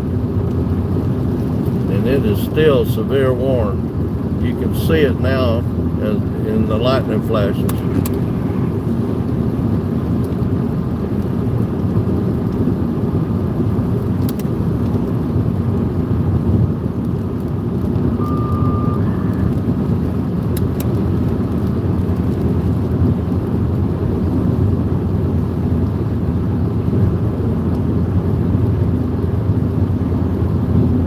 Clouds above us are almost pitch black other than the fact it's nighttime, but when the lightning flashes, the clouds are very intensely dark. Large shelf cloud.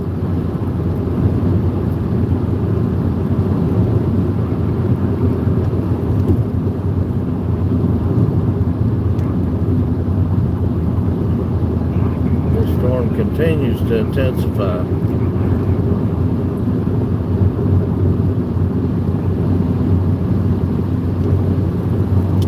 Getting ready to pass through Westmoreland. We're going to keep going to Lafayette.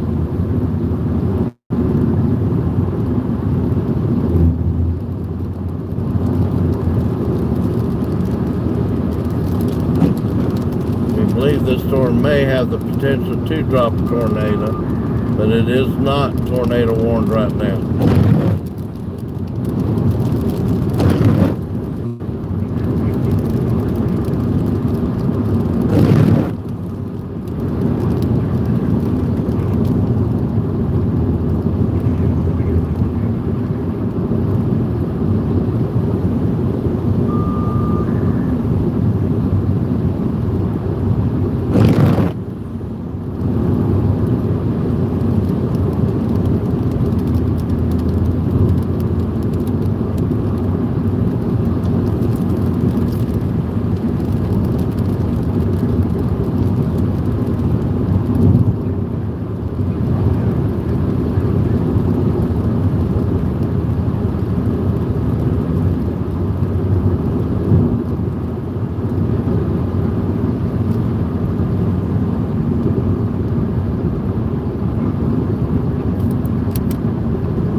Bowling Springs in, if that's what you think is the second city.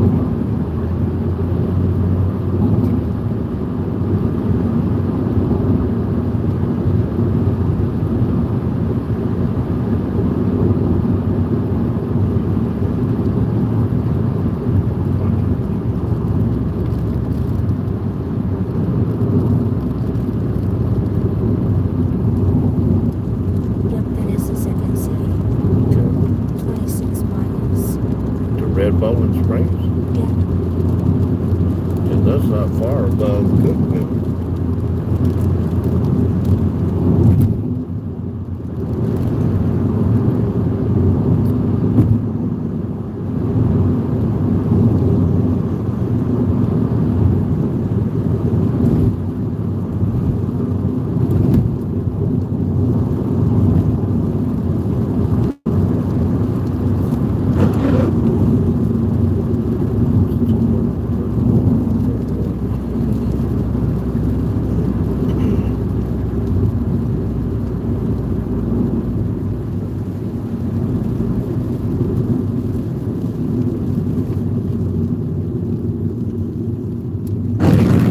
We're in Westmoreland, Tennessee on Highway 52 headed east.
Lightning's not as intense right now. The radar on the new loop is showing that it may be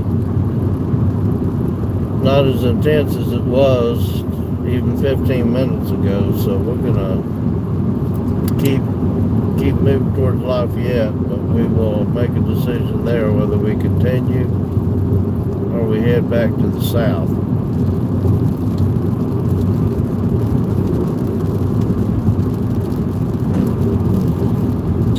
The way these things have been working today is they'll get big, get smaller, and then they'll re-intensify, rebuild.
It's harder to use when you're driving and trying to switch screens. I kind of leave Radar Omega up to the ones on YouTube doing the weather reports live.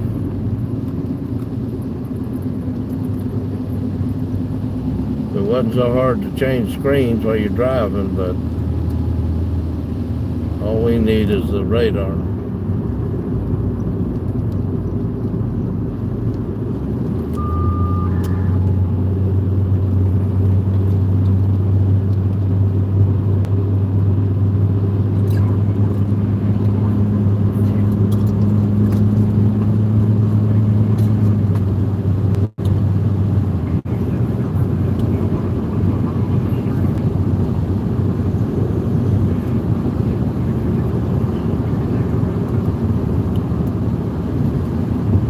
I think the one that Pecos Hank uses is a radar scope, and I haven't used radar scope, so I'm not sure how good it is, but I've heard a lot of people have good things to say about it. I've never used it myself.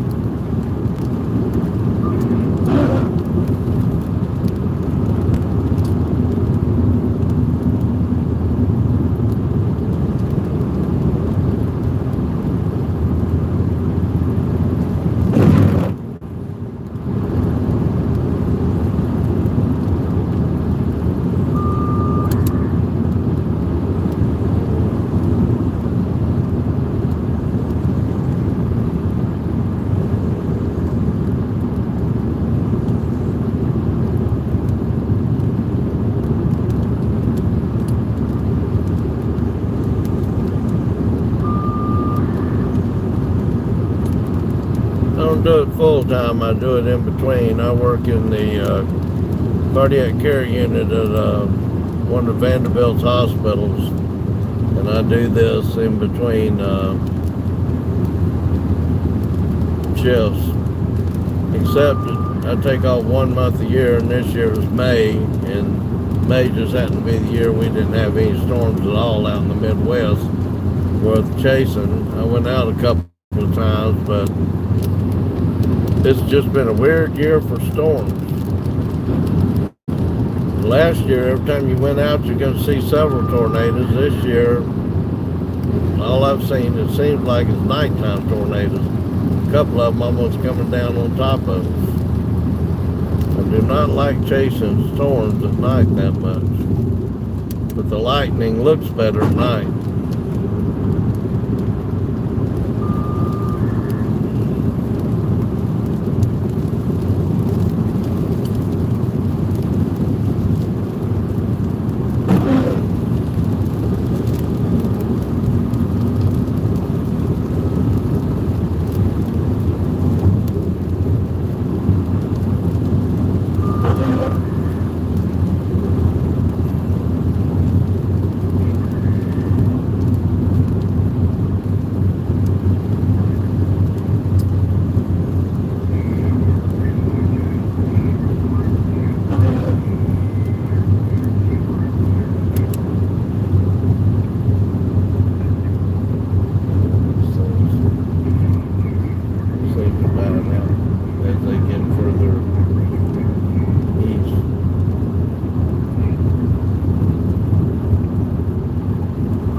Sorry about that.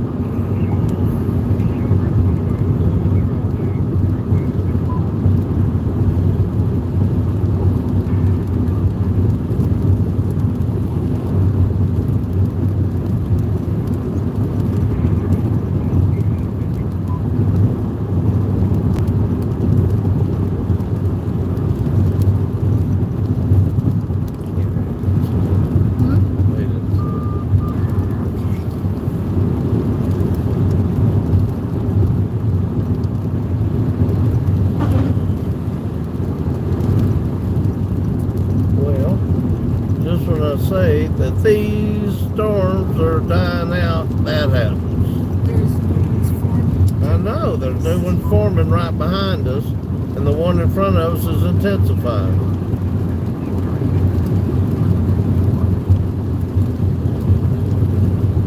What is up with this night? Where's all them storms behind us coming from? How can that happen? We were just getting ready to say when we get to Lafayette, we'll call it a night, and then we notice on the next radar sweep, we got storms developing right behind us where we just come from that wasn't there, and the storm in front of us is intensifying again.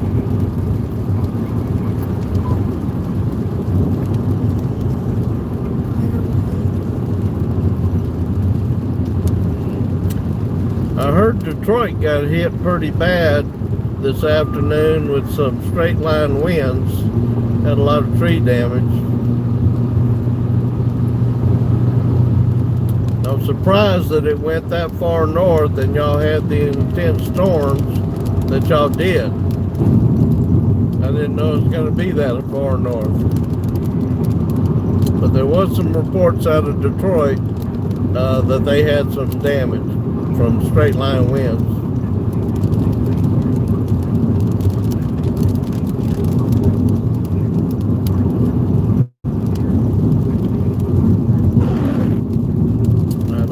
Coming into Lafayette, we're going to have to take a review of our radar again. Whoa, see, the storm that we're chasing was almost about to die, and now it's re-intensifying, and we've got new storms developing behind us. So we're in Lafayette, Tennessee on Highway 52, headed east, and every time we think that these things are dying and going away, we either end up in the middle of straight line winds that looks like a Derecho, or they build right back up on top of themselves.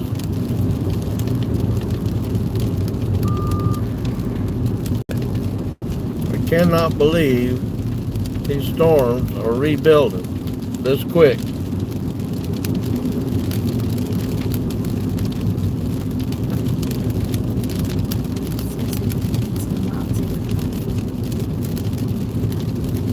I'm wondering we shouldn't just sit right here a minute and see how big these things get. So there's a gas station right here.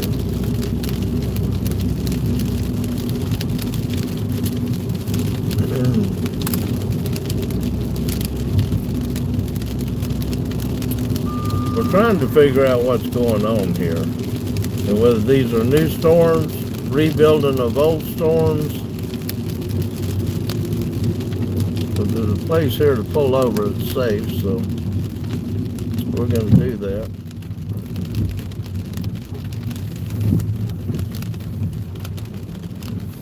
Whoa!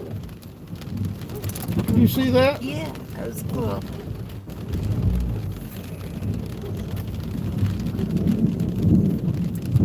Y'all can't believe this lightning that we're seeing here.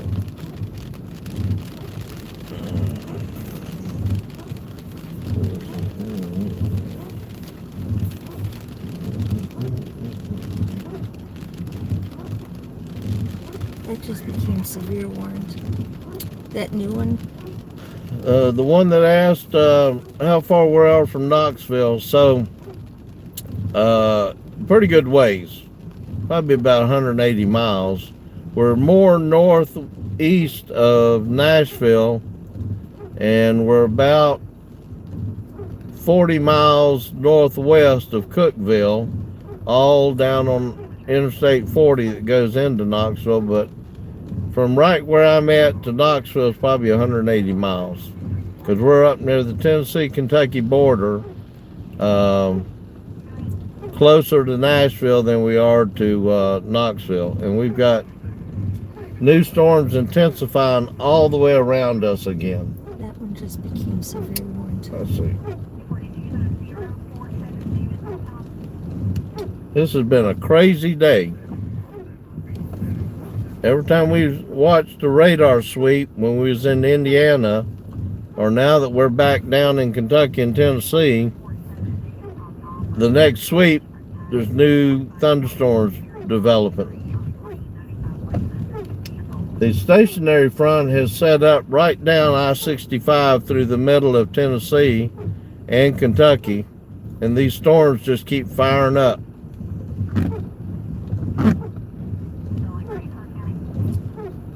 So if you're looking on a radar, storm radar or map, if you find Cookeville, Tennessee, we're at Lafayette, Tennessee, northwest of Cookeville.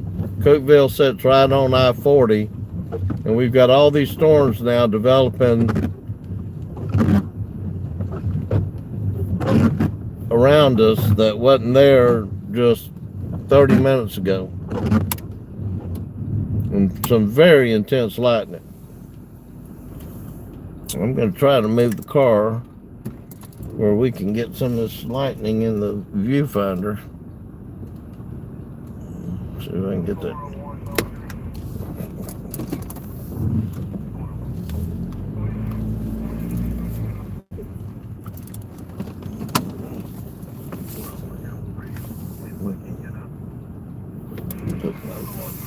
Drive into it.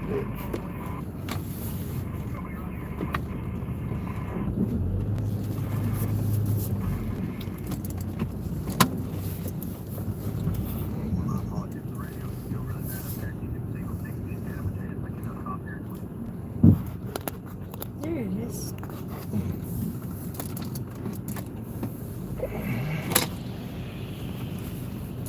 Whole thing is full.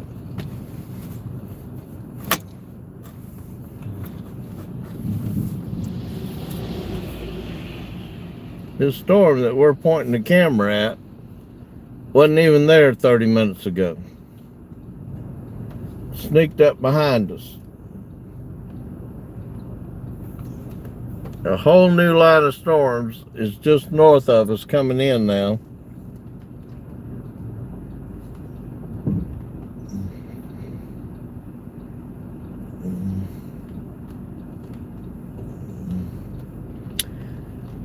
Kyle, you ought to go back and look at about 45 minutes to an hour ago. Some of the most intense weather we've drove through today, we ran into on I-65 just north of Bowling Green, and it was quite intense. It was more intense than the storms we were in Indiana that were tornado warned.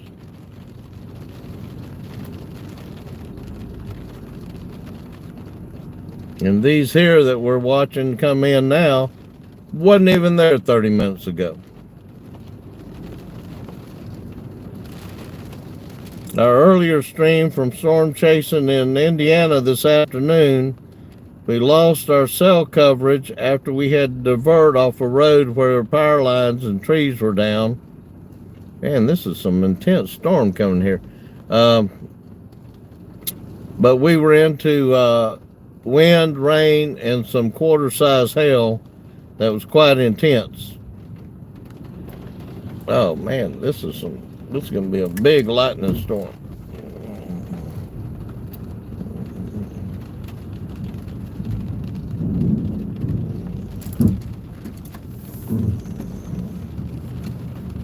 You know, can I get on that? This is probably the best there is.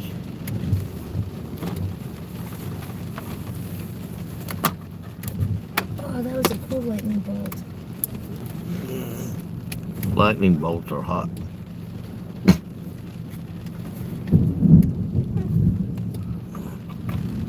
Okay, get this.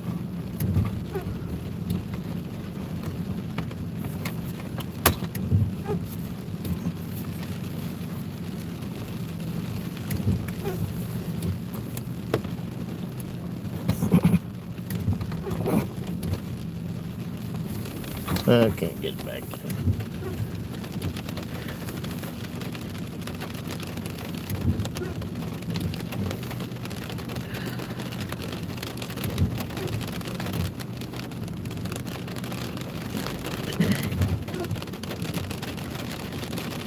So we've decided not to try to keep chasing the tornado warned storm from earlier. But we got this one that decided to come in behind us and form. It wasn't even there 30 minutes ago with intense lightning. So the lightning show should be pretty impressive.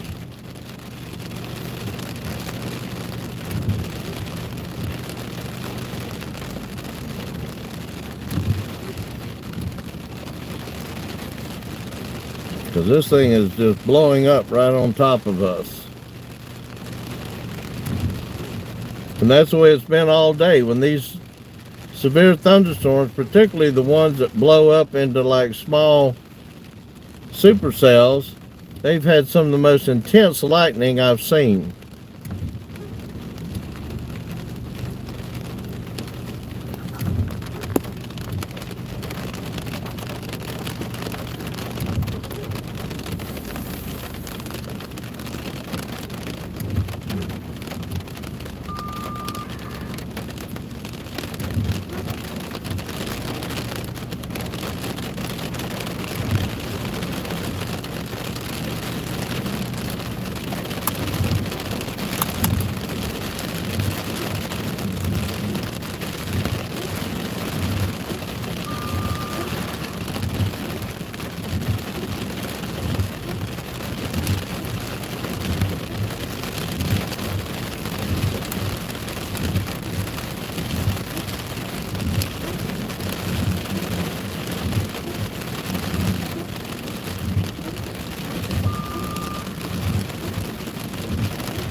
I think as long as that stationary front is set up on I-65, basically just right there on top of it all the way down into Alabama, as unstable air comes across that stationary front, it's just going to keep firing up these storms.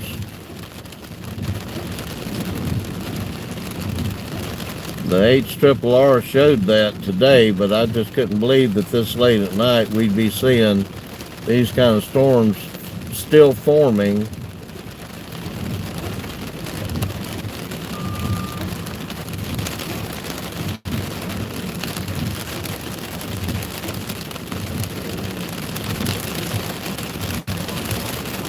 Oh wow.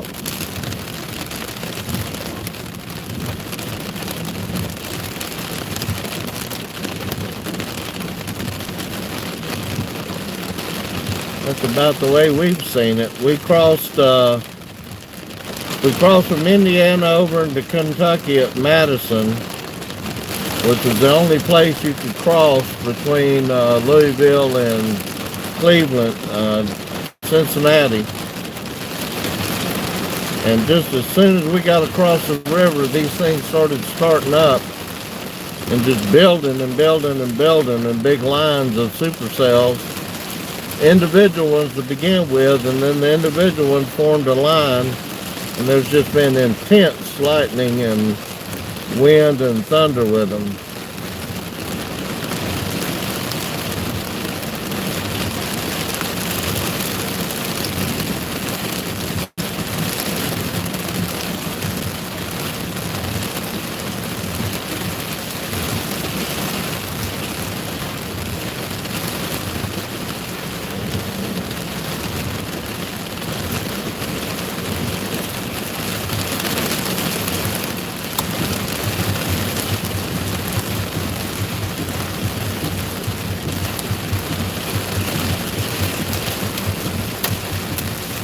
I don't know, we're setting east I-65 way away from Owensboro right now.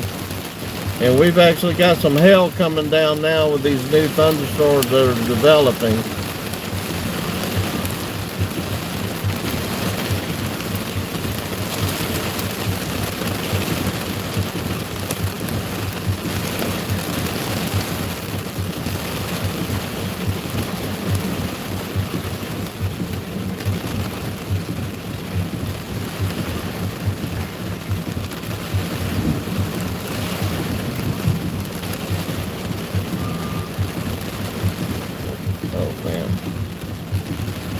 So these storms just popped up 30 minutes ago or less. We've already got intense wind, lightning, hail.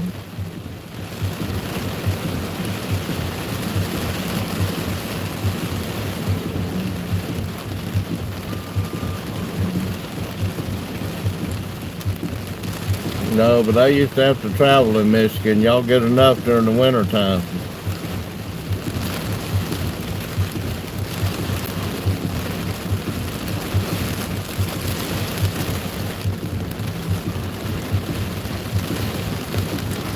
I don't think Owensboro right now is getting any. Oh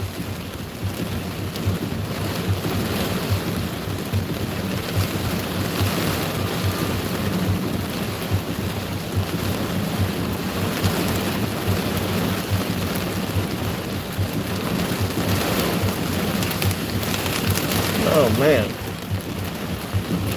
I don't know if y'all can see the road here. I'm going to move the camera where you can see the road a little bit so you can see just how intense the rain and lightning and wind is.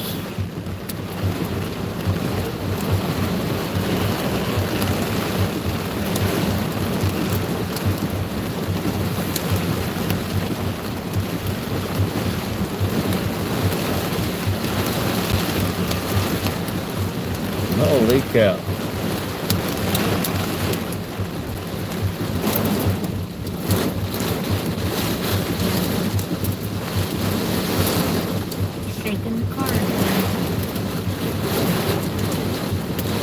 This storm is very intense for it to only have developed less than 30 minutes ago. You can hear the hail hitting the windows.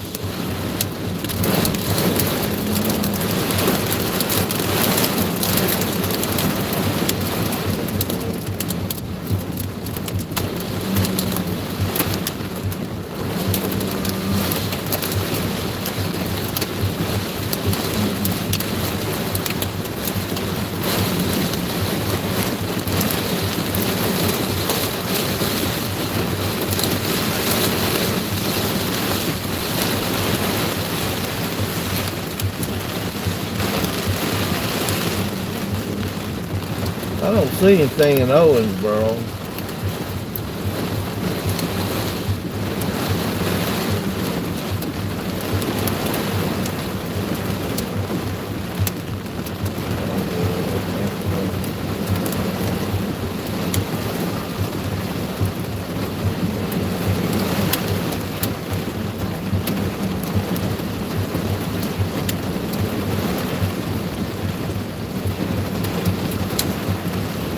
Whoa.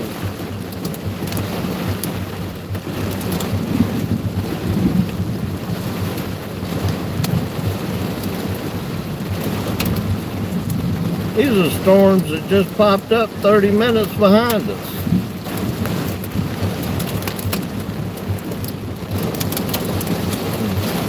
Yeah, we're not going to try to drive in this. This is one we're going to sit out after that one we drove through in Kentucky about 45 minutes or an hour ago. That hit us so fast I couldn't even see out the window. The wind had been blowing over 60 miles an hour. We actually thought we were in a tornado because of the tree limbs that was blowing across the interstate hitting the car.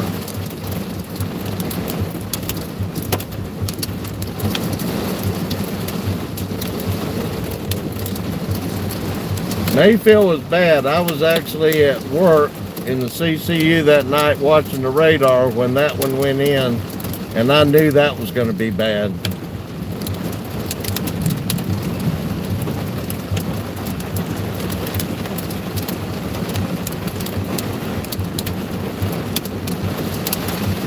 And this storm came up out of nowhere. We're still feeling hail hitting the car. And the wind is pretty intense.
I can't believe how fast these storms blew up. And including hail. I don't know what the tops are, but they had to have just blown up and went straight up to have hail fall within 30 minutes of development. At 1:20 in the morning Central Time. This is crazy. It's been that way all day long.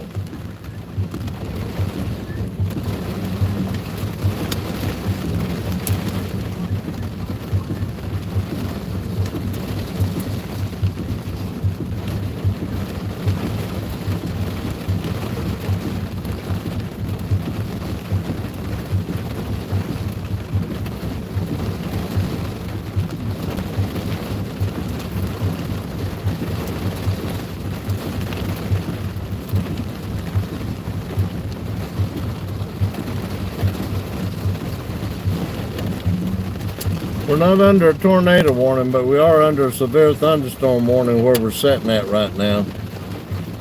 There's been a lot of these storms today. I'm surprised they didn't put a tornado warning out on them. Especially since a lot of them had wind associated with them, sustained winds on the EF0 scale. I know those up in Kentucky earlier, about an hour or two ago, had at least 60 mile an hour plus winds. Easily could have been EF0 type winds, but no tornado warning was put out on them.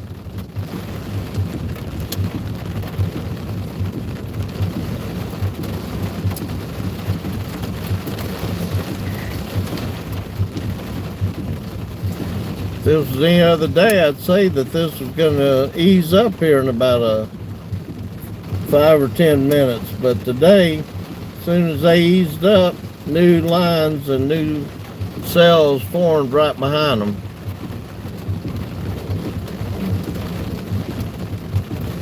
If Jamestown is still out there, I'd like to know how bad it got there.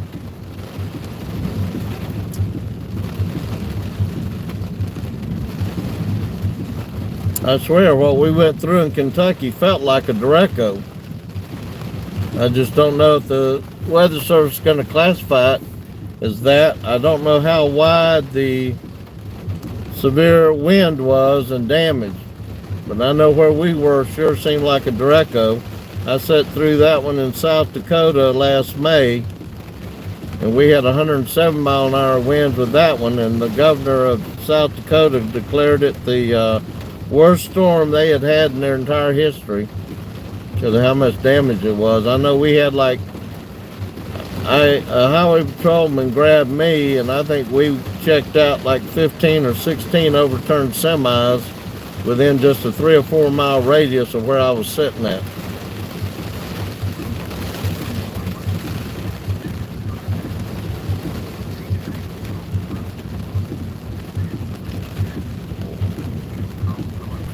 So we're sitting in Lafayette, Tennessee, on Highway 52 is where we're at right now.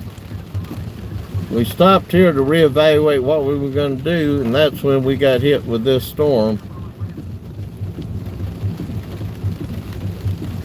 And I swear it looks like there's more trying to form right behind it, based on what we see in the sky and what we see on radar.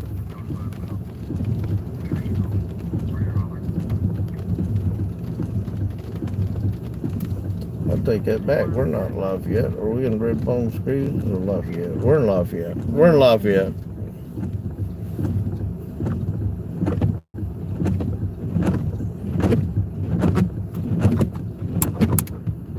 I can believe that.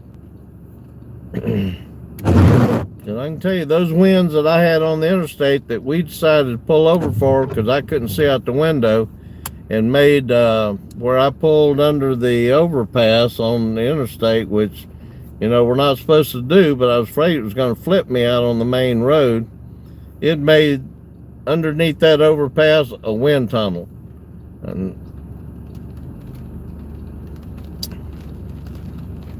But you can see those dark clouds right in front of me. They should already have been passed by now. It sure seems like, see, you can see by the lightning that it looks like there's another system developing right behind this one.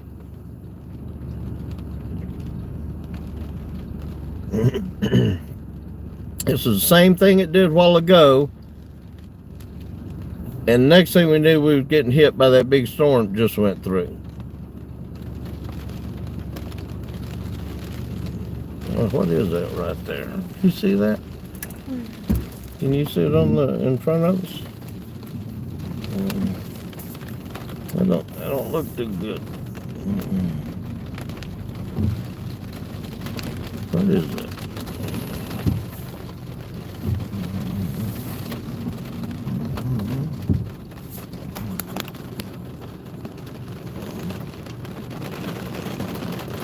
I think it's just the back side. It looks like a SLC, scary looking cloud for sure. But see it, here comes the rain again, and I swear there's a new storm must be developing behind this one.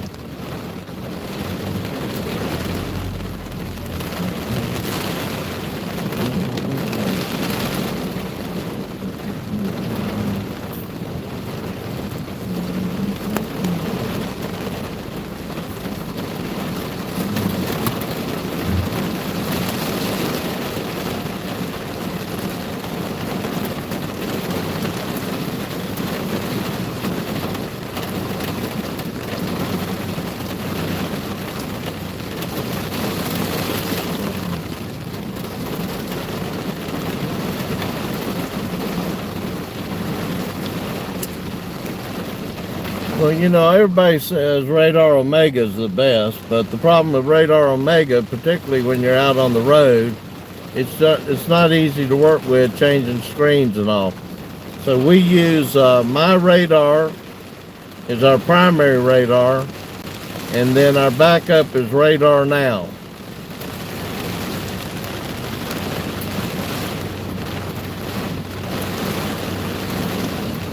The problem with all the radar apps is it takes them 3 to 5 minutes, and today during those tornado warnings up in Indiana, it was taking 10 minutes to get an update off our radar apps, And 10 minutes could mean that the storms move 5 miles and can be on top of you. So 1 minute you think you got 5 or 10 minutes, and the next minute they're right on top of you because there's a delay in the radar. I would assume that if you're not doing it on the road, that the radar app updates faster.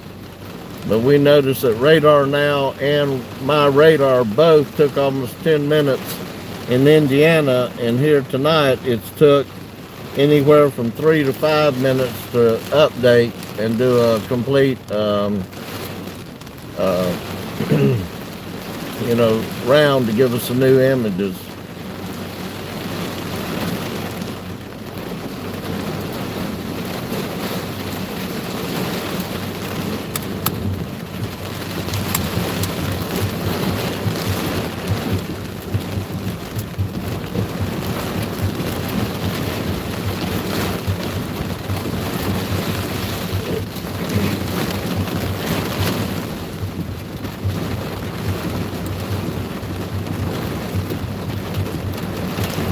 We've tried just about all of them. The only one I haven't tried that Hank uses, Pecos Hank, it's on the YouTube.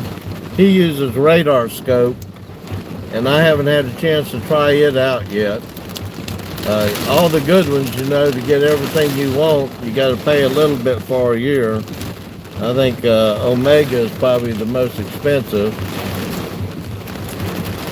But and I've used it. It's just not good to use on the road when you're trying to move and be mobile and try to update, and you just can't change screens as fast with it. And a lot of times we don't have good internet connections anyway.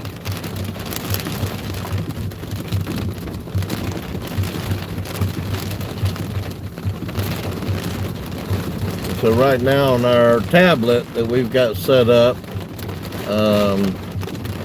we're using My Radar.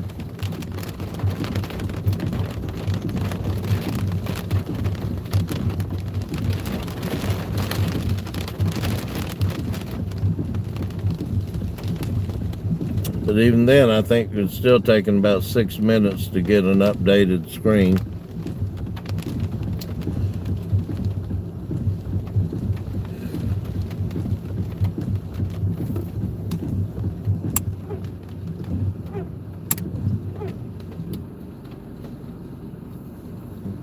Well, the rain stopped.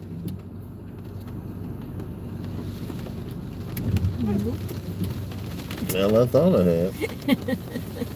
I tell you, I can't tell whether there's new storms developing or not. And the radar is not really giving us a good indication.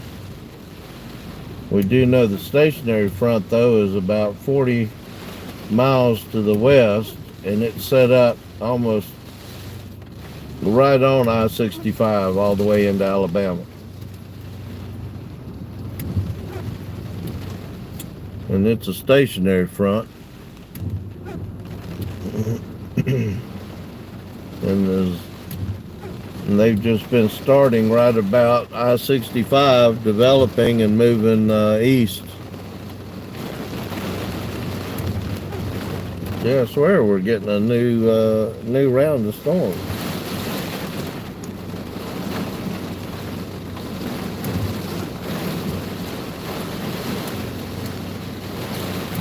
Either that or they're training right over the top of us.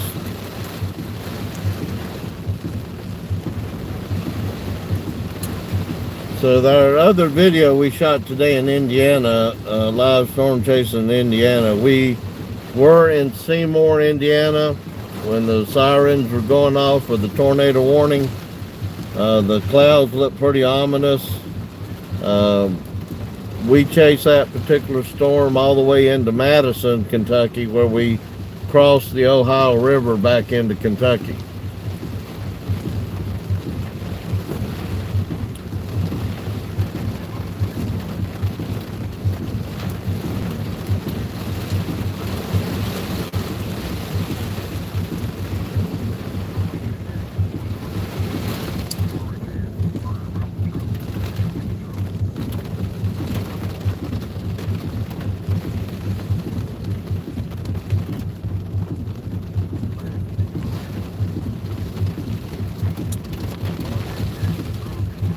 Kyle, I tell you, I'd rather chase them than sit at home and hope they don't hit me. We were just talking about that today, and everybody at the hospital, I work in CCU, gives me a hard time and thinks I'm crazy, but what's more crazy, being outside looking for them and knowing where they're at most of the time, or sitting at home and not looking up into the sky and just hoping they don't hit you? Once you go out and do a little bit of chasing and you do some research on YouTube and you do your training and you understand what they're looking for, once you get out and see a couple of storms, you can identify the structures almost immediately.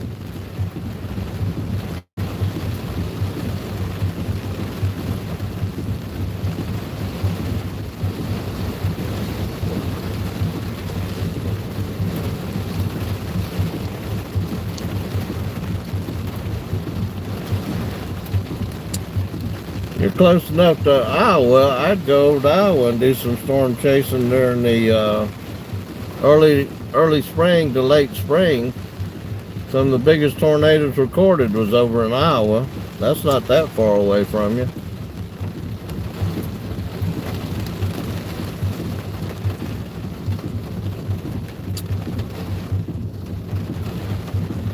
Iowa's a little far for me to go, though. We'll go into southern Illinois. I've been up. I accidentally got in that one in South Dakota last year, just because I was actually headed to a different city and ended up stopping to get batteries. And when I walked out of Lowe's and looked up, I said, "Holy cow, where did you come from?" And next thing I know, I was getting hit with a 100-mile-an-hour plus Derecho and sat through it for about 45 minutes, hoping the car wasn't going to flip.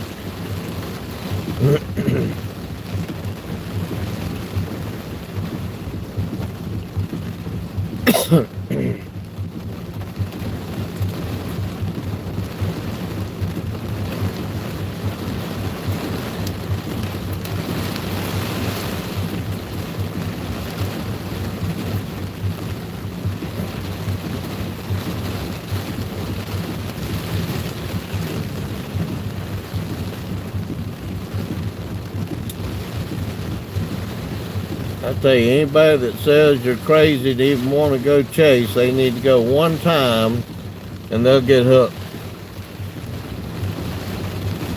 Like I said, I'd much rather be outside looking for them and watching the radar and knowing where they're at than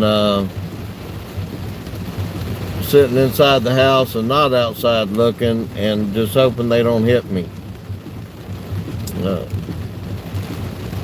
I'm still amazed at Rolling Fork in Mississippi in March.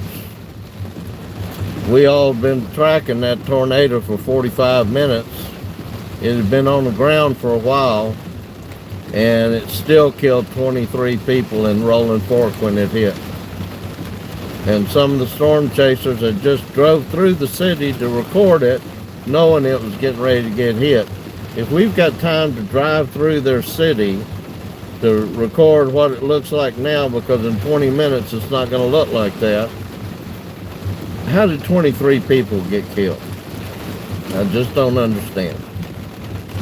So that's part of what we're trying to do is identify better ways. I've got a long history in emergency management and directing emergency services.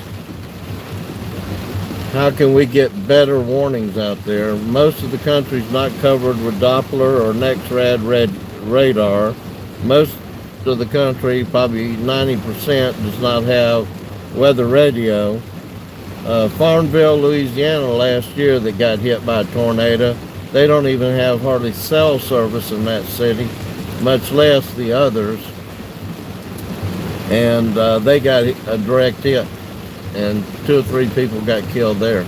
How do we get some kind of a notification system out to where people know it's coming, and just sitting at home isn't the best thing to do sometimes.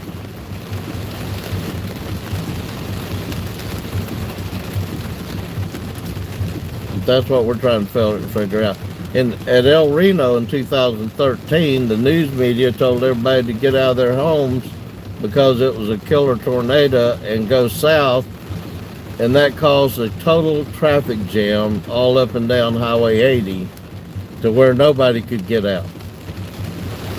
So, you know, what's the right answer? I don't have it, but I'm out here trying to figure out what might be and be part of the system. Most storm chasers, at least professional storm chasers, we're not nuts. We don't do it just for the thrill. We got a reason for doing it. And a lot of us are medically trained. They can assist if we do run up on a tornado who's devastated a town, then we can assist. But, you know, we do it safely, professionally, and, you know, that's all I can say. I mean, I assume there's some people out there that gives us a bad name, but the majority of professional chasers, you know, we've got a code of ethics, even though it's not on paper, that you obey the traffic rules, you help when you can, and you document as much as you can. And you notify as many people as you can when you see one on the ground or potentially on the ground, to where they can put warnings out and let people know it's coming. All right, I'm going to get off my soapbox on that one.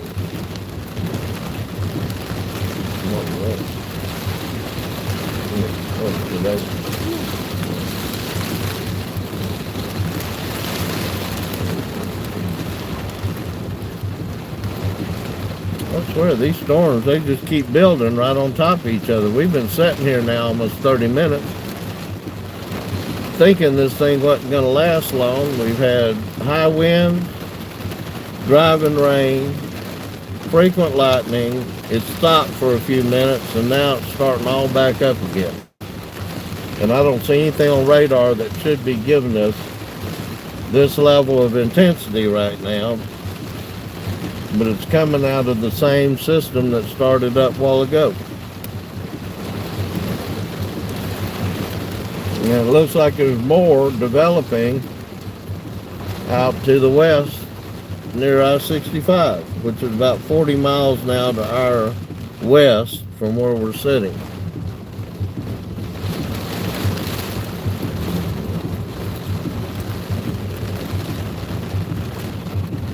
I know I've watched a big deep ditch next to me totally fill up with water in the short period of time we've been here.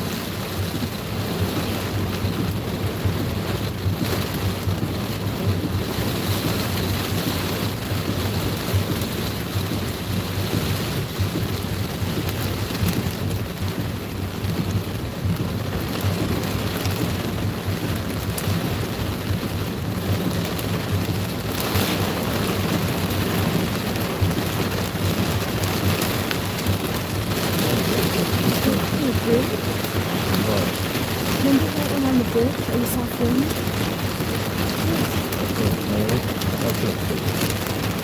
We'll look at it. Yeah, look at it.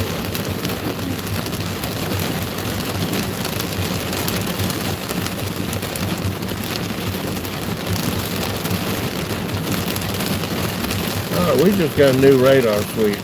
This thing does not look good at all. It's developing again right on top of us and just to the northwest of my location and intensifying.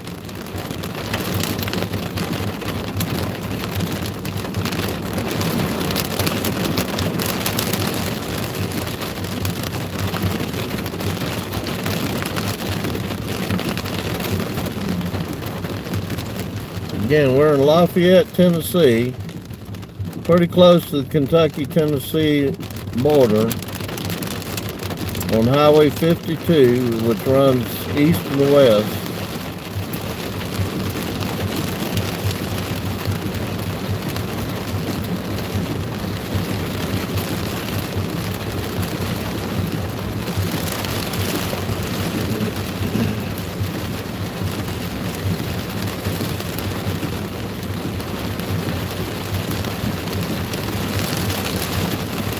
And these things just keep developing right here on top of us.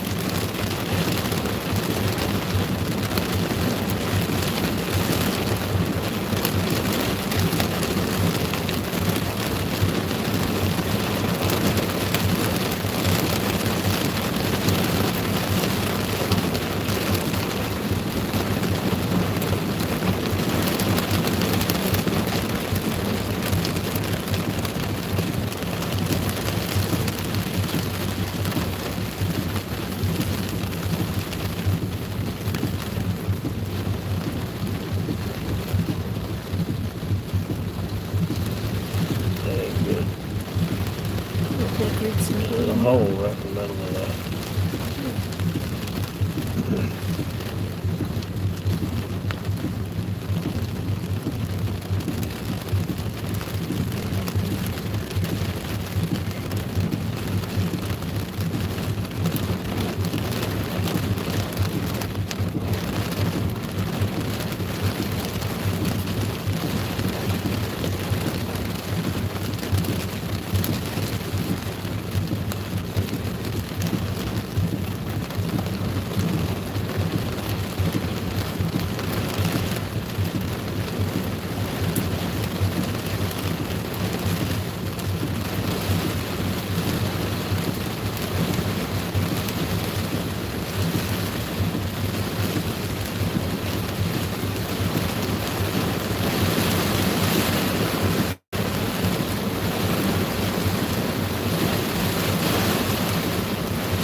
Radar doesn't look good at all. We're waiting for the next sweep so we can identify something.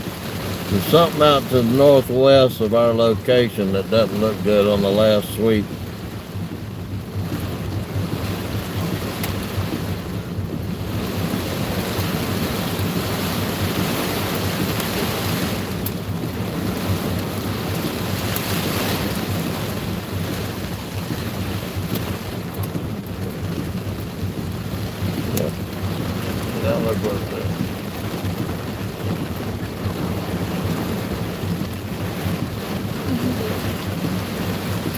We got something coming here. I don't know what it is. I can't identify it on radar. It just don't look right in this new development that's occurring out to our northwest that's coming over the top of us.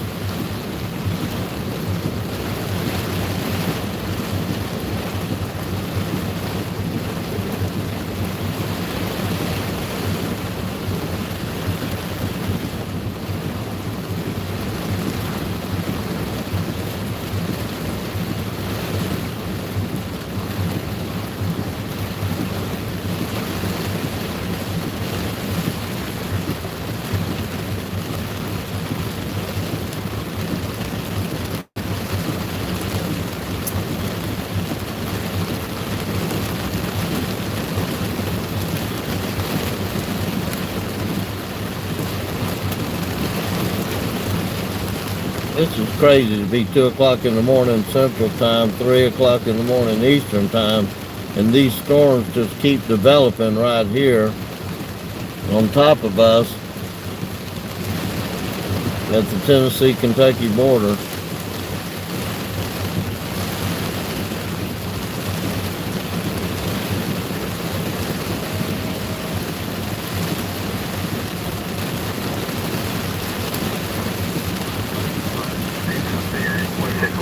North Texas Highway 2. 11 North Jackson. For a tree in the roadway at 155.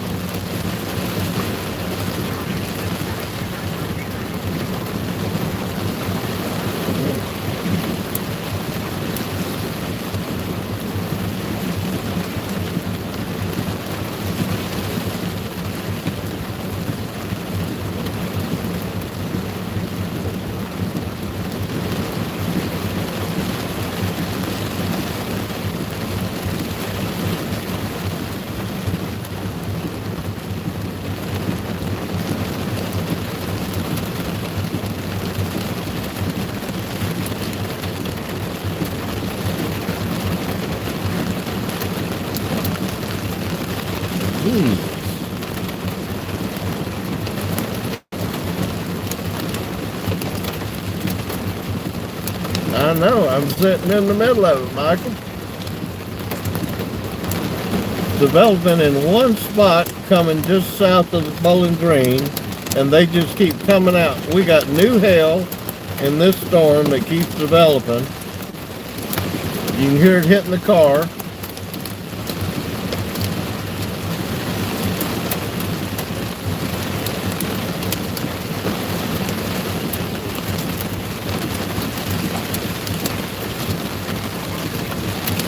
They're going to have to put flood warnings out for this area if this keeps up.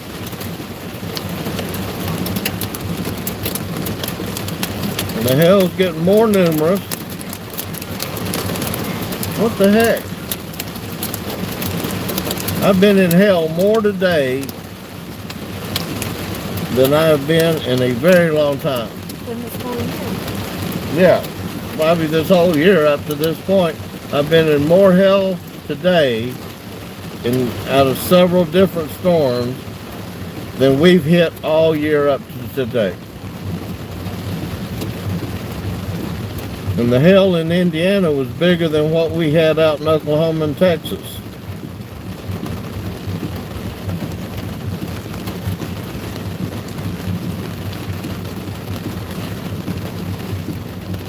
We're only about an hour and a half from home down south of Nashville, so we'll chase for a little while longer, and then I'll probably need to go down there and see how bad we got hit today, because this morning they were having storms before we ever even got out of the state.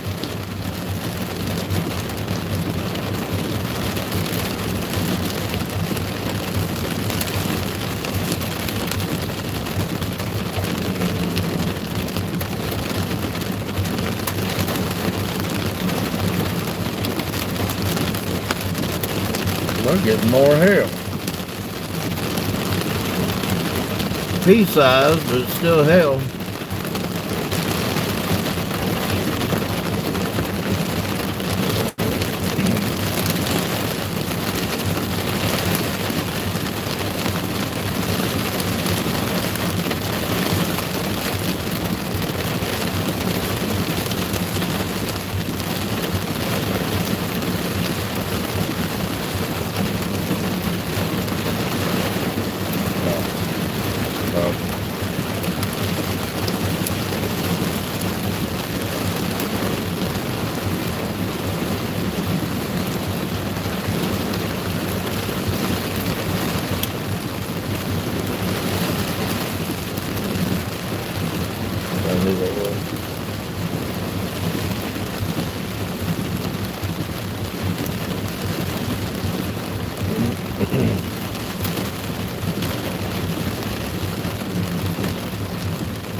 I never know when I'm going to get to go out, since I took a whole month and a half off in April and May to chase this year, and it's to be a fuddy dad those 6 weeks. Now I got to keep the farm up, and in between working in the cardiac care unit.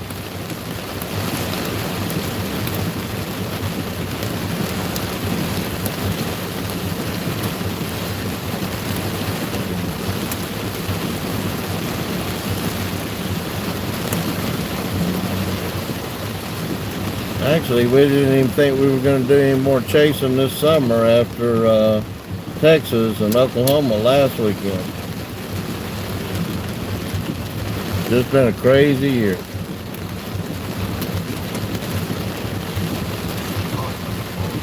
Take your wife with you.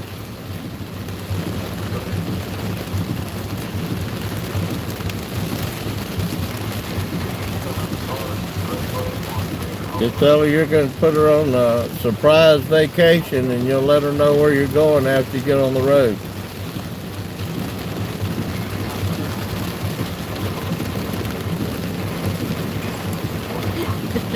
That's a good one.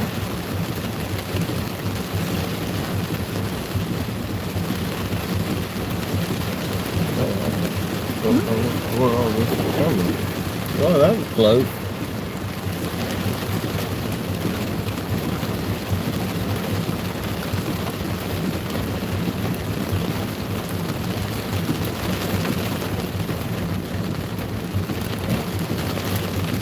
But wait, there's more. I know, she's developing right on top of it. Literally training right over the top of it.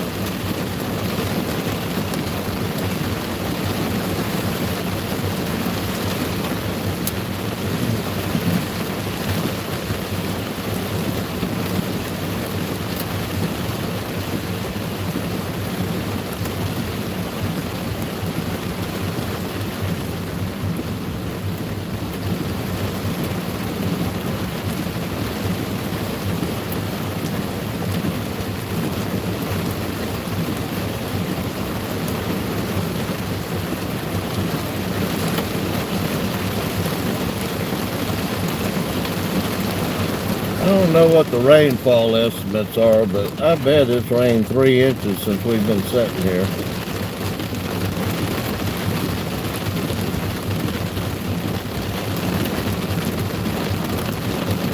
Oh my gosh, look at the foot rails. Look at foot rails. I know, there was no water in that ditch at all when we got here. Now I may have to move in a minute. Literally getting ready to flood the parking lot.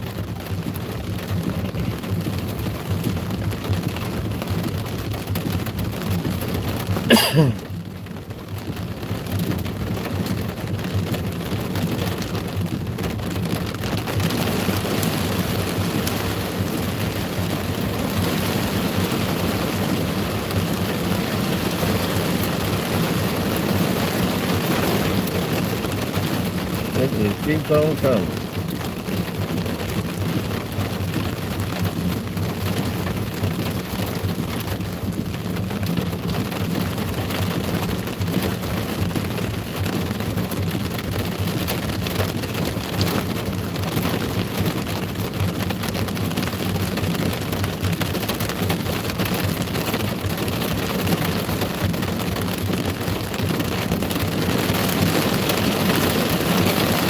Cannot believe this.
I tell you, if the wind was across that line.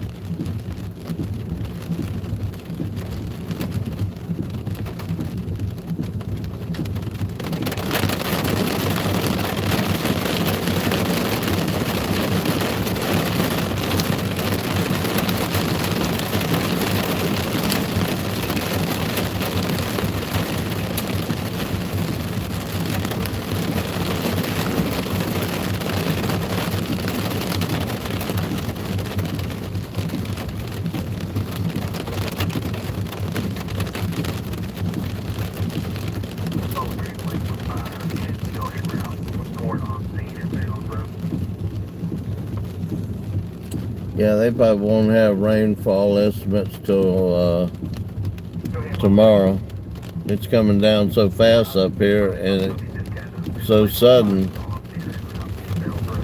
It's going to be interesting though to see how much they got.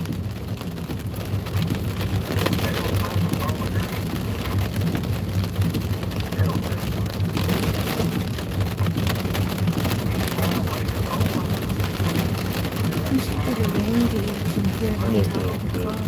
We can't do it like that. It's going to be fixed. So we shut the thing up and down.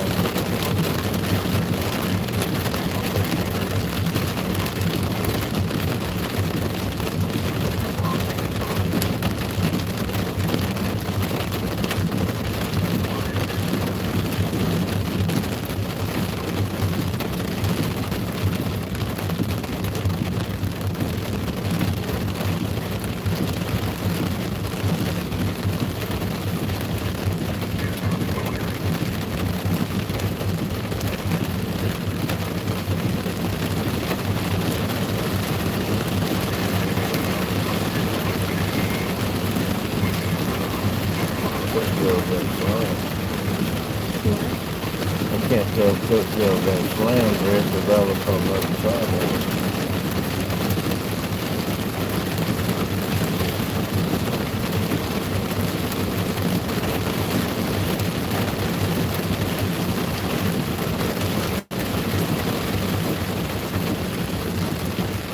It's crazy.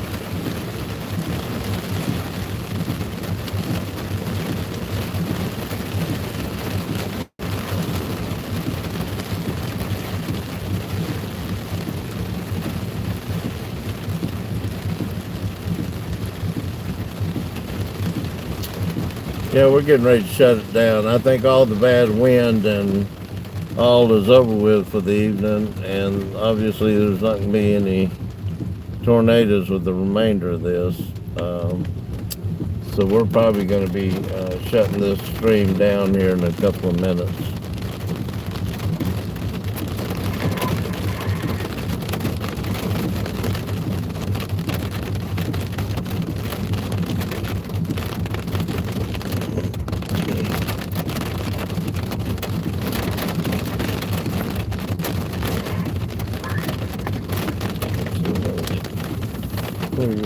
I'm going to go back down. Yeah, it's good. Well,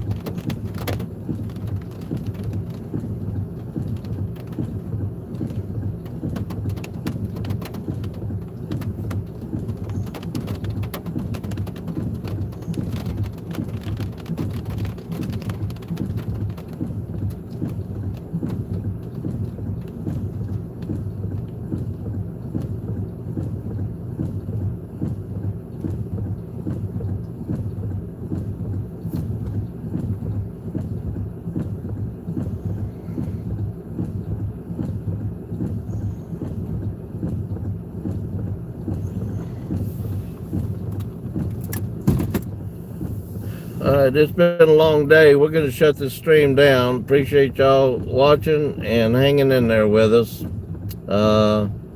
Try to check out our other live stream we did in Indiana earlier today when you got a minute. I think you'll enjoy that one too. And we'll see you next time we're out. Adios.